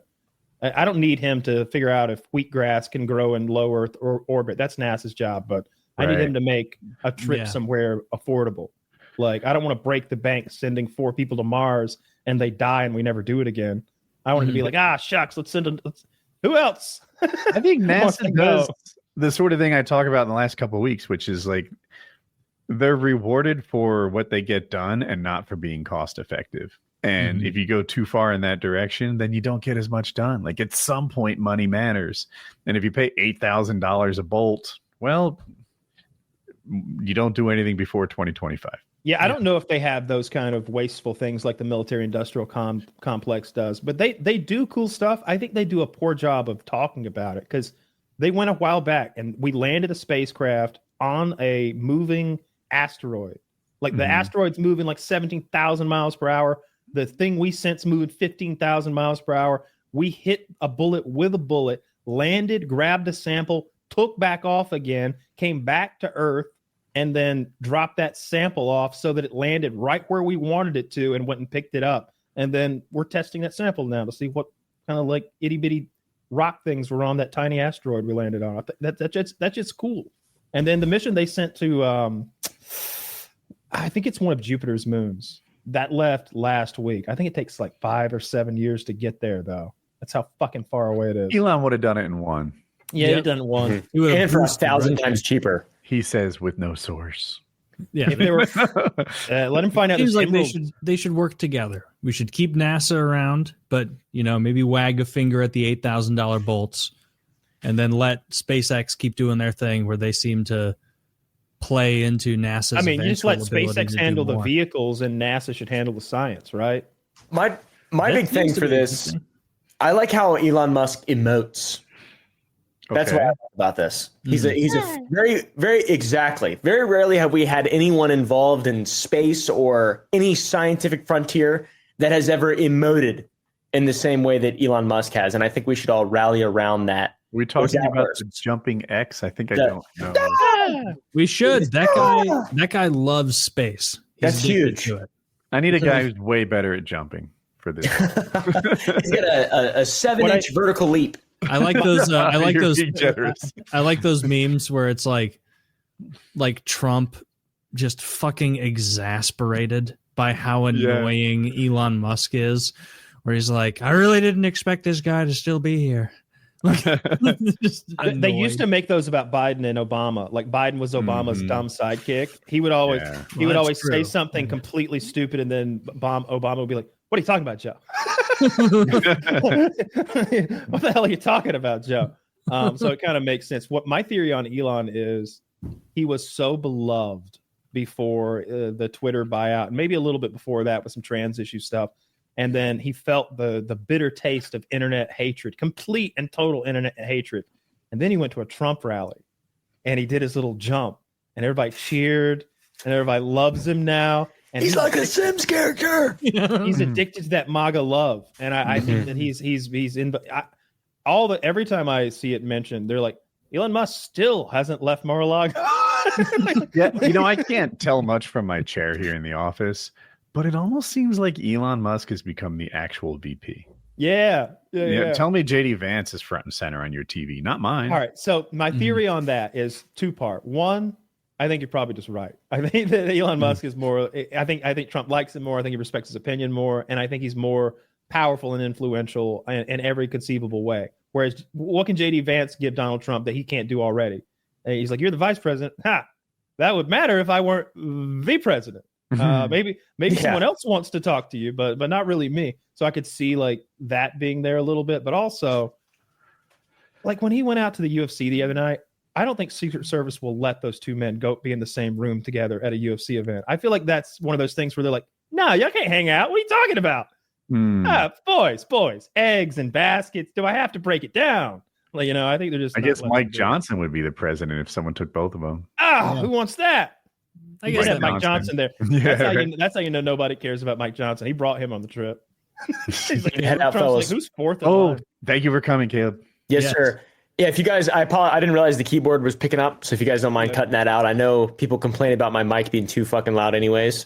So if there's any feedback, if there's any feedback, whatever, next time I can. Don't worry. Zach will meticulously remove any audio imperfections whatsoever. So the audience has no idea what you're talking about right now. Okay, yeah. No. Well, just so they know, I said it.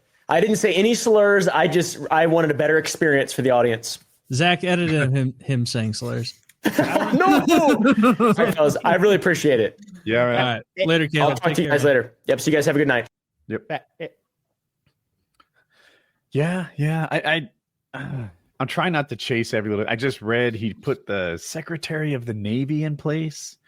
Dude donated like $1 million and has no military experience, and now he's the Secretary of the Navy. And it does he own a boat? I didn't know we had a Secretary of the Navy. Let me see if I have it. Of course, we have a Secretary of the Navy. I thought it was Secretary of Defense that handled all of that. Well, works for the Secretary of Defense, I'm sure.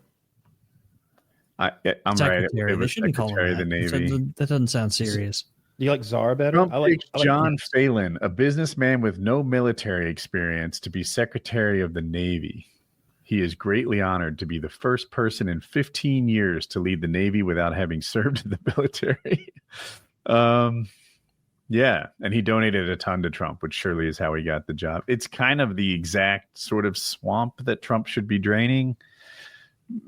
That guy looks like he knows boats to me. I took one look at him and I could tell. Like what are you going to put him in the Navy? You're going to waste his time?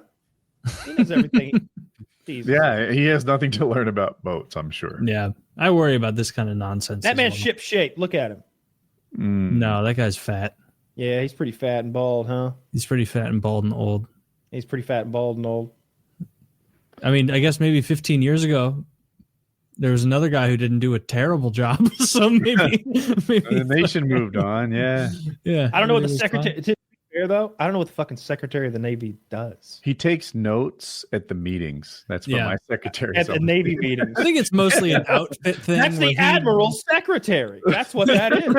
He works for Captain Crunch. Yeah. He takes minutes. I think that's his he decides how long the shorts are going to be. He's the civilian leader of the military's second largest.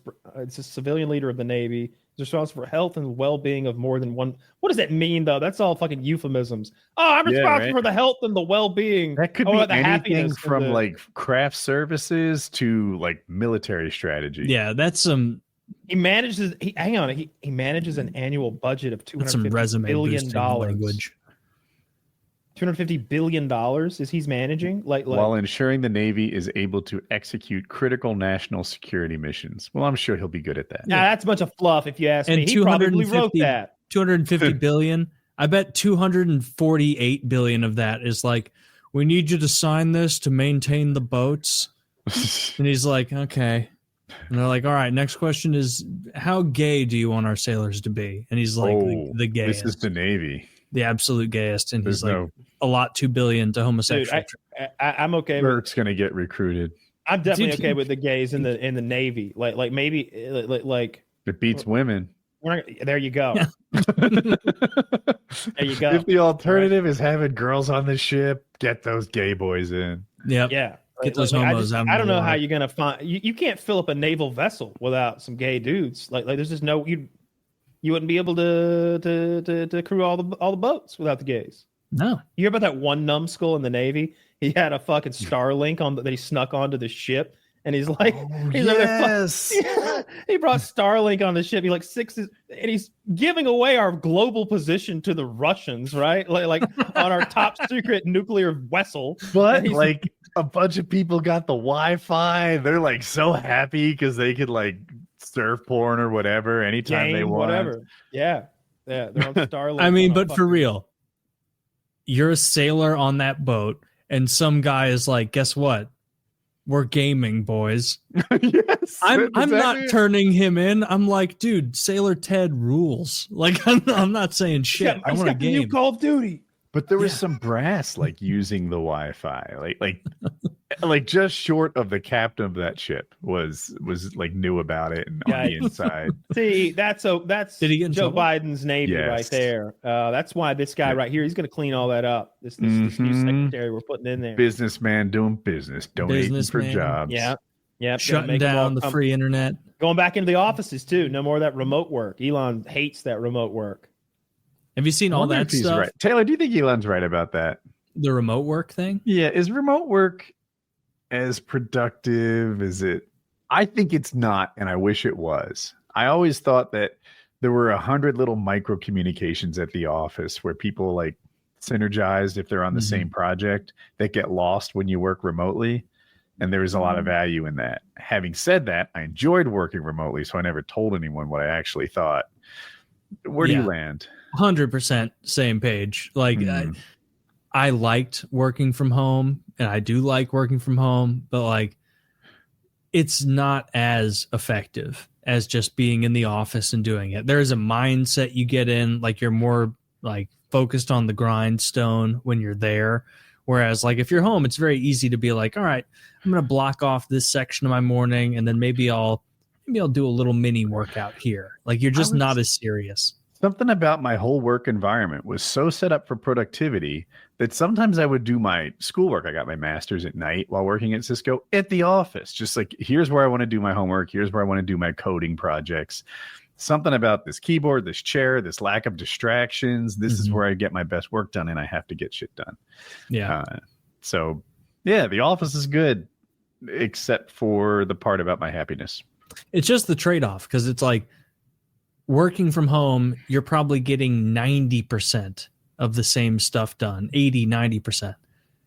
Going to the office, you're getting 100% of it, but you're also losing way more than what I think is a fair trade-off of lifetime for that 20% efficiency, where it's like, now you have to, get ready, go into the office, sit there all day. You have the commute home. Like, even if you are a bit less efficient, it's still a net benefit from a time perspective.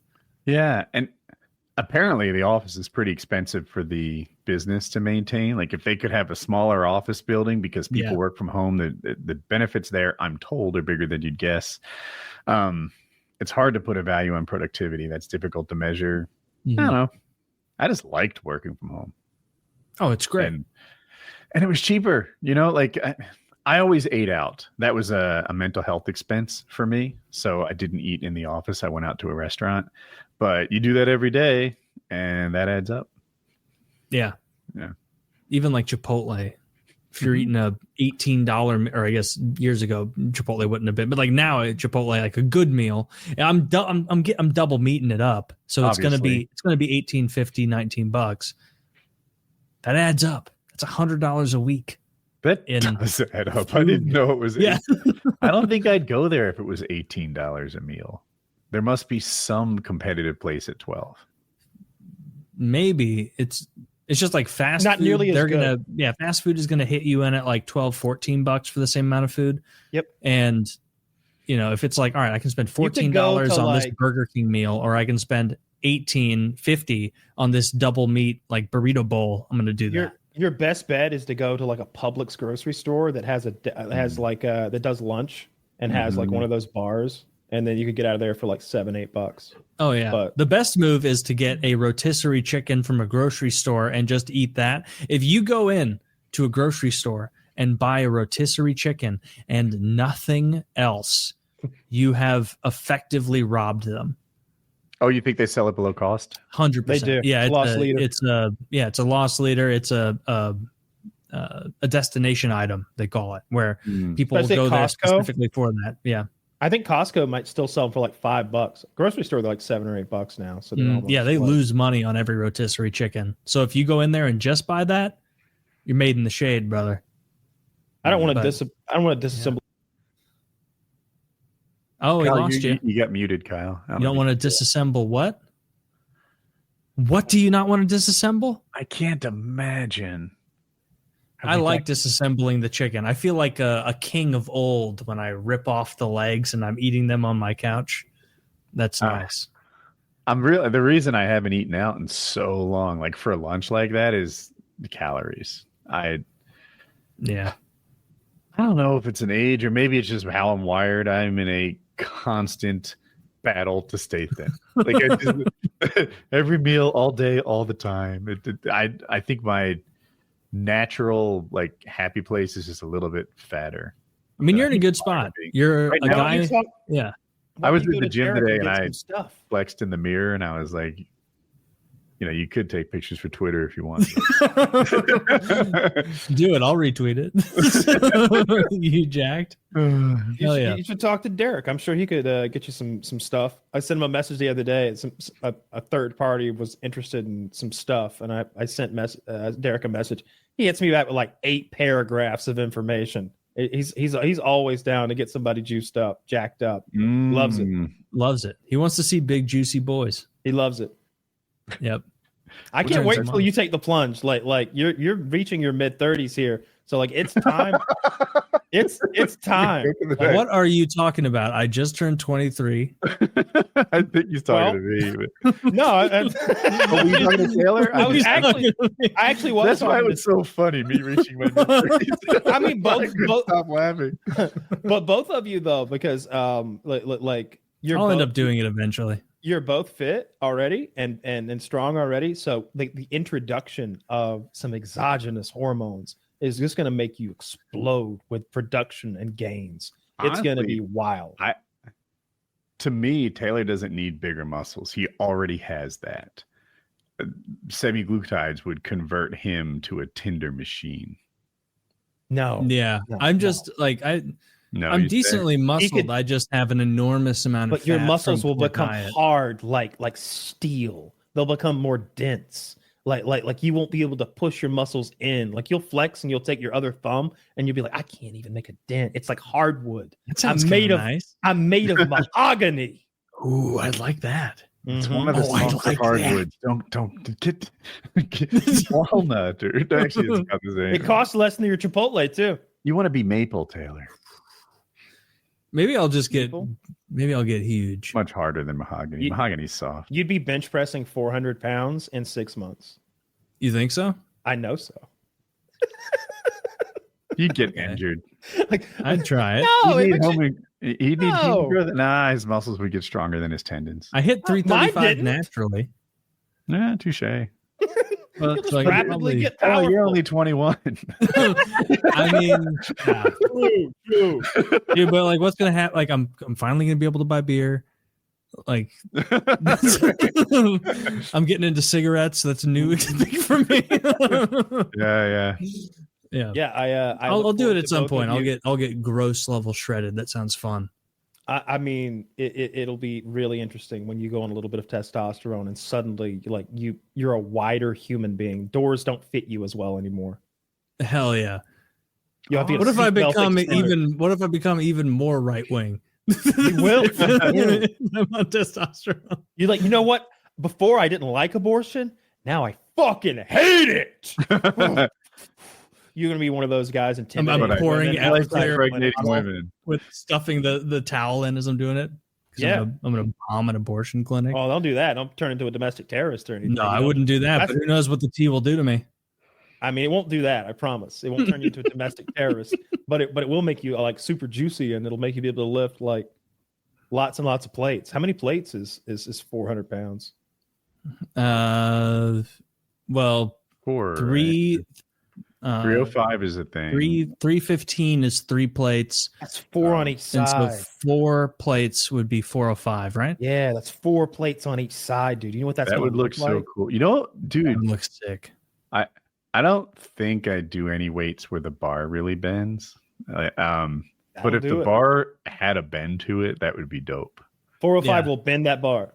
Oh yeah, 405 on a bar. You got a little bend in there for sure. As you're pressing it up, you'll watch the bar not be able to keep up and the weight bend around you. You need to start benching with a deadlift bar so it's extra flexible. a bamboo bar. I've seen those. Yeah. Those bendy bars. Those are pretty cool. Deadlift bars are bendier, and when they pull them, they start to like it helps them sort of yank it off the ground more gradually. Yeah, I think they call it like whippiness, like a whippier bar. That doesn't play a role into any of my lifts. Every bar is stiff to me. I wouldn't be surprised. Taylor, what do you bench? Is it the high twos? Do you break 3? In the past, I could do 335, 5x5. 335, 5 reps, 5 sets. That was my absolute peak. Good. And God. I was way heavier than I am now. Like that was when I was in the midst of like being fat as hell, but also being like, I'm stronger than I've ever been. I'm not totally not fit. Meanwhile, like walking uphill. Speaking of that, have you seen Can Crusher? I think Can Crusher's like continued like to lose weight. He's slowly killing over time. it, dude. And like this is the guy who was like when we first met him, he was doing dips with like I don't know 120 pounds on him or something. He's doing like 120-pound dips, and he already weighs like 250 or something. And he is just a monster of a human being. He had those pictures of him at the Renaissance Festival. Yeah, it's like, dude, you look like a barbarian. You look like a goddamn Viking or something. He's so scary. He does. He's like as broad as a doorway.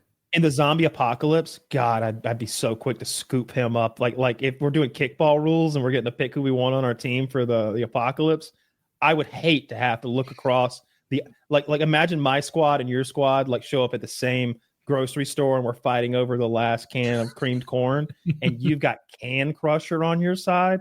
Dude, we're turning around and going somewhere else. Oh, you got to run. He looks like the kind of like big Scotsman that would have been behind Mel Gibson in Braveheart. Yeah, before that he looks charge. like he'd do that Just sport where you like man. Where you heave the stones. That the one of those Scottish. I'm going in the other direction. Yeah, I'm going to recruit a bunch of 115-pound women that can be traded for creamed corn. Can Crusher will crush you and take them. Now they are whole advice. Thank you for the women, little man. I can't win at chess.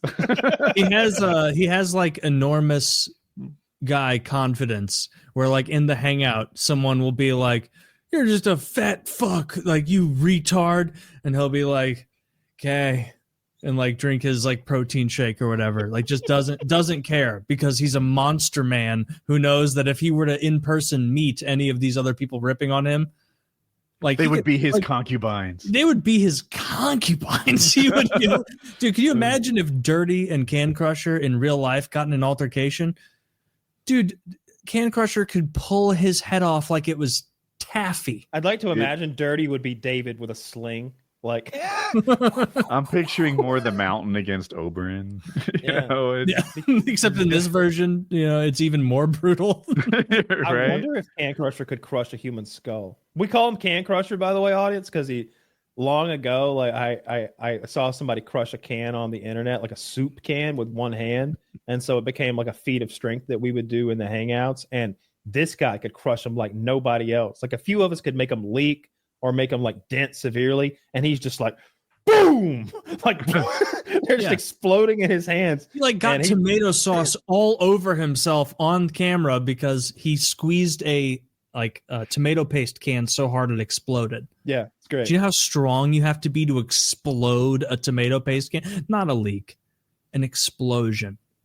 It's a crazy amount of strength. Zach's saying 1,100 pounds of pressure to crush a skull. Now, PSI's pounds of force are weird to calculate. I did see, those grip trainers you hold with one hand, you squeeze it, gets you digital readout.